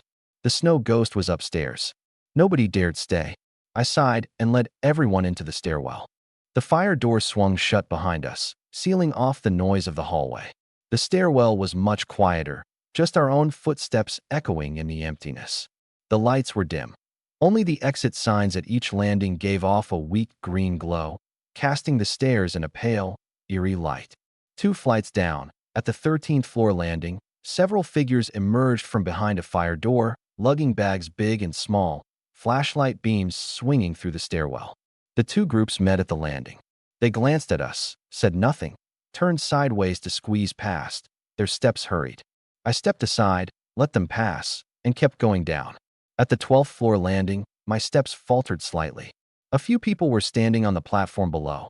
The one in front was a burly man, black padded jacket, collar open, a thick neck showing. He leaned against the wall with one leg propped on a step, an arm draped over his knee, his posture lazy. But his eyes were anything but lazy. His gaze cut across my face like a knife, then swept over the girls behind me one by one, unhurried, like he was sizing up merchandise. 3 solid men stood behind him, in dark clothes, some leaning against the wall, some crouching. A few bags lay scattered on the ground, mouths gaping open to reveal instant noodles, bottled water, canned goods, clearly just looted. The air in the stairwell seemed to freeze in an instant. My steps didn't stop, but they slowed. I recognized the one in front, Zhao Xiong. Zhao Xiong from Building 5, 12-2. The one who'd already killed someone on day 1 of the apocalypse. He saw us, and the corner of his mouth slowly split into a grin, bearing a mouthful of yellow teeth. He didn't move, just leaned against the wall and waited for us to come to him. Several groups had already passed through here before us. Zhao Xiong and his men were lying in wait, stopping anyone who came through with luggage and demanding some food as a toll. He didn't want to kill, at least not right now. Killing was too flashy, too likely to turn him into a target for everyone. But asking for some food, that wasn't unreasonable. Most people, wanting to avoid trouble, would hand a little over, and once they did, he let them through. But this group made his eyes light up. Not because of the bulging woven sacks in my hands, because of the girls behind me. 1, 2, 3, 4, 5. Every one of them young, every one of them beautiful. His gaze slid across their faces one by one, like a tongue licking across lips. The laziness in his eyes turned to greed. Well, well. Zhao Xiong straightened up and planted himself in the landing, blocking the way. The 3 behind him got up too, clubs and steel pipes in hand, loosely fanning out around us, not getting too close. He looked me up and down, then eyed the bag in my hand, and gave a sneering little laugh. Who do we have here? Lucky man, moving out all by himself with this many pretty girls. I stopped on the steps, 3 or 4 paces from him. Didn't retreat, didn't advance. Just stood there and slowly set the woven sack in my hand down, watching him with a calm gaze. Sihan stood behind me. Wen Xiaoyi hugged her blanket and shrank in behind my back, only half her head showing, eyes wide. Han Shui clutched her backpack straps, knuckles white. Xia Wanqing pulled her little sister behind her and stood in front. Xia Ziwei hid behind her sister with just a pair of timid eyes peeking out. Move. I said it quietly, but in the silent stairwell it came through clearly. Zhao Xiong raised an eyebrow, his grin deepening. He didn't move aside. Instead, he took half a step forward, his gaze landing on the girls behind me again, greedier by the second. Move. He gave a sneering chuckle. You're carrying all this, with this many pretty girls beside you, and I'm just supposed to let you walk through? Wouldn't that make me look like a pushover? The three behind him laughed along, the sound coarse and grating, bouncing back and forth in the stairwell. I said nothing. I just watched him, my gaze calm, my expression calm, my breathing unchanged, like I was looking at someone who didn't matter at all. Zhao Xiong's laughter slowly died. He realized something was off about my eyes. No fear, no panic, not even tension. That calm wasn't an act. It was the look of a man with something to back it up. He'd seen too many people tremble in front of him, beg, sob, and plead. He knew those looks intimately. Terror, despair, groveling. But there was nothing in my eyes at all, just a calm that bordered on indifference. Something tightened in Zhao Xiong's gut. A man like this was either an idiot who didn't know what the word death meant, or someone genuinely capable, holding a card he wasn't the least bit afraid to play.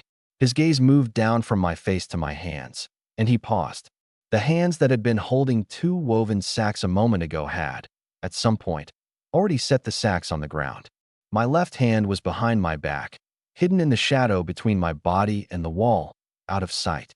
My body was tilted slightly forward, my weight dropped low, like I was ready to react to something at any second.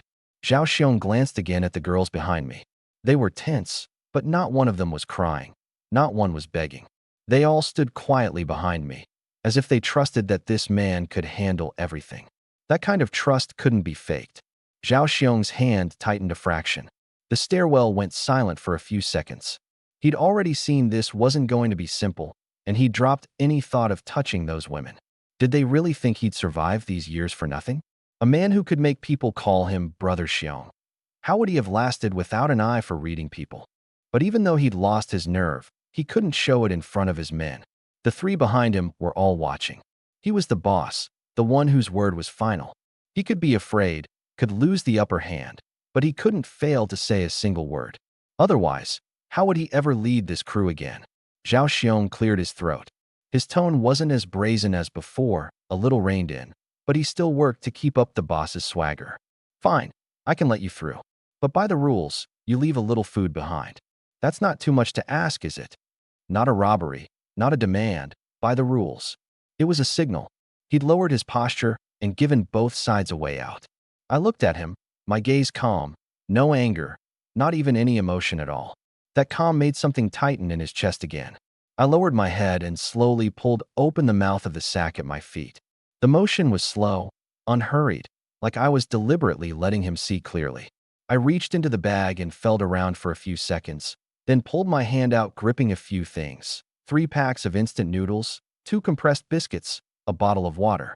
I bent down and fished out a small pack of sausages too, and tossed it at his feet. Not a lot, but not too little either. Now that's more like it. Zhao Xiong called out theatrically, bending to scoop them up, the grin floating back onto his face. But this time it didn't reach his eyes. He handed the goods to the lackey behind him and waved an arm to the side. Brothers, clear the way. The 2 behind him hesitated, then stepped to either side. Only one, a burly man with a cleaver tucked into his waistband, didn't move, frowning, his lips moving like he wanted to say something. Zhao Xiong didn't wait for him to speak. He grabbed the man's arm and yanked him back, shooting him a look. Not an angry look, but a warning one. The man opened his mouth, then finally shut it, and retreated sullenly to one side, his fingers loosening from the cleaver's handle. I bent down, picked up the woven sack, and walked past Zhao Xiong. My pace neither fast nor slow, my breathing steady, like the standoff of the last few minutes had never happened. Sihan followed behind me, then Wen Xiaoyi, then Han Shui, then Xia Wanqing, and Xia Ziwei. 5 girls passed in front of Zhao Xiong one after another. No one looked back, no one spoke, just the sound of saws on the steps. The group rounded the landing, footsteps gradually fading downward, farther and farther, until they were swallowed by the stairwell's echo. Zhao Xiong stood where he was, staring at that landing, unmoving. The cleaver-toting man finally couldn't hold it in. He stepped closer, lowered his voice, full of resentment. Brother Xiong, you just let them go? Those girls. Zhao Xiong didn't turn around. He kept staring at the landing, like he was thinking something, or maybe thinking nothing at all. Several seconds passed before he spoke, low enough that only the few beside him could hear. You didn't fucking see it. The man blinked. See what? That guy. Zhao Xiong turned around, his gaze sweeping across his lackeys' faces. He set his bags down, put one hand behind his back, leaned his body forward. That's the stance of a man about to pull a weapon. The man opened his mouth to say there was no way some guy moving apartments had a thing like that, but the words died on his tongue. Because he wasn't sure.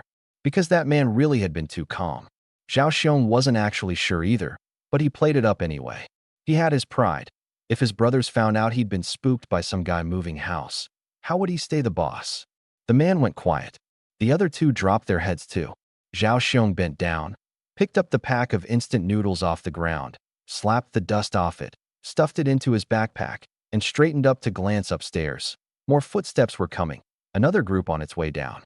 Next bunch, ask for more. He walked back to his corner, leaned against the wall again, propped his leg on a step, and draped his arm over his knee. Asterisk, asterisk, asterisk. I reached the 10th floor. I pushed open the stairwell's fire door, the hinge letting out a low groan, cold air pouring out through the gap and fluttering the hems of our coats. I braced the door open with my body. Sihan came out, then Wen Xiaoyi, then Han Shui, and last Xia Wanqing leading Xia Ziwei by the hand. The six of us finally stepped out of that dim, cold stretch of stairwell and into the 10th floor hallway. The motion sensor lights had died long ago. There was only a thin sliver of light coming in from the window at the far end, but it was far brighter than that ghastly green glow back in the stairwell. I let go of the fire door, and it slammed shut. When Xiaoyi gave the blanket in her arms a little bounce, drew a deep breath, then suddenly turned her head and looked at me with shining eyes, grinning to show two little canine teeth. Chinemo, you were so cool just now. Back there in the stairwell, I barely dared to breathe, terrified that big guy would notice me. The way he looked at us, like a starving wolf, my heart still pounding. Sihan stood beside me, and at her words, the corner of her mouth lifted. Mo's always been cool. She didn't say more, just looked at me with that gentle gaze. Han Shui took half a step forward, her voice crisp. Chinemo, you were super cool. The way that big guy looked at us back there, I honestly thought we weren't going to make it out. Two of the men behind him had steel pipes, and one had a cleaver tucked in his waistband. My legs went weak.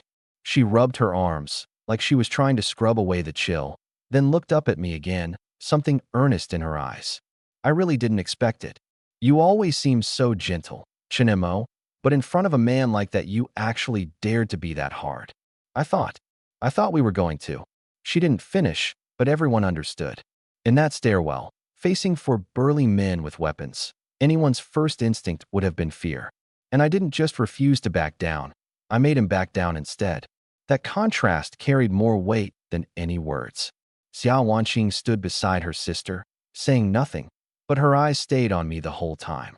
Back in the stairwell, she'd seen the way Zhao Xiong looked at them more clearly than anyone.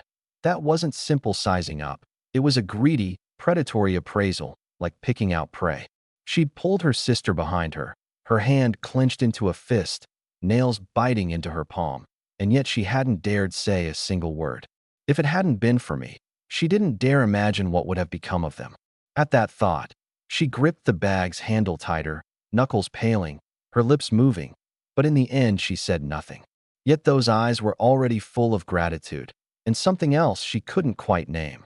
Xia Ziwei was still hugging that sack bigger than herself, her chin propped on top of it, her big eyes fixed on me without a single blink. Her gaze was different from Han Shui's and Wen Xiaoyi's. Not so much exaggerated worship as a purer, quieter watching, like she was trying to carve this person's face into her mind. The way she saw it, my being that hard wasn't because I felt no fear, it was because I had to protect them. For her sister, for Sihan, for Xiaoyi, for the one called Han Shui, and for her too. My gaze swept past her without meaning to, and she immediately dropped her head, burying her face behind the sack, the tips of her ears faintly red. I watched their reactions, smiled, and said nothing. My nerve had never come from nowhere. It wasn't that I was brave, it was the handgun in my system's storage space. Back in the stairwell, if Zhao Xiong hadn't gotten the hint, I wouldn't have minded firing a shot.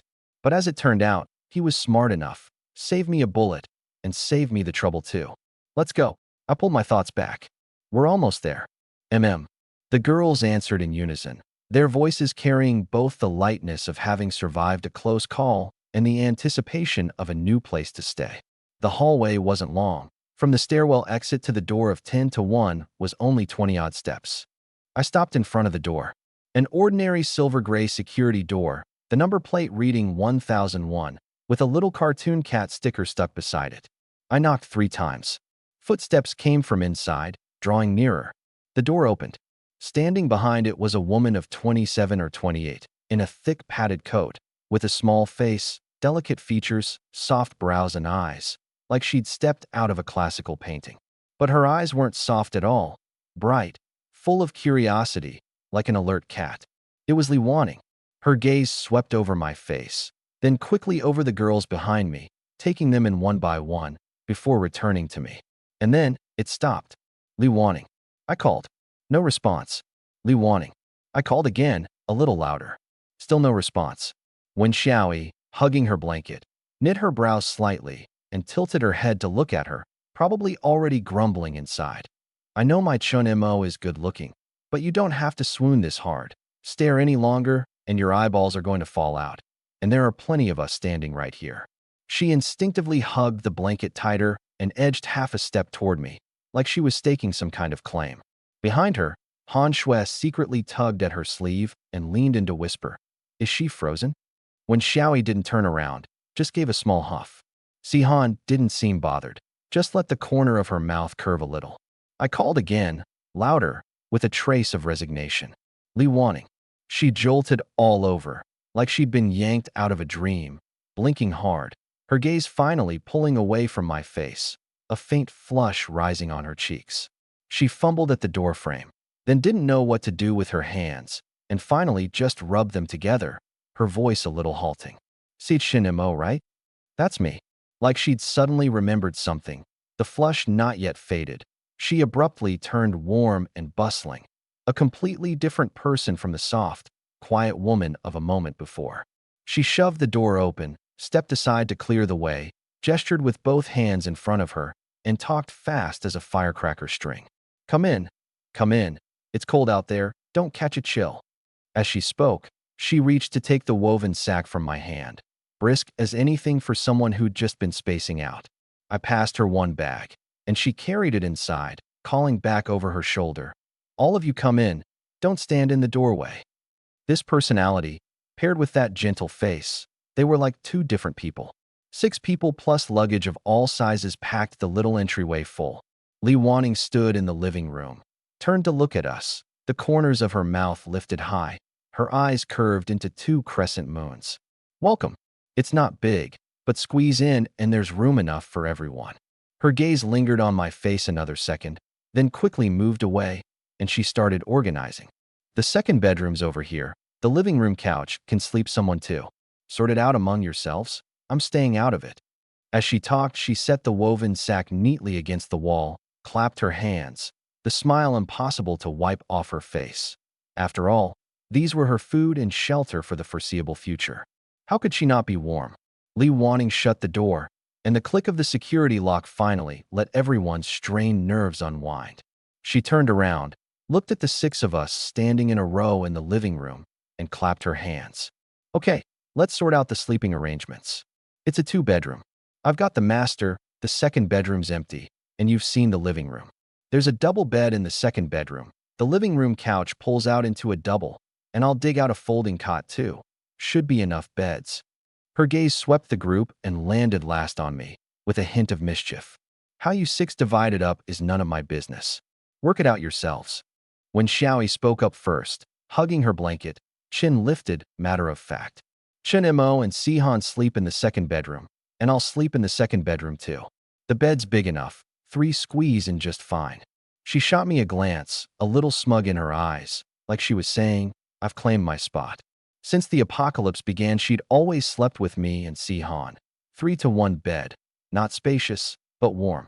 Si-Han said nothing, just let the corner of her mouth curve, and reached over to take the blanket from Wen Xiaoyi's arms and fold it for her.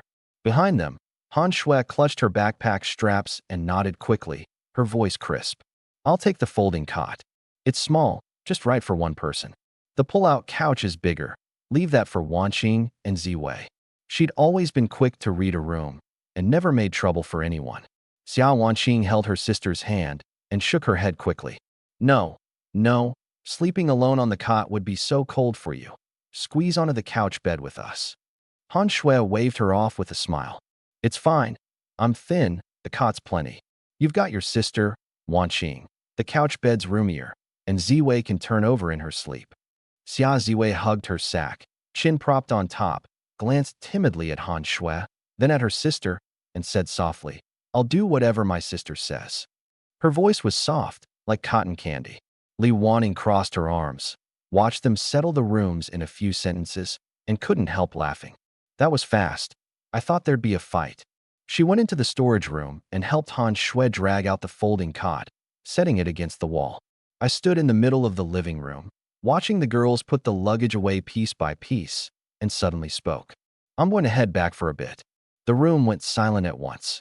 Wen Xiaoyi was the first to react, whipping around, her voice full of alarm. Back? Back where? The 14th floor. She crossed the room in a couple of strides and grabbed my sleeve. No way, that big guy's still in the stairwell. What if you run into him? Han Shui stood up too, still holding a toiletry bag, her knuckles white. Chinemo, it's too dangerous. He's still there, and you'd be going back alone. Xiao Wanqing set down what she was holding and stood, brows knitting. Is there something you absolutely have to grab right now? Can it wait till tomorrow? They might be gone by then. Xia Ziwei hugged her sack and stared at me without blinking, her little face full of worry. Si-Han said nothing, but she walked to my side and gently took hold of my fingers. Her palm was warm and soft, not gripping hard, but the warmth itself was a kind of plea to stay.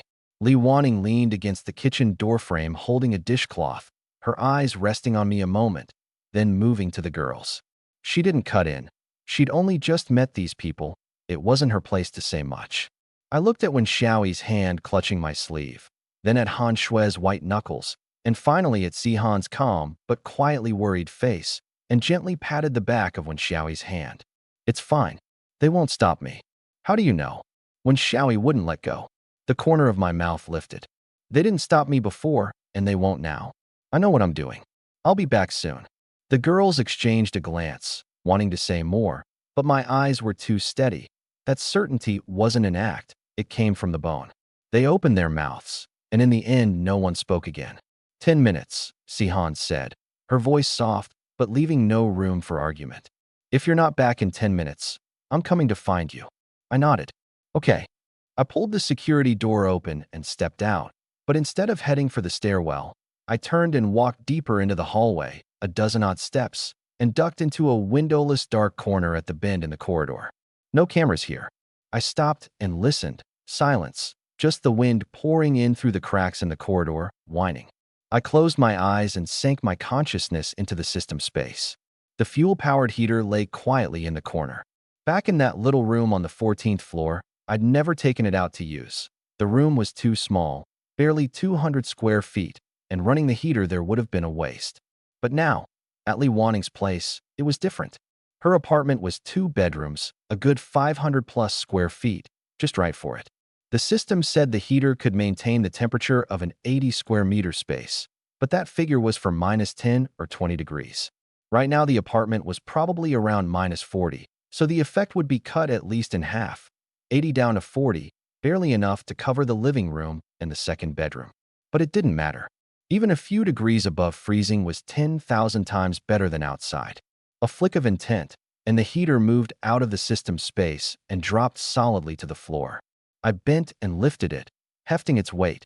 Not light, but movable. I carried it out of the corner, back to the door of 10-to-1, and opened it with the spare key Li Wanning had given me. The moment the door swung open, all the girls in the living room turned to look at once. Wen Xiaoyi rushed over first, looking me up and down to confirm I wasn't hurt before letting out a breath. You scared me to death. Back already. Then she looked down at the thing in my hands, her eyes going round. What is that? I carried the heater into the living room, set it on an open patch of floor beside the couch, straightened up, and slapped off the dust. A heater runs on fuel.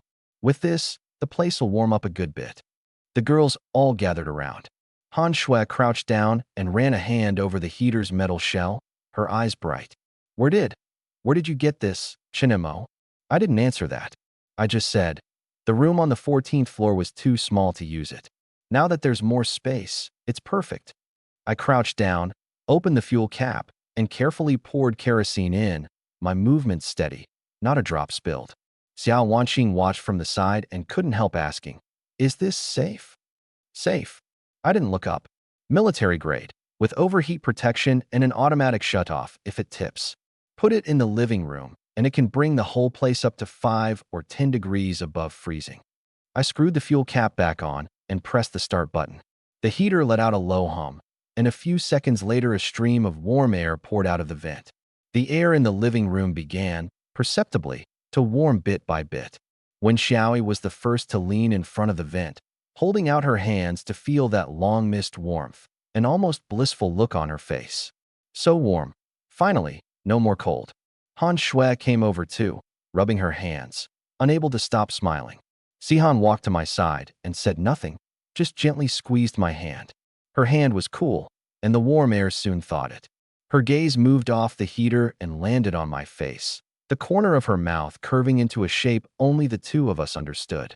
Wen Xiaoyi turned to glance at me too, then at Sihan, and the three of our gazes met, and all of us smiled without meaning to. The smiles were light and faint, but they held something only we ourselves understood. They'd lived so long in that little room on the 14th floor and had never seen any heater. Forget a heater, they hadn't even had a decent heat source. Where this thing came from, they understood better than anyone. But they wouldn't say. Li Wanning stood in the kitchen doorway holding a dishcloth, looking at the humming heater, then at my back, the corner of her mouth lifting slightly. She didn't ask where it came from or what I'd been doing when I went out. She was a smart woman. She knew some things weren't meant to be asked, and some things didn't need to be. The green light in the stairwell grew dimmer and dimmer, the exit sign flickering a few times like it might go out at any moment. Zhao Xiong sat on the steps at the 12th floor landing, one leg propped on the step below, an arm draped over his knee, a cigarette pinched between his fingers, the tip flaring and fading in the dark. He'd been sitting here almost 2 hours. At first it had been busy, group after group coming down to move out, bags big and small, and with his men blocking the way, most had obediently left a little food behind. Half a bag of rice, a few packs of noodles, a few bottles of water. Not much, but it added up. But since that guy named Chun had passed through, there'd been no movement for nearly half an hour. Zhao Xiong stubbed the cigarette out on the concrete. Beside him, a lackey rubbed his hands and hunched his neck as he leaned in. Brother Xiong, nobody's come in ages. Still waiting. Zhao Xiong said nothing. He looked up the stairs, pitch black, no footsteps, no figures. Then down at the few plastic bags by his feet. For men had stood guard for nearly 2 hours and gotten only this little. We're done. He stood, slapped off the dust, his voice carrying frustration and impatience. Damn it, guard this long for this little. Let's head back. He bent and picked up the plastic bags. The rice bag inside dug into his hand, so he shifted it and tucked it under his arm. The 3 men behind him stood too, each grabbing a bag. The group started down the stairs, footsteps muffled and heavy. A few steps down, the burly man with the cleaver at his waist, Ah Hao, suddenly spoke up, his voice low but laced with discontent. Brother Xiong, if you ask me, we should just rob them. This is too slow. Half a day for this little. Who's that going to feed? Beside him, Ah Biao chimed in, his voice thin and sharp. Yeah, Brother Xiong, there's 4 of us with weapons. What's there to be afraid of? Just knock on doors and take what's inside. Zhao Xiong's steps didn't stop. He turned to glance at Ah Hao, then at Ah Biao, the corner of his mouth twitching. Of course he wanted to rob them. Robbing was far faster than collecting tolls. Rush in, flash a blade, and they'd hand over their food meekly. One household stockpile was worth a whole day of squatting here. But he couldn't. You think I don't want to? Zhao Xiong's voice dropped low, but it carried anger that had been bottled up a long time. He stopped and turned to face the three of them, the flashlight beam striking up from below, lighting his face half bright, brows knotted together. Use your heads. What if we get filmed and posted to the group again? Last time I killed someone, somebody filmed it and put it up. If it weren't for my reputation, people would have already banded together to take me down. Do it again, and we're the ones who get dealt with. The stairwell went quiet. Ahao said nothing, and Ah Biao shut his mouth too, but neither of their expressions looked convinced. Ahao looked down at the handle of the cleaver at his waist, his fingers rubbing it a few times, like he was stroking something precious. After a few seconds of silence, he looked up, his tone hard. Brother Xiong, they don't have the guts. A pack of cowards holed up in their homes, too scared to even open the door, and they dare band together against us? You're overestimating them. Ah Biao nodded along and opened his mouth to say something, but seeing the look on Zhao Xiong's face, swallowed the words back. Zhao Xiong stared at Ahao for a few seconds, then suddenly shot out a hand, grabbed him by the collar, and yanked him close. Ahao was half a head taller, but the instant he was grabbed by the collar, he went rigid all over, his back bending involuntarily, his eyes wide, not daring to move. I said, you do as I say. Zhao Xiong's voice wasn't loud, but every word drove into Ahao's ear like a nail. His eyes were cold, cold as the snow outside, no warmth, no room for negotiation. Ahao's lips moved, but in the end he said nothing, lowering his eyes to avoid Zhao Xiong's gaze, his shoulders slumping slightly. Zhao Xiong let go and shoved him hard. Ahao staggered, catching the wall to steady himself, head down and silent now, but his fingers were already clenched, nails biting into his palm. Let's go. Zhao Xiong turned and kept heading down. The lackeys followed behind, no one speaking again, footsteps echoing in the stairwell. Ahao walked last, head down, his expression hidden. But the instant the flashlight beam swept across the wall, you could see the malice in his eyes, like a chained wolf that had bowed its head for now, fangs still intact, ready to bite back at any moment. Zhao Xiong led the group back to their place. The apartment was cluttered with the trash of the past few days. He tossed the plastic bags onto the table and dropped into the couch, rubbing his temples with his eyes closed, that young man's calm gaze from the stairwell still turning over in his mind. Ahao didn't sit. He stood in the middle of the living room, one hand resting on the cleaver's handle, the other shoved in his pocket, his face a play of shifting moods. He glanced at Zhao Xiong, then at Ah Biao, his lips moving, but in the end he said nothing and turned into the kitchen. The kitchen had no light. The snow glow from the window came through, casting the counter a pale white. Footsteps came from behind. Ah Biao slipped in and leaned close, lowering his voice. Brother Hao, what's with Brother Xiong today? He seemed kind of gutless. Ahao didn't answer. Ah Biao edged half a step closer. And those girls, each one prettier than the last, just let go like that. The brothers aren't happy about it. Ahao turned to look at him, his eyes bright in the snow glow, but his gaze cold. You think Brother Xiong's gotten old? Ah Biao started and quickly shook his head. No, I didn't mean that. I just feel like the way we handled today was spineless. Ahao said nothing, patted his shoulder, and walked past him back to the living room. Zhao Xiong was already lying on the couch, one leg hooked over the armrest, eyes closed, breathing even. Ahao glanced at him, the corner of his mouth twitching slightly, then walked to the balcony, pulled the door shut, and lit a cigarette. He leaned on the railing, looking down at the snow-covered lot below, the same thought turning in his head. Zhao Xiong was finished. From killing someone to make a name on day one of the apocalypse, to now squatting in a stairwell collecting tolls. In just 2 days, he'd gone from wolf to dog. What future was there in following him? Ahao flicked the cigarette butt off the balcony and turned back inside. In the living room, the lackeys still weren't asleep, huddled around the coffee table, murmuring about something. Seeing him come in, they all looked up, a kind of unspoken anticipation in their eyes. Ahao walked over and crouched, lowering his voice. Tonight, we pull a big one. Ah Biao's eyes lit up. Brother Hao, you mean? Ahao scanned Ah Biao and De Zhuang. Both had run with Zhao Xiong since before the apocalypse. What they'd squatted half a day for today wasn't even enough to fill the 3 of them. Keep on like this, and they'd starve to death before anyone else came for them. Building 13, Unit 3, remember it? His voice was low enough that only the few of them could hear. Ah Biao nodded. I remember. An old man. Looked like he stocked up a lot on day one. That's the place. Ah Hao stood and drew the cleaver from his waist, the blade glinting cold in the snow glow. Be quick, no noise. Get inside, control him first, don't let him shout. Clear out everything, leave nothing. De Zhuang hesitated. Brother Hao, what about Brother Xiong? If he finds out.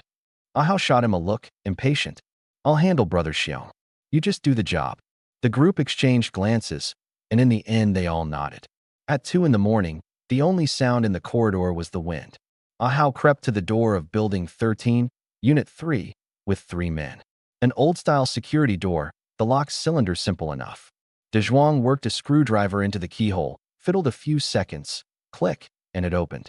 Ah Hao went first, cleaver point down, his steps light as a cat's. He pressed up to the bedroom door and listened, even snoring inside. He turned and nodded, and Ah Biao pushed the bedroom door open, the hinge giving a faint creak. The old man on the bed jolted awake, eyes flying open. He saw the figures in the doorway and opened his mouth to shout. Ah Hao had already lunged, clamping a hand over the man's mouth. The cleaver laid against his neck, the blade pressed to his skin, cold to the bone. The old man's eyes went round, a muffled whimpering coming from his throat, his body shaking violently. Don't make a sound. Ah Hao's voice was as soft as soothing a child. We only want your supplies, not your life. Cooperate and nothing happens. The old man nodded frantically, tears streaming down his face. Ah Hao signaled Ah Biao and De Zhuang to get to work. The two ransacked the place. Rice, flour, oil, canned goods, bottled water, instant noodles, stuffing it all into woven sacks one item at a time. Xiaowu stood at the door keeping watch. The corridor was silent. The old man's mouth was covered, his eyes going from terror to pleading to despair, his lips writhing against the palm but unable to make a sound. The sacks were nearly full, bulging. Ah Hao lifted his hand off the man's mouth. The old man gasped in a breath, and before he could shout, the blade had already drawn across his throat. The old man's body convulsed a few times, his fingers clawing at the sheets, then slowly went still. His eyes were still open, the pupils already gone slack, his mouth slightly parted, like he'd wanted to shout but never would again. Ah Hao wiped the blade on the sheets, stood, and looked at the body, his face blank. Move. The group, laden with bags big and small, hurried out of the room. Early the next morning, Zhao Xiong came out of his bedroom rubbing his eyes, heading for the living room. He took a couple of steps, then suddenly stopped. The living room had a lot more in it. 5 or 6 woven sacks piled in the corner, mouths open, showing rice, flour, oil, canned goods, instant noodles, and several big bottles of water. None of this had been here yesterday. Zhao Xiong's brows knit. He crouched and rummaged through them. Enough food to feed 4 men for days, but there wasn't a trace of pleasure on his face. If anything, it darkened further. Ah Hao. Only Ah Hao had the nerve. Ah Hao. Zhao Xiong shot to his feet and shouted toward the second bedroom, his voice ricocheting around the empty apartment.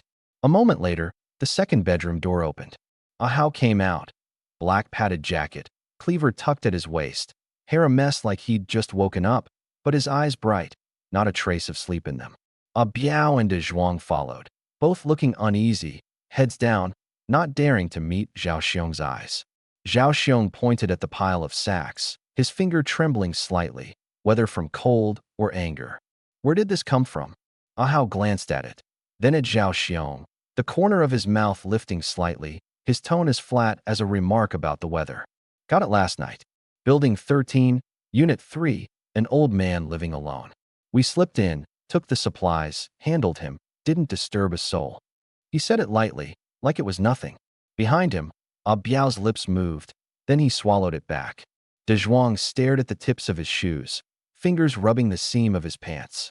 Zhao Xiong's chest heaved, his eyes fixed on Ah Hao, the fury in them almost ready to erupt. You dare do this behind my back. Ah Hao didn't back down. The smile faded from his face, replaced by an expression calm to the point of indifference. He took a step forward, his voice low but every word crystal clear. Brother Xiong, we follow you to eat our fill, not to stand guard in stairwells. We squatted half a day in that stairwell yesterday for that little. Who's that going to feed? Zhao Xiong's fists clenched, nails biting into his palms. His gaze moved from Ah Hao to Ah Biao, then to De Zhuang. Under his stare, Ah Biao turned his face away, fixing on the pile of sacks in the corner, saying nothing. De Zhuang dropped his head lower, his shoulders hunching slightly. They didn't dare look at him. They'd silently agreed with what Ah Hao said.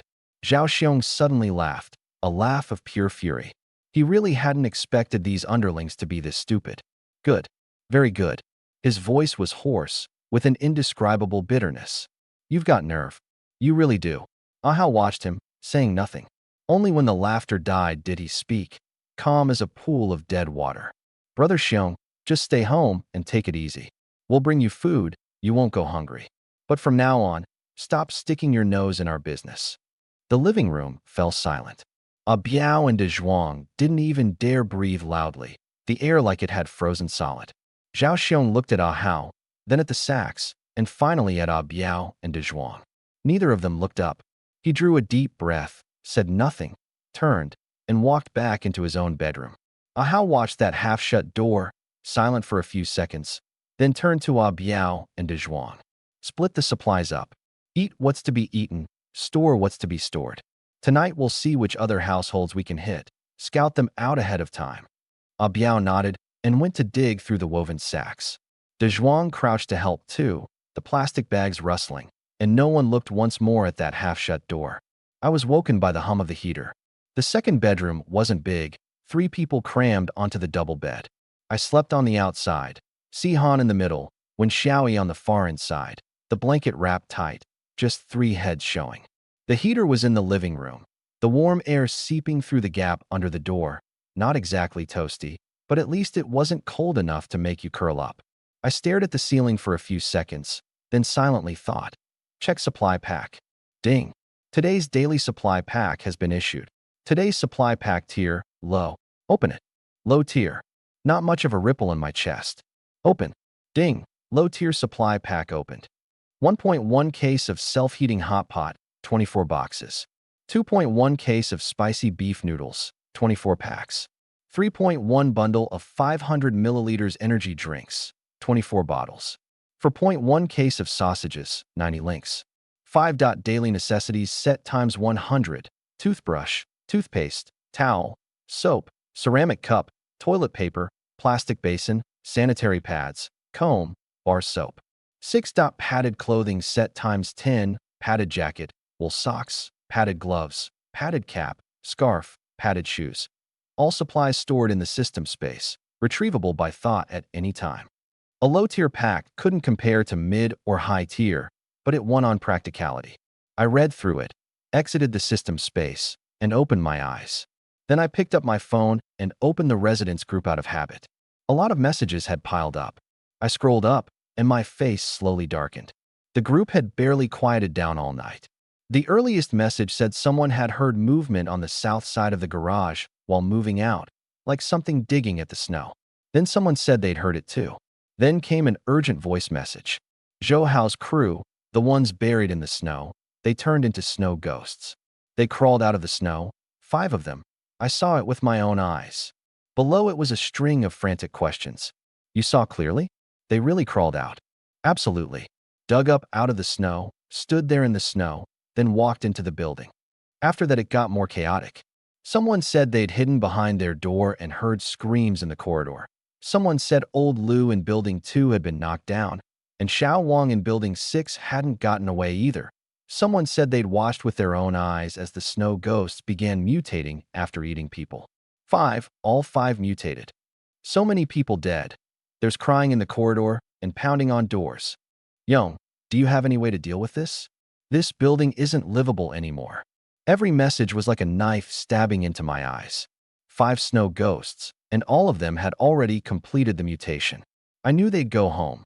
Wu Mingxian had gone back to his own home. Zhao Fuhai had gone back to his. That was territorial instinct. But I didn't know where those 5 lived. Wu Mingxian and the others, Jiang Jingyong, had photographed them and posted them to the group, so someone could recognize them. But Zhou Hao's crew had been buried in the snow the whole time, and nobody knew where they lived. Not knowing where their territory was meant they could turn up anywhere. The feeling was like a sword hanging over your head from a single thin thread. A gust of wind sets it swinging, and you don't know when it'll drop. Li Chong sat on the couch, hands braced on his knees, brows knotted into a dead knot. Lu Peng sat across from him, with Chun Kai, Lu Dahai, and Taitu crammed in on either side. 5 men packing the living room full. The snow glow came in through the not-quite-drawn curtains, lighting their faces half-bright.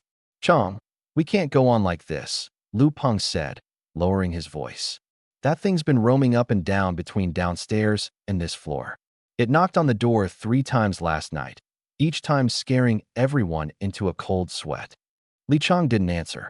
Of course he knew. When Zhao Fuhai knocked yesterday, he'd seen that gray-white face through the peephole. Chun Kai hunched in the corner, both hands gripping a telescoping baton, knuckles white, dark circles heavy under his eyes.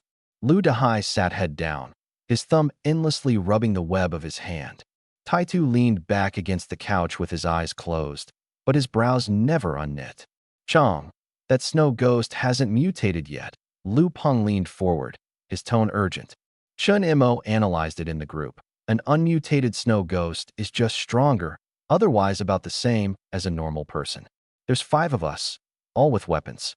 We might not be outmatched. He hated Chun Mo, but he still accepted Chun Mo's analysis. Lu Dahai muttered, "And if we can't beat it, then what?"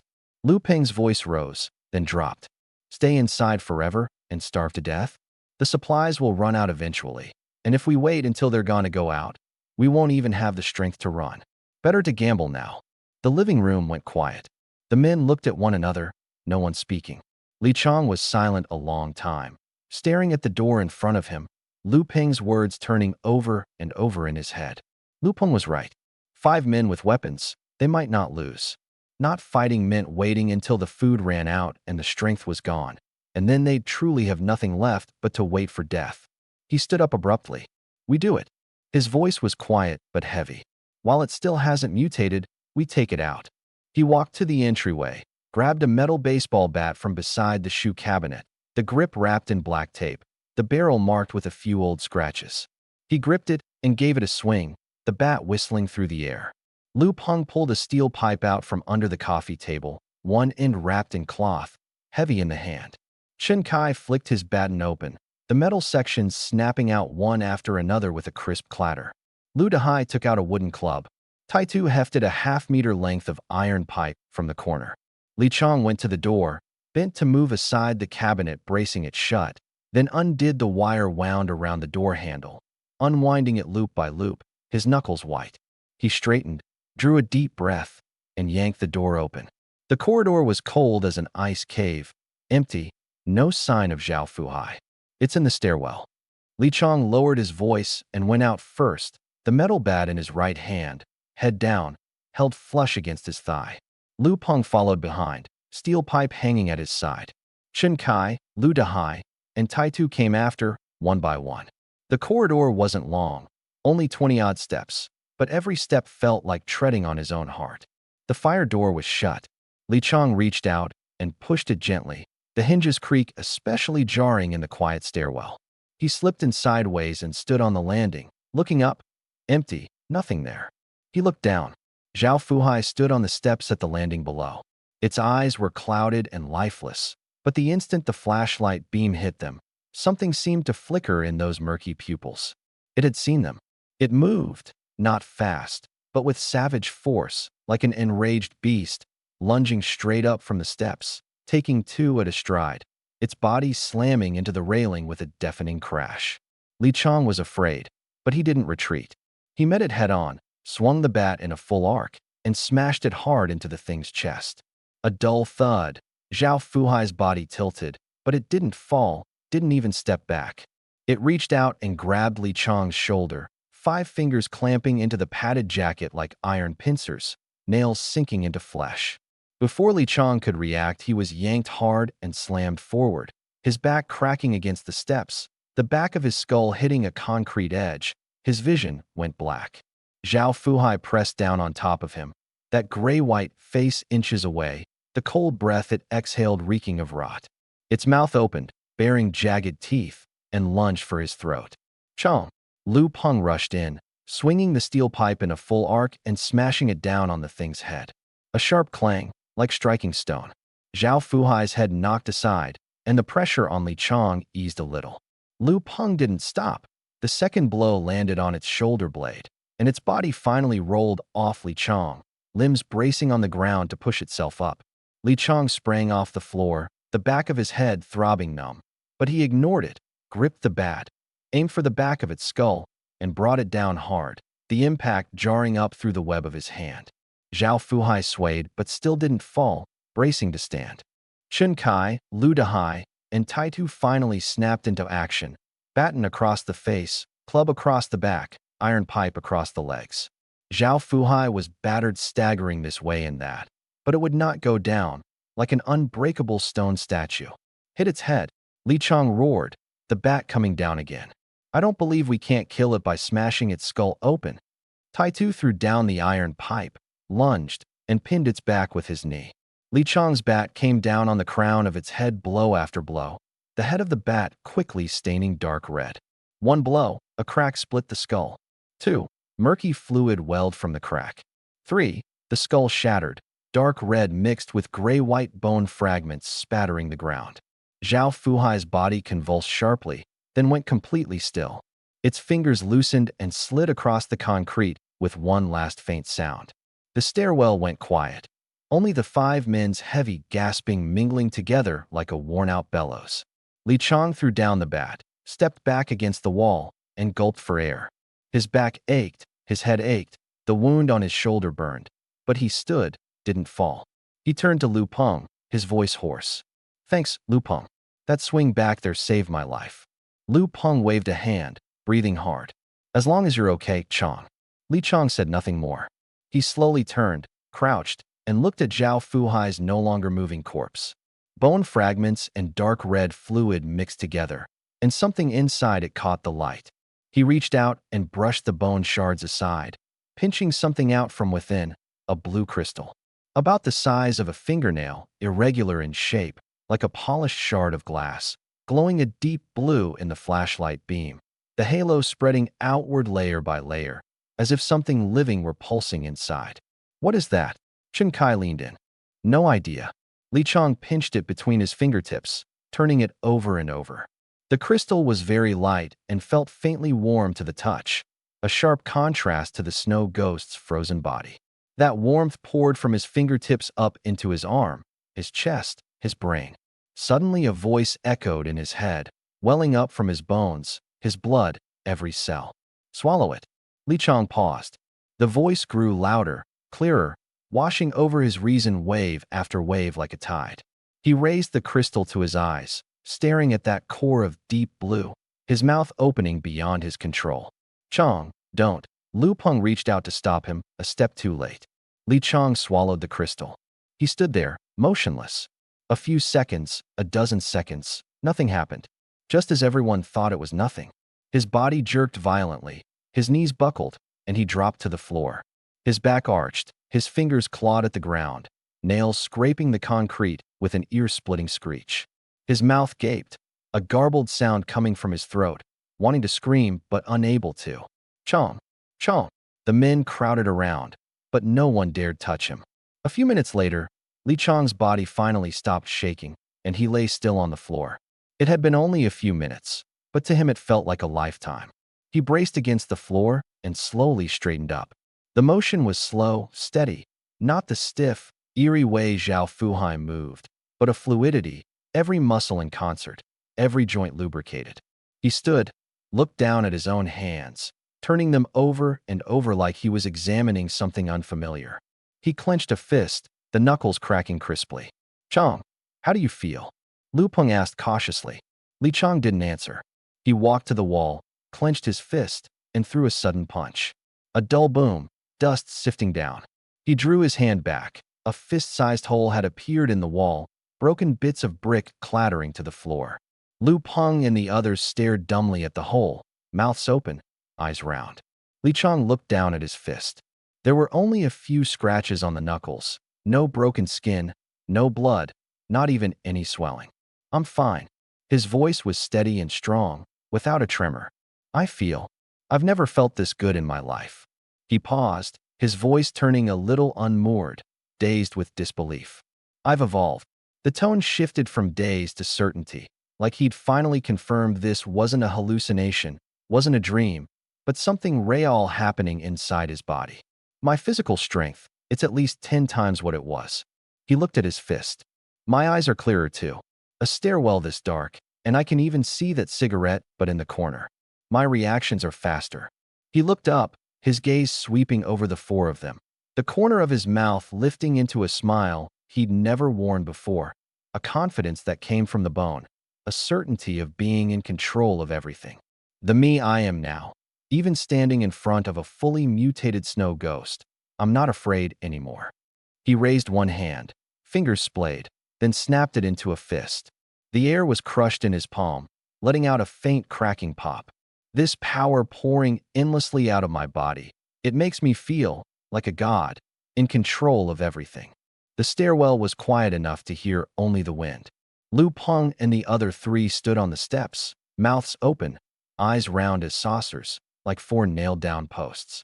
Lu Peng swallowed, his voice rough. Was it that crystal? Yeah. Li Chang turned to look at him, his gaze calm, and beneath the calm hid a power no one dared meet head-on. It was that crystal. He glanced down at his fist and lowered his voice. After I swallowed it, the process was agony. I almost died, even. That pain wasn't of flesh. It was bones being taken apart and rebuilt, muscle being torn and fused back together. I could feel every cell burning, reforming, growing stronger. Several times I thought I wouldn't make it, thought I'd turn into a mindless monster like Zhao Fuhai, but I held on. He looked up, pride impossible to suppress in his voice. And then I gained power beyond compare. Exactly what you're seeing now. Chen Kai was the first to react, taking half a step forward, his face wreathed in smiles, his voice shrill. Congratulations, Chong, a blessing in disguise. His eyes held a feverish worship, like a believer who'd witnessed a miracle. Lu Dehai nodded. Chong, now we don't have to fear those things. Taitu hoisted the iron pipe back onto his shoulder and grinned. Chong's punch went straight through the wall, landed on a snow ghost's head, and it's one punch, one kill. Li Chong smiled but didn't answer. He glanced at Zhao Fuhai's body on the floor, skull shattered, then up at the fire door. Let's head back first, he said. I need to get used to this power. My strength's too much right now. Feels like I'll crush the steps just walking. I have to relearn how to control it. Okay. Lu Peng answered faster than anyone. Li Chong stepped up the stairs, his stride steady, his spine ramrod straight. The four followed, footsteps jumbled and hurried. Lu Peng hung back 2 steps, his gaze fixed on Li Chong's back the whole time, the corner of his mouth lifting slightly, the light in his eyes almost spilling over. How could he not understand? Now that Chong had grown this strong, unafraid of even a fully mutated snow ghost, who would run this complex from now on? Was there even a question? Jiang Zhengyong, Zhao Xiong, all those people, what were they next to Chong? Chong could punch through a wall. Could they? And he, Lu Peng, the first to throw in with Li Chong, a founding member of the crew, had today saved Li Chong's life. That meant as long as he didn't do anything stupid, no one in this crew could touch him. He might even become the man second to one, above all the rest. Chun Mo Zhang won. His lips moved soundlessly, plainly forming 2 names. His eyes turned malicious. You two just wait. My revenge won't be long now. He drew a deep breath, pressed the menace back down, piled the smile back on, and caught up to Li Chong. Li Chong spent a day getting used to his surging strength. He walked from one end of the hallway to the other, every step careful. His strength was so great that walking fast cracked the floor, and walking slow left him pinned up and uncomfortable. In the middle of the hallway, he clenched and unclenched his fist over and over, dozens, hundreds of times, until that feeling of being about to crush everything gradually faded. He tried picking up a water cup from the coffee table. The first time he nearly crushed it, the second time the cup wall cracked into fine lines, and finally he switched to a roll of toilet paper to practice his grip, until he could lift a single sheet steadily without crumpling it. But he wasn't idle either. In the gaps between getting used to his power, he took Lu Peng on a round through the building. The process was simple. Walk to a neighbor's door, knock, show the fist, punch a hole in the wall. No need to say much. That bowl-sized hole punched clean through the wall was the best language of all.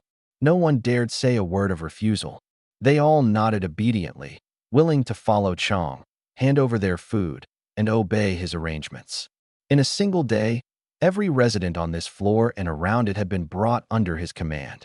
Men, women, old and young, all greeted him with a Chong, heads bowed, backs bent. Li Chong relished it but didn't show it, just gave a slight nod and walked on. He knew well that this deference wasn't for him as a person, it was for the power in his fist. But as long as the power was there, the deference wouldn't disappear. The cost was that a lot of walls suffered for it. Every few meters down these hallways there was a fist-sized hole. Lu Peng followed behind, looking at those holes, unable to wipe the smile off his face. Li Chong stood at the window at the end of the hallway, looking out at the wide expanse of snow, plotting his next step. Expand outward from this floor as the core, take control of all of Building 3, then use Building 3 as a stronghold to control the entire complex. He, Li Chong, would be the king of this apocalypse. The one and only king. Chong. A call came from behind him. Li Chong turned. Lu Peng stood a few steps away, slightly bent, his face no longer wearing its usual steadiness but a kind of suppressed, about to overflow grievance, like a bullied child coming to a parent to tattle. Xiaopeng, what's wrong? Lu Peng walked up, head lowered, fingers rubbing the seam of his pants, then drew a deep breath and looked up, his eyes rimmed red, his voice rough. Chong, there's something I've been holding in. I won't feel right unless I get it out. Say it. So Lu Peng laid out the bad blood between him and Chun Imo and Zhang Wen, embellishing as he went. How Chun Imo had kicked him in front of his girlfriend and called him useless. How Zhang Wen had frozen him out in front of Jiang Xingyong and booted him from the inner circle. How the two of them had looked down on him and ground his dignity under their heels. At the emotional peak his voice trembled, tears glinting in his eyes, as wronged could be. When Li Chong had heard it all, his brows shot together, fury surging in his eyes, his fist clenching with a crack of knuckles. What? They dared treat you like that? Yesterday in the stairwell, if it hadn't been for Lu Peng's swing knocking Zhao Fuhai off him, he'd be a corpse right now, with none of this power. Li Chong was not a man who forgot a debt. But on second thought, small fries like Chun Imo and Zhang Wen, were they even worth him stepping in personally? He drew a deep breath, pressed the anger down, his tone returning to calm, and beneath the calm was contempt and undisguised indulgence. He patted Lu Peng's shoulder and gave it a squeeze. Xiaopeng, here's what we'll do. Pick some men who can fight and go settle the score right now. Don't hold back over anything. Do whatever you want. I've got your back. Lu Peng's whole body went like he'd been struck by electricity, from his spine to his scalp prickling. His eyes flared bright, his back straightened, his chin lifted. He knew what those words meant. Don't hold back. Do whatever you want. That was authorization, handing him the power, not even drawing a line. Those newly recruited underlings deferred for Li Chong's sake, not Lu Peng's. Without Li Chong giving the word, he couldn't command them at all. But now, Chong had granted the authority himself. Thank you, Chong. Lu Peng bowed deep, his forehead nearly touching his knees. Li Chong gave a slight nod. Lu Peng straightened and turned around, the expression on his face transforming in an instant, from wronged, pitiful, and groveling to commanding, decisive, and brooking no objection. He strode to the middle of the living room, his gaze cutting across the faces of the dozen-odd new recruits one by one like a sharp knife. He pointed out 10 of them. You, and you 10, come with me. Those picked stood up in unison, back straight, voices booming. Yes, Brother Peng. At that, Brother Peng, Lu Peng felt like he'd been soaked in warm water, every pore opening. He fought to control his expression, but the corners of his mouth lifted beyond his control. 10 burly men, with iron pipes, wooden clubs, batons, cleavers in hand, one hoisting a steel pipe wrapped in wire. They formed 2 rows behind Lu Peng like a moving wall. Lu Peng turned and walked toward the door, his heart pounding like it might leap out of his throat. He'd never tasted anything like this. 10 men who could fight and kill following at his back, every one of them at his command. The footsteps were heavy and even, like war drums beating against his chest. The hallway was cold, but he was hot all over. He swaggered, walking with the stride of a dragon and the bearing of a tiger, as if the whole hallway, the whole complex, were his. The soles of his feet felt like they trod on cotton, light and floating. He could actually command this many men. 10 handpicked, fiercest, most obedient brawlers, and that awe in their voices when they called him Brother Pong. This was the taste of power, the flavor of status, something he'd never tasted in his life.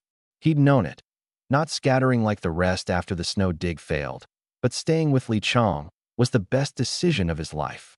If he'd left back then, given up, today he'd still be that pitiful wretch kicked by Chun Mo, humiliated by Zhang Wan, trampled underfoot. But he hadn't left. He'd gambled, and he'd won. Won completely, won the right to hold his head high. Chun Mo, here I come. His voice dropped low enough only he could hear, full of smugness.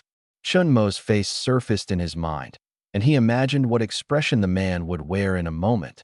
Surprise, terror, regret. Whichever it was, he couldn't wait to see it. Now let's see how you measure up to me. He quickened his pace. Before long, Lu Peng and his 10 men arrived at the hallway of Building 5, 14th floor.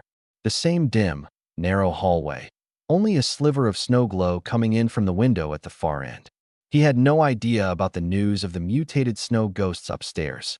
These past 2 days he'd first been cowering in his room, scared by Zhao Fuhai pounding on his door, then busy helping Li Chong recruit and expand. He hadn't been in any mood to check the group. Hundreds, thousands of messages. He couldn't be bothered to scroll. Lu Peng walked to the front door of the rental unit, fished out a key, fitted into the lock, and turned. Click. He stood in the entryway, glanced back at the 10 men behind him, then turned and walked straight to the door of room 1. Chun Mo's room. He stared at that shut door, the smile impossible to suppress, raised his hand, held it suspended a second, then knocked 3 times, unhurried. Knock, knock, knock. No response inside. His brows knit, and he knocked 3 more times, harder this time, his knuckles banging loud. Chun Mo, open up. After a while, still no sound from the room. No voice, no footsteps, not even the rustle of someone turning over. A flicker of doubt rose in Lu Peng. Still asleep? He glanced at the time, past 11. Even in the apocalypse, no one slept this late. He took a step back, turned to face the 10 brawlers, the doubt on his face turning to authority, his chin lifting slightly. You few, break the door down for me. Since he won't open it, I'll open it myself. Yes, Brother Peng. The 10 answered in unison, their voices ricocheting down the hallway. The brawler hoisting the steel pipe at the front stepped up, held the pipe level in front of him, and smashed it down hard at the lock. A deafening clang, sparks flying, splinters of wood bursting from the doorframe. The lock buckled, but didn't give. The brawler struck again, and a crack split the door panel. The others rushed up, 2 of them taking turns kicking, 1 kick, 2, 3. The door was no high-grade security door to begin with. How could it withstand several brawlers kicking in turns? After 4 or 5 kicks, the doorframe gave a jarring creak, and the panel snapped inward, slamming against the wall and bouncing back. Lu Peng put out a hand to block the panel and stepped inside. The room was dark, the window boarded over with planks, only a thread of snow glow coming through the gaps. He stood in the doorway, his gaze sweeping the whole room, the smile on his face freezing bit by bit. The room was empty. A wooden bed against the wall, only a bare mattress left on it. No blanket, no pillow, the mattress pressed with the deep marks of long use, but now utterly empty. The wardrobe door hung half open, not even a single hanger inside. Food wrappers and water bottles littered the floor, all worthless trash. Moved out. Chun Mo had moved out. Lu Peng's face went from ugly to grim, then twisted from grim into a cold, angry sneer. Damn it. Why would Chun Mo move out? Did he know I'd come for revenge? He shook his head and let out a cold laugh. Chun Mo, you really are clever. You saw this coming. But the way you scrambled to run, you must have looked pathetic. So you do feel fear after all. He imagined Chun Mo fumbling and fleeing in a panic, a wave of satisfaction welling up. He thought Chun Mo had moved out overnight out of fear of his revenge. He didn't know there were snow ghosts upstairs, didn't know Chun Mo had been driven out by them. He credited it all to his own power to intimidate. He turned and walked out of room 1, his gaze landing on Wen Xiaoyi's old room 6, his eyes turning complicated, anticipation, greed, and a possessiveness he couldn't quite name. He walked to the door of room 6 and pointed at the lock. This one too. Break it open. Yes. Two brawlers stepped up, iron rods smashing the lock, big feet kicking the door, and in a few blows it was open. The instant the door opened, the flashlight beam shone inside, and Lu Ping's pupils contracted sharply. The room was piled full of medicine. The entire room, from floor to waist height, was densely stacked with plastic bags and cardboard boxes, all full of medicine, antibiotics, fever reducers, iodine, bandages, tourniquets, frostbite ointment, sorted by category, stacked neat and orderly, like a small pharmacy. The flashlight swept across, and the text on the medicine boxes glinted white, dazzling. The wooden bed was still there, but the bedboards had been removed, leaving only the frame. The spot where the wardrobe had stood was empty, just an imprint left behind. A sheet of plastic was spread on the floor for damp-proofing. Lu Peng stared dumbly at the room full of medicine, his mouth slightly open, his eyes round, the flashlight nearly slipping from his grip. He clenched it hard, knuckles white. Countless thoughts collided in his head, finally converging into one clear conclusion. So that's how it was. His voice dropped low enough only he could hear. The one who took the medicine that day, it was you. A scene flashed through his mind. The day of the snow dig, someone had tunneled through to the pharmacy right under their noses and hauled away 2/3 of the medicine. He'd thought Chen Mo had chickened out and didn't dare join the snow dig. Only now did he realize Chen Mo wasn't a coward. He simply didn't need to tag along. He'd emptied the pharmacy by himself, without a soul knowing. Lu Ping's expression went from shock to a contortion, and from contortion into a suppressed, near-manic laugh. First a low chuckle, then a brazen guffaw, the laughter bouncing around the room, startling the 10 brawlers behind him into exchanging glances. Chen Mo, didn't see that coming, did you? Laughing, he walked into the room, bent to pick up a box of antibiotics, his fingers closing until the box crumpled. All that medicine you worked so hard to get, hauled back with such effort. In the end, it all went to making my wedding dress. He stuffed the box of antibiotics into his pocket, then lifted a heavy bag of medicine, weighing it in his hand, the smile unstoppable, and turned to the 10 brawlers, his voice full of smugness. What are you all standing around for? Move it. Move it all out. Leave nothing. Yes. The 10 filed in, the rustle of plastic bags, the knock of medicine boxes, footsteps, panting, all blending into one. Lu Peng stood with both hands in his pockets, watching the 10 haul bag after bag of medicine out like ants moving house, the corners of his mouth lifting higher and higher. He raised his chin, narrowed his eyes, and Chun Mo's face surfaced in his mind.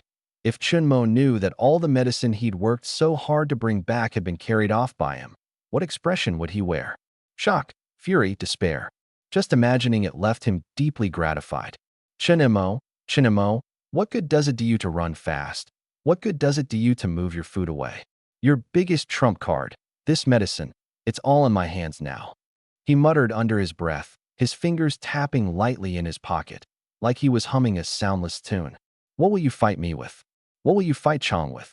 He thought of that kick Chen Mo had given him, of Zhang Wen's contemptuous tone, of the humiliation of not even daring to lift his head as the three of them walked past. Those scenes had stabbed at him like knives for so long, and now he finally had the chance to give them back one cut at a time. Lu Peng stared at that broken door and pulled out a sinister smile. Just wait. This is only the beginning. The words had barely left his mouth when a thunderclap of a shout suddenly rang out from one end of the hallway. You there, what do you think you're doing? Lu Peng's whole body went stiff, and he whipped his head toward the source of the voice. When I woke, the snow glow coming through the gap in the curtains was already bright enough to sting. I squinted and groped for my phone, the screen lighting up, 11:14 a.m. I paused, then smiled. Last night I'd played cards with Si-Han and Wen Xiaoyi until far too late. Wen Xiaoyi lost 3 rounds and ended up with paper slips stuck all over her face, then refused to admit defeat at the end and insisted on one more round. Si-Han smiled and smoothed things over. I didn't coddle her, just gathered up the cards and said it was time for bed. She burrowed into the covers pouting and was snoring softly in under 5 minutes. I glanced at Si-Han, and when Xiaoi, still fast asleep, gently lifted the covers and climbed down from the foot of the bed. In the living room, the heater was still humming away. Han Shue's folding cot had its blanket folded neatly, and she was already up. There was a faint clatter in the kitchen. Xiao Wanqing and Xia Ziwei's pull-out couch was empty too, the blanket folded on the armrest. Li Wanning's master bedroom door was open, no one inside. I walked to the kitchen doorway. Han Shui was crouched on the floor sorting the supplies brought from the 14th floor, Xiao Wanqing helping categorize, Xia Ziwei hugging a thermos and watching quietly. Seeing me, all three smiled and said hello. I nodded, walked over to the couch and sat, stretched, and silently thought. Check supply pack. Ding. Today's daily supply pack has been issued. Today's supply pack tier, God. Open it. God tier. I shot up off the couch, the words forced out of my throat beyond my control, carrying an irrepressible euphoria. The fingers gripping my phone trembled, my breathing fast and heavy. In the kitchen, Han Shui and Xia Wanqing looked up at the same time, faces puzzled. Xia Ziwei, hugging her thermos, tilted her head and asked in her crisp little voice, "Big brother, what's God tier?" Only then did I realize I'd lost my composure. My face quickly switched to nonchalance, and I waved a hand. It's nothing, just talking in my sleep. Didn't sleep well last night, my head's a bit foggy. As I spoke, I stood and stumbled toward the bathroom. Han Shui and Xia Wanqing exchanged a glance, but didn't press. Xia Ziwei said, "Oh," and went back to drinking her water with her head down. In the bathroom, I bolted the latch behind me, braced both hands on the sink, and stared down at myself in the mirror. My face faintly flushed with excitement, the smile at the corner of my mouth impossible to press down. God tier, the highest tier. I'd waited several days, and it had finally come. Open. Ding. God tier supply pack opened. 3 streams of golden light lit up one after another in the system space, each carrying an almost sacred radiance. Spatial power fruit. A fist-sized fruit hovered in the center of the space, a deep, profound purple-black all over, its skin smooth as a mirror and covered in fine golden veins. The description text surfaced automatically. Spatial power fruit. Grants a spatial type ability upon consumption. Initial power. Open 1 independent pocket dimension. Initial volume 10 cubic meters. The pocket dimension is a static space with no flow of time inside. Stored items remain unchanged. Living things cannot be placed inside. Volume can be expanded through continued use and energy absorption. Advanced abilities. To be self-developed spatial cutting, spatial teleportation, spatial anchoring, spatial shielding, and more. Method of use. Eat directly. I drew a deep breath, pressed down the elation, and moved my gaze on. 2. Kinetic combat suit. A combat suit hovered quietly in the golden light. I'd assumed it would be the heavy body armor style. Instead, it was a fully form-fitting, streamlined bodysuit, silver gray all over. It wrapped from the neck all the way to the ankles, without a single excess wrinkle, clinging to every muscle like a second skin. At the collar was a ring of memory alloy, tucked inside the collar normally. On a mental command or when a combat state was detected, it extended upward in 0.3 seconds like liquid metal, covering the entire head to form a complete helmet. Black hexagonal energy channeling plates were embedded at key points: chest, shoulders, elbows, knees. Kinetic combat suit. Material: multi-layer composite memory alloy plus energy channeling fiber. Core function: absorb, store, convert, and release kinetic energy. Automatically absorbs kinetic energy into the energy core when struck by a physical attack. Maximum storage capacity equivalent to the energy of a heavy truck striking at 60 kilometers per hour, can convert kinetic energy into various functional energies, or release it all at once to form a shockwave or enhance an attack. Equipped weapons.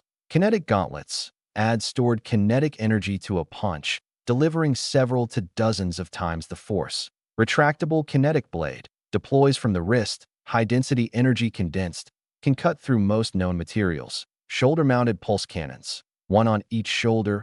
Effective range 200 meters. High energy cost per shot with a charge time. Stowed within the suit normally. Protection. Bulletproof, stab-proof, blast-proof, can withstand a direct rifle round. Built-in climate control system maintains a body surface temperature of 18 to 22 degrees Celsius in extreme cold. Power, kinetic absorption plus backup micronuclear battery. Donning, one-thought activation, automatically wraps the whole body and adjusts the fit. A thought to dismiss and remove. I gripped the edge of the sink. This combat suit was practically a cheat code for the frozen apocalypse. Bulletproof and stab-proof, absorbing energy and releasing shockwaves, plus gauntlets, a blade, pulse cannons. With it, forget unmutated snow ghosts. Even a fully mutated long-armed monster, I could send flying with a single punch. On top of that, there was the climate system. In a -60-degree blizzard, I could stroll as leisurely as on a spring day. 3. Polar Sky Patrol Vehicle. In a corner of the space, a combat vehicle hovered in the golden light. About 6.5 meters long, 2.8 meters wide, 2.4 meters tall, wedge-shaped overall, the body in a silver-gray scale pattern, low-slung with an extremely low center of gravity. For wide tracks extended from either side, with steeply angled, heavy armor skirts above them. The most striking thing wasn't the body but the 4 anti-gravity engines underneath, at that moment humming low, pale blue light leaking from the nozzles to form a halo of light beneath the chassis.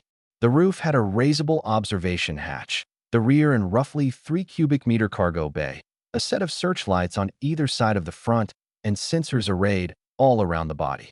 Polar Sky Patrol Vehicle. Role: full-terrain extreme cold combat / reconnaissance / transport vehicle. Drive: anti-gravity levitation plus metal tracks for assist. Miniature nuclear fusion engine, 720-hour range on a full tank. Speed: up to 120 km per hour in hover mode, up to 60 km per hour in track mode. My eyes are clearer too. A stairwell this dark, and I can even see that cigarette, but in the corner. My reactions are faster. He looked up, his gaze sweeping over the 4 of them.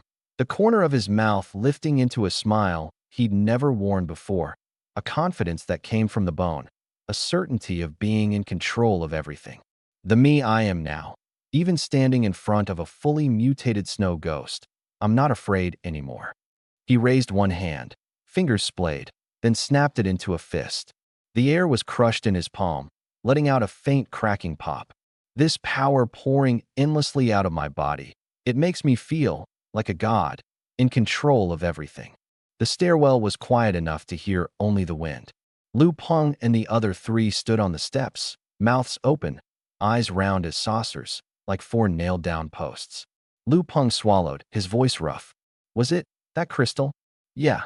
Li Chong turned to look at him, his gaze calm, and beneath the calm hid a power no one dared meet head-on. It was that crystal. He glanced down at his fist and lowered his voice. After I swallowed it, the process was agony. I almost died, even. That pain wasn't of flesh. It was bones being taken apart and rebuilt, muscle being torn and fused back together. I could feel every cell burning, reforming, growing stronger. Several times I thought I wouldn't make it, thought I'd turn into a mindless monster like Zhao Fuhai. But I held on. He looked up, pride impossible to suppress in his voice. And then I gained power beyond compare. Exactly what you're seeing now. Chen Kai was the first to react, taking half a step forward, his face wreathed in smiles, his voice shrill. Congratulations, Chong. A blessing in disguise. His eyes held a feverish worship, like a believer who'd witnessed a miracle. Lu Dehai nodded. Chong, now we don't have to fear those things. Taitu hoisted the iron pipe back onto his shoulder and grinned. Chong's punch went straight through the wall, landed on a snow ghost's head, and it's 1 punch, 1 kill. Li Chong smiled but didn't answer. He glanced at Zhao Fuhai's body on the floor, skull shattered, then up at the fire door. Let's head back first, he said. I need to get used to this power. My strength's too much right now. Feels like I'll crush the steps just walking. I have to relearn how to control it. Okay. Lu Peng answered faster than anyone. Li Chong stepped up the stairs, his stride steady, his spine ramrod straight. The 4 followed, footsteps jumbled and hurried. Lu Peng hung back 2 steps, his gaze fixed on Li Chong's back the whole time, the corner of his mouth lifting slightly, the light in his eyes almost spilling over. How could he not understand? Now that Chong had grown this strong, unafraid of even a fully mutated snow ghost. Who would run this complex from now on? Was there even a question? Jiang Zhengyong, Zhao Xiong, all those people, what were they next to Chang? Chang could punch through a wall. Could they?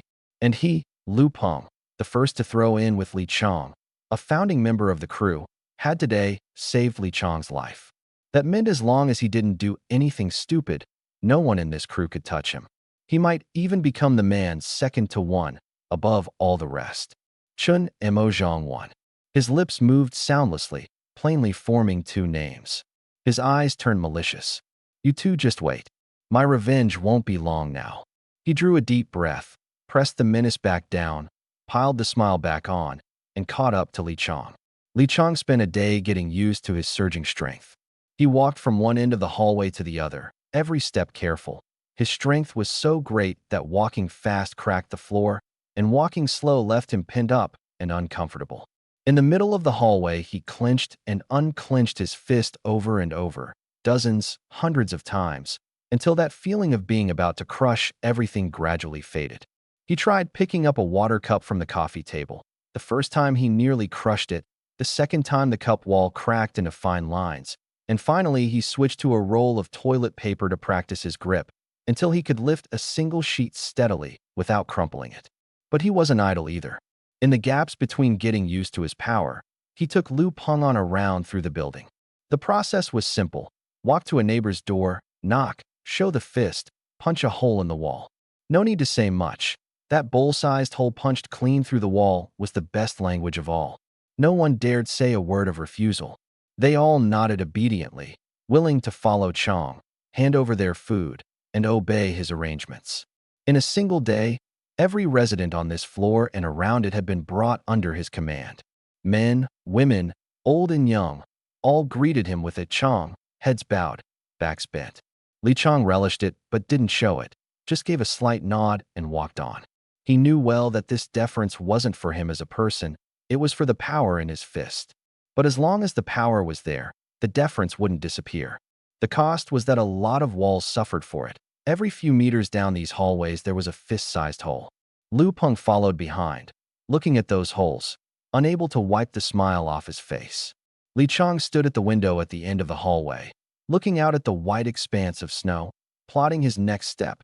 Expand outward from this floor as the core, take control of all of Building 3, then use Building 3 as a stronghold to control the entire complex.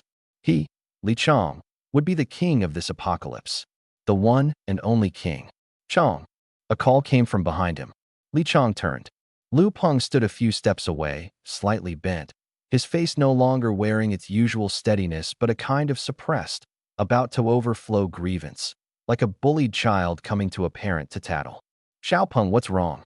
Lu Peng walked up, head lowered, fingers rubbing the seam of his pants, then drew a deep breath and looked up, his eyes rimmed red, his voice rough. Chang, there's something I've been holding in. I won't feel right unless I get it out. Say it. So Lu Peng laid out the bad blood between him and Chun Mo and Zhang Wan, embellishing as he went. How Chun Mo had kicked him in front of his girlfriend and called him useless. How Zhang Wan had frozen him out in front of Jiang Xingyong and booted him from the inner circle. How the two of them had looked down on him and ground his dignity under their heels. At the emotional peak his voice trembled, tears glinting in his eyes, as wronged could be. When Li Chang had heard it all, his brows shot together, fury surging in his eyes, his fist clenching with a crack of knuckles. What?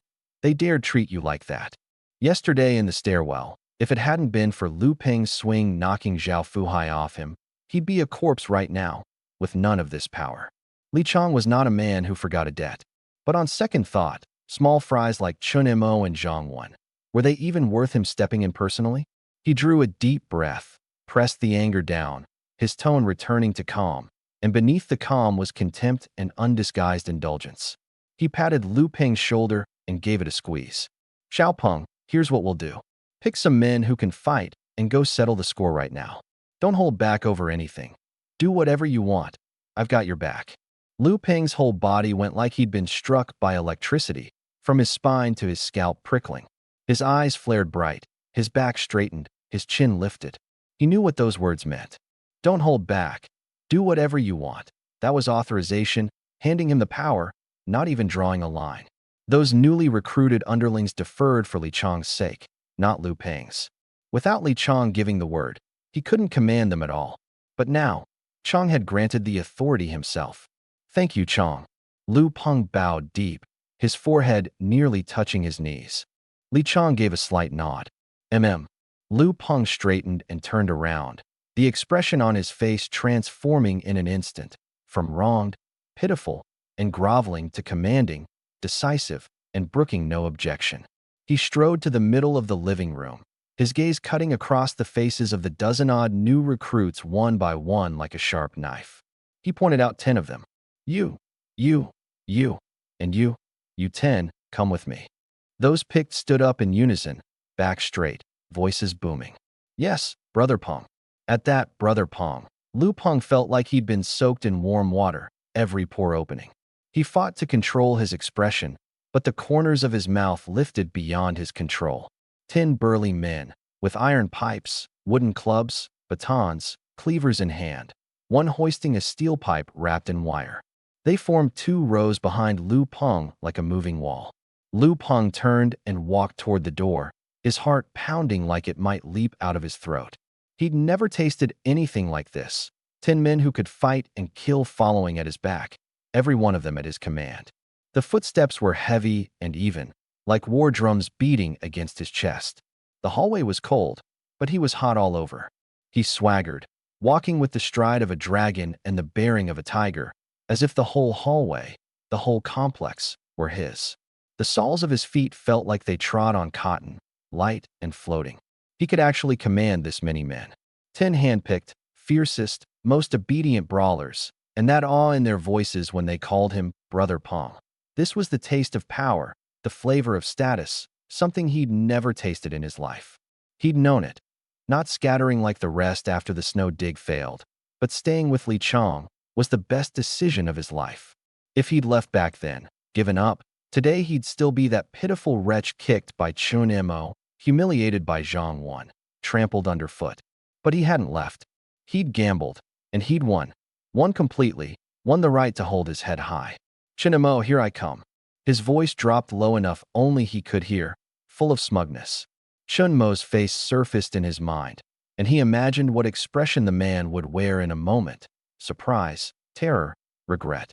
Whichever it was, he couldn't wait to see it. Now let's see how you measure up to me. He quickened his pace. Before long, Lu Peng and his 10 men arrived at the hallway of Building 5, 14th floor. The same dim, narrow hallway, only a sliver of snow glow coming in from the window at the far end. He had no idea about the news of the mutated snow ghosts upstairs. These past 2 days he'd first been cowering in his room, scared by Zhao Fuhai pounding on his door, then busy helping Li Chang recruit and expand. He hadn't been in any mood to check the group. Hundreds, thousands of messages. He couldn't be bothered to scroll. Lu Peng walked to the front door of the rental unit, fished out a key, fitted into the lock, and turned. Click.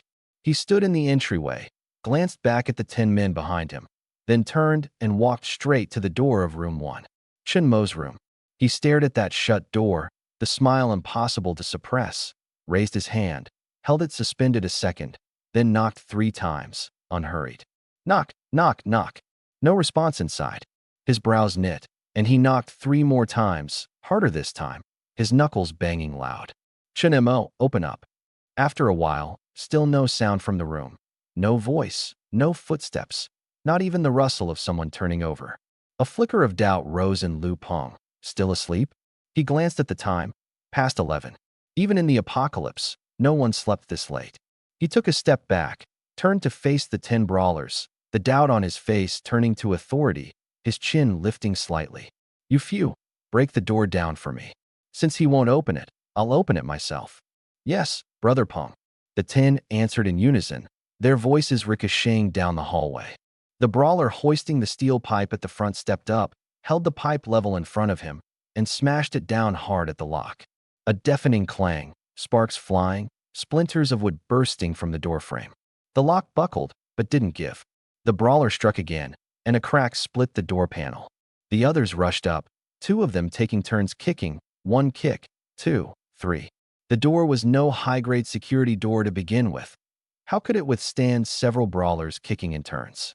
After 4 or 5 kicks, the door frame gave a jarring creak, and the panel snapped inward, slamming against the wall and bouncing back. Lu Peng put out a hand to block the panel and stepped inside. The room was dark, the window boarded over with planks, only a thread of snow glow coming through the gaps. He stood in the doorway, his gaze sweeping the whole room, the smile on his face freezing bit by bit. The room was empty. A wooden bed against the wall, only a bare mattress left on it.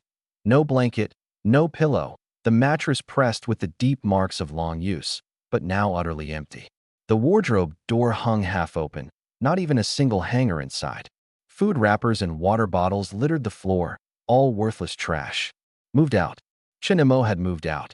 Lu Peng's face went from ugly to grim, then twisted from grim into a cold, angry sneer.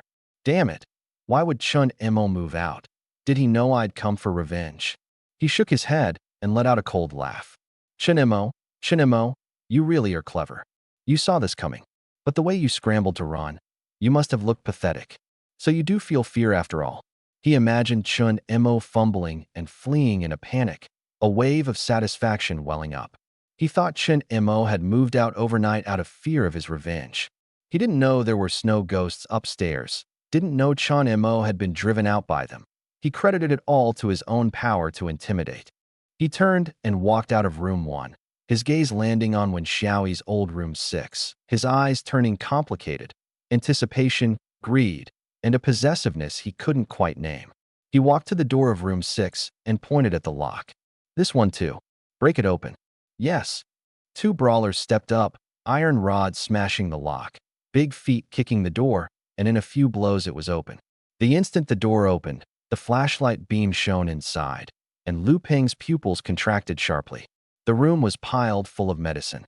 The entire room, from floor to waist height, was densely stacked with plastic bags and cardboard boxes, all full of medicine, antibiotics, fever reducers, iodine, bandages, tourniquets, frostbite ointment, sorted by category, stacked neat and orderly, like a small pharmacy. The flashlight swept across, and the text on the medicine boxes glinted white, dazzling. The wooden bed was still there, but the bedboards had been removed, leaving only the frame. The spot where the wardrobe had stood was empty, just an imprint left behind. A sheet of plastic was spread on the floor for damp-proofing. Lu Peng stared dumbly at the room full of medicine, his mouth slightly open, his eyes round, the flashlight nearly slipping from his grip. He clenched it hard, knuckles white. Countless thoughts collided in his head, finally converging into one clear conclusion. So that's how it was. His voice dropped low enough only he could hear. The one who took the medicine that day, it was you. A scene flashed through his mind. The day of the snow dig, someone had tunneled through to the pharmacy right under their noses and hauled away 2/3 of the medicine. He'd thought Chen Mo had chickened out and didn't dare join the snow dig.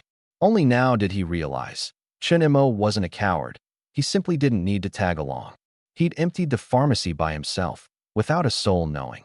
Lu Peng's expression went from shock to a contortion, and from contortion into a suppressed, near-manic laugh. First a low chuckle, then a brazen guffaw, the laughter bouncing around the room, startling the 10 brawlers behind him into exchanging glances. Chen Mo, didn't see that coming, did you? Laughing, he walked into the room, bent to pick up a box of antibiotics, his fingers closing until the box crumpled. All that medicine you worked so hard to get, hauled back with such effort. In the end, it all went to making my wedding dress. He stuffed the box of antibiotics into his pocket, then lifted a heavy bag of medicine, weighing it in his hand, the smile unstoppable, and turned to the 10 brawlers, his voice full of smugness.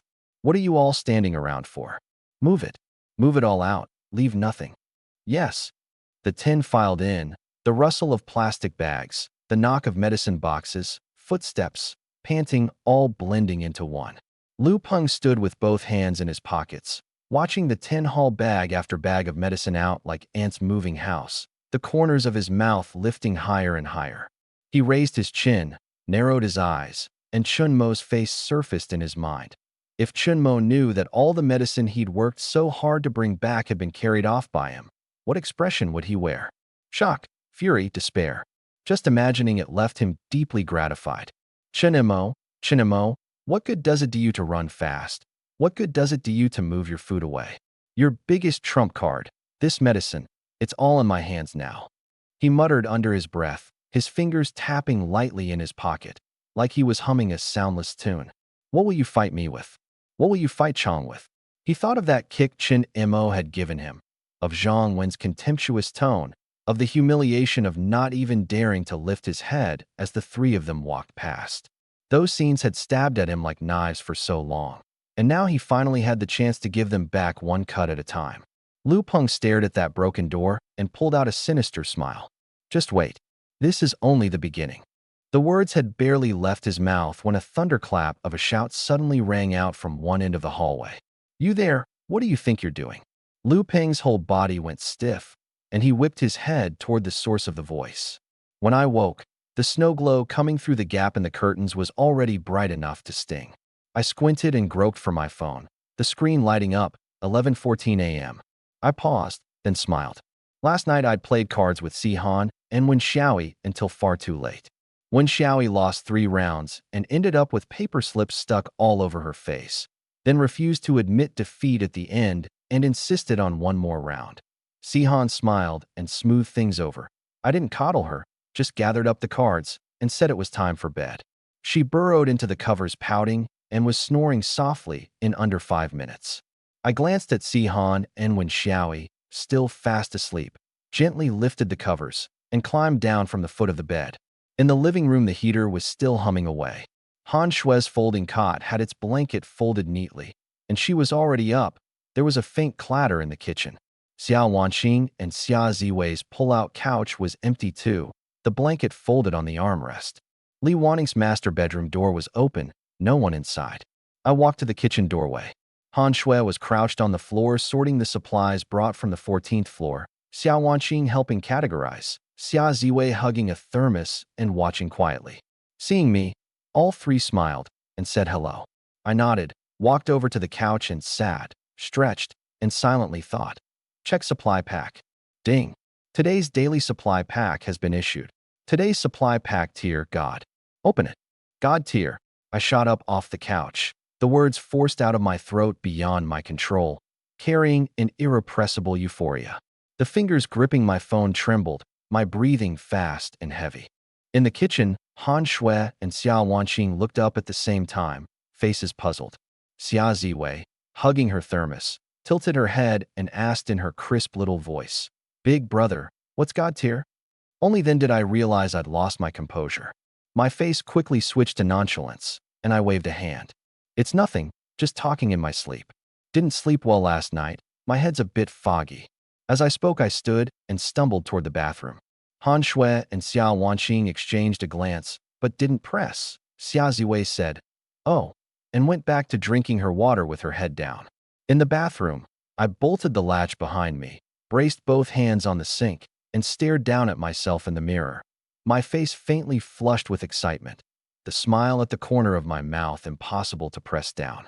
God tier, the highest tier. I'd waited several days, and it had finally come. Open.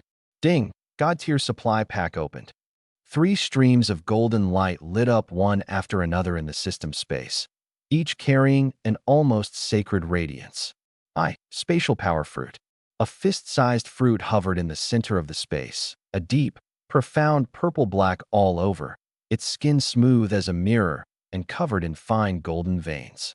The description text surfaced automatically. Spatial power fruit. Grants a spatial type ability upon consumption. Initial power. Open 1 independent pocket dimension. Initial volume 10 cubic meters. The pocket dimension is a static space with no flow of time inside. Stored items remain unchanged. Living things cannot be placed inside. Volume can be expanded through continued use and energy absorption. Advanced abilities. To be self-developed spatial cutting, spatial teleportation, spatial anchoring, spatial shielding, and more. Method of use. Eat directly. I drew a deep breath, pressed down the elation, and moved my gaze on. 2. Kinetic combat suit. A combat suit hovered quietly in the golden light. I'd assumed it would be the heavy body armor style, Instead, it was a fully form-fitting, streamlined bodysuit, silver gray all over. It wrapped from the neck all the way to the ankles, without a single excess wrinkle, clinging to every muscle like a second skin. At the collar was a ring of memory alloy, tucked inside the collar normally. On a mental command or when a combat state was detected, it extended upward in 0.3 seconds like liquid metal, covering the entire head to form a complete helmet. Black hexagonal energy channeling plates were embedded at key points: chest, shoulders, elbows, knees. Kinetic combat suit. Material: multi-layer composite memory alloy plus energy channeling fiber. Core function: absorb, store, convert, and release kinetic energy. Automatically absorbs kinetic energy into the energy core when struck by a physical attack. Maximum storage capacity equivalent to the energy of a heavy truck striking at 60 kilometers per hour, can convert kinetic energy into various functional energies, or release it all at once to form a shockwave or enhance an attack. Equipped weapons. Kinetic gauntlets. Add stored kinetic energy to a punch, delivering several to dozens of times the force. Retractable kinetic blade. Deploys from the wrist, high-density energy condensed, can cut through most known materials. Shoulder-mounted pulse cannons. One on each shoulder. Effective range 200 meters. High energy cost per shot with a charge time. Stowed within the suit normally. Protection: bulletproof, stab-proof, blast-proof, can withstand a direct rifle round. Built-in climate control system maintains a body surface temperature of 18 to 22 degrees Celsius in extreme cold. Power: kinetic absorption plus backup micronuclear battery. Donning: one thought activation, automatically wraps the whole body and adjusts the fit. A thought to dismiss and remove. I gripped the edge of the sink. This combat suit was practically a cheat code for the frozen apocalypse. Bulletproof and stab-proof, absorbing energy and releasing shockwaves, plus gauntlets, a blade, pulse cannons. With it, forget unmutated snow ghosts. Even a fully mutated long-armed monster, I could send flying with a single punch. On top of that, there was the climate system. In a minus 60-degree blizzard, I could stroll as leisurely as on a spring day. 3. Polar Sky Patrol Vehicle. In a corner of the space, a combat vehicle hovered in the golden light. About 6.5 meters long, 2.8 meters wide, 2.4 meters tall, wedge-shaped overall, the body in a silver-gray scale pattern, low-slung with an extremely low center of gravity. For wide tracks extended from either side, with steeply angled, heavy armor skirts above them. The most striking thing wasn't the body but the 4 anti-gravity engines underneath, at that moment humming low, pale blue light leaking from the nozzles to form a halo of light beneath the chassis. The roof had a raisable observation hatch, the rear and roughly 3 cubic meter cargo bay, a set of searchlights on either side of the front, and sensors arrayed all around the body. Polar Sky Patrol Vehicle. Role: full-terrain extreme cold combat / reconnaissance / transport vehicle. Drive: anti-gravity levitation plus metal tracks for assist. Miniature nuclear fusion engine, 720-hour range on a full tank. Speed: up to 120 kilometers per hour in hover mode. Up to 60 kilometers per hour in track mode. Can clear a 2-meter trench, climb a 40-degree slope, ford 1.5 meters of water. Armor: composite armor, frontal protection against 12.7 millimeters machine gun rounds. Weapons: roof-mounted remote weapon station, 12.7 millimeters heavy machine gun, 500 rounds. 30 millimeters automatic grenade launcher, 30 rounds. Smoke grenade launchers on either side of the front, 8 rounds total. Environment: built-in climate control, operates normally at minus 70 degrees Celsius. Seats 8, heated seats. Cabin held at 18 to 22 degrees Celsius. Controls: steering wheel plus voice command plus semi/fully autonomous assisted driving. Special: radar detects moving targets within a 500-meter radius, displayed on the in-cabin screen. All supplies stored in the system space, retrievable by thought at any time. I stared at that hovering combat vehicle, the engine's blue light mirrored in my pupils. This wasn't a car anymore. It was a mobile fortress for the frozen apocalypse. 8 people could fit inside. It could haul supplies, run 120 kilometers per hour in extreme cold, and it had armor, a machine gun and grenades, Radar, climate control. I'd been worrying about it. Getting to the university town to find my sister meant 20-some kilometers of snow, minus 60 degrees, snow ghosts that could pop up at any moment. On foot, it was nearly impossible. But now, with this Sky Patrol vehicle, 20-some kilometers was a single press of the gas pedal. I leaned against the sink and let out a long breath, my fingers still trembling slightly. I looked up at myself in the mirror. A God-tier supply pack, all right. I muttered under my breath, the corner of my mouth curving into a grin that was equal parts satisfied and punchable. The class is just different. Hell, even the descriptions are way longer than the ordinary ones. I couldn't help laughing out loud. In the living room, Xia Ziwei was sipping water from her thermos. Hearing the laugh, she tilted her head toward her sister. "Sis, what's up with Big Brother?" Xiao Wanqing was crouched on the floor stacking medicine. She glanced up at the shut bathroom door, the corner of her mouth curving. No idea. Maybe he thought of something good. Inwardly, she was a little surprised. In her eyes, Qin Mo had always been a calm, steady person. She'd never seen him like this. Oh, okay. Xia Ziwei didn't get it, and didn't ask again, just lowered her head and kept drinking. In the bathroom, I drew a deep breath, pressed the excitement down a notch, closed my eyes, and silently thought, equip. A flick of intent, and the kinetic combat suit in the system space instantly turned into a stream of silver-gray light, like a nimble snake coiling up my body, spreading from my ankles all the way up.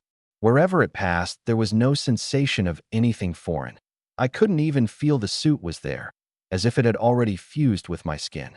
It wrapped from my neck down to my ankles, clinging to every muscle like a perfect mold, reproducing my body whole and entire.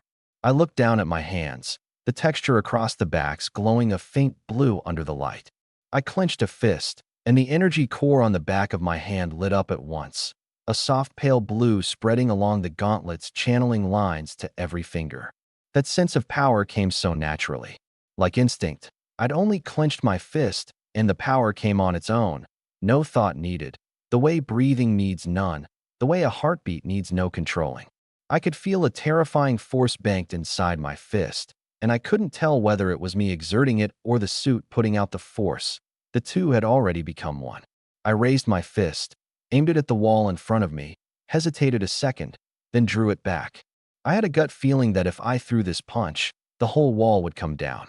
Li Wanning's bathroom. Better leave it standing for her. I unclenched my fist, the blue light slowly fading, and flexed my fingers, lifted my arms, rolled my neck. No friction at all, even more comfortable than wearing a cotton tee. It was like a second skin grown onto my body. Tactile but not constricting, warm but not stifling, protective but weightless. I raised my right hand, turned the wrist, and flicked a thought. SHHK? A deep blue energy blade snapped out from my wrist, about 60 centimeters long, thin as a cicada's wing, its edge faintly luminous, giving off a soft hum in the air like the beating of a swarm's wings. The blade's light played across my face, casting my eyes a deep blue. I swept my arm, and the blade traced an arc through the air. No sound, no resistance, leaving only a faint trail of light that slowly faded. I retracted the blade, the device at my wrist sealing shut on its own, not a trace of it to be seen.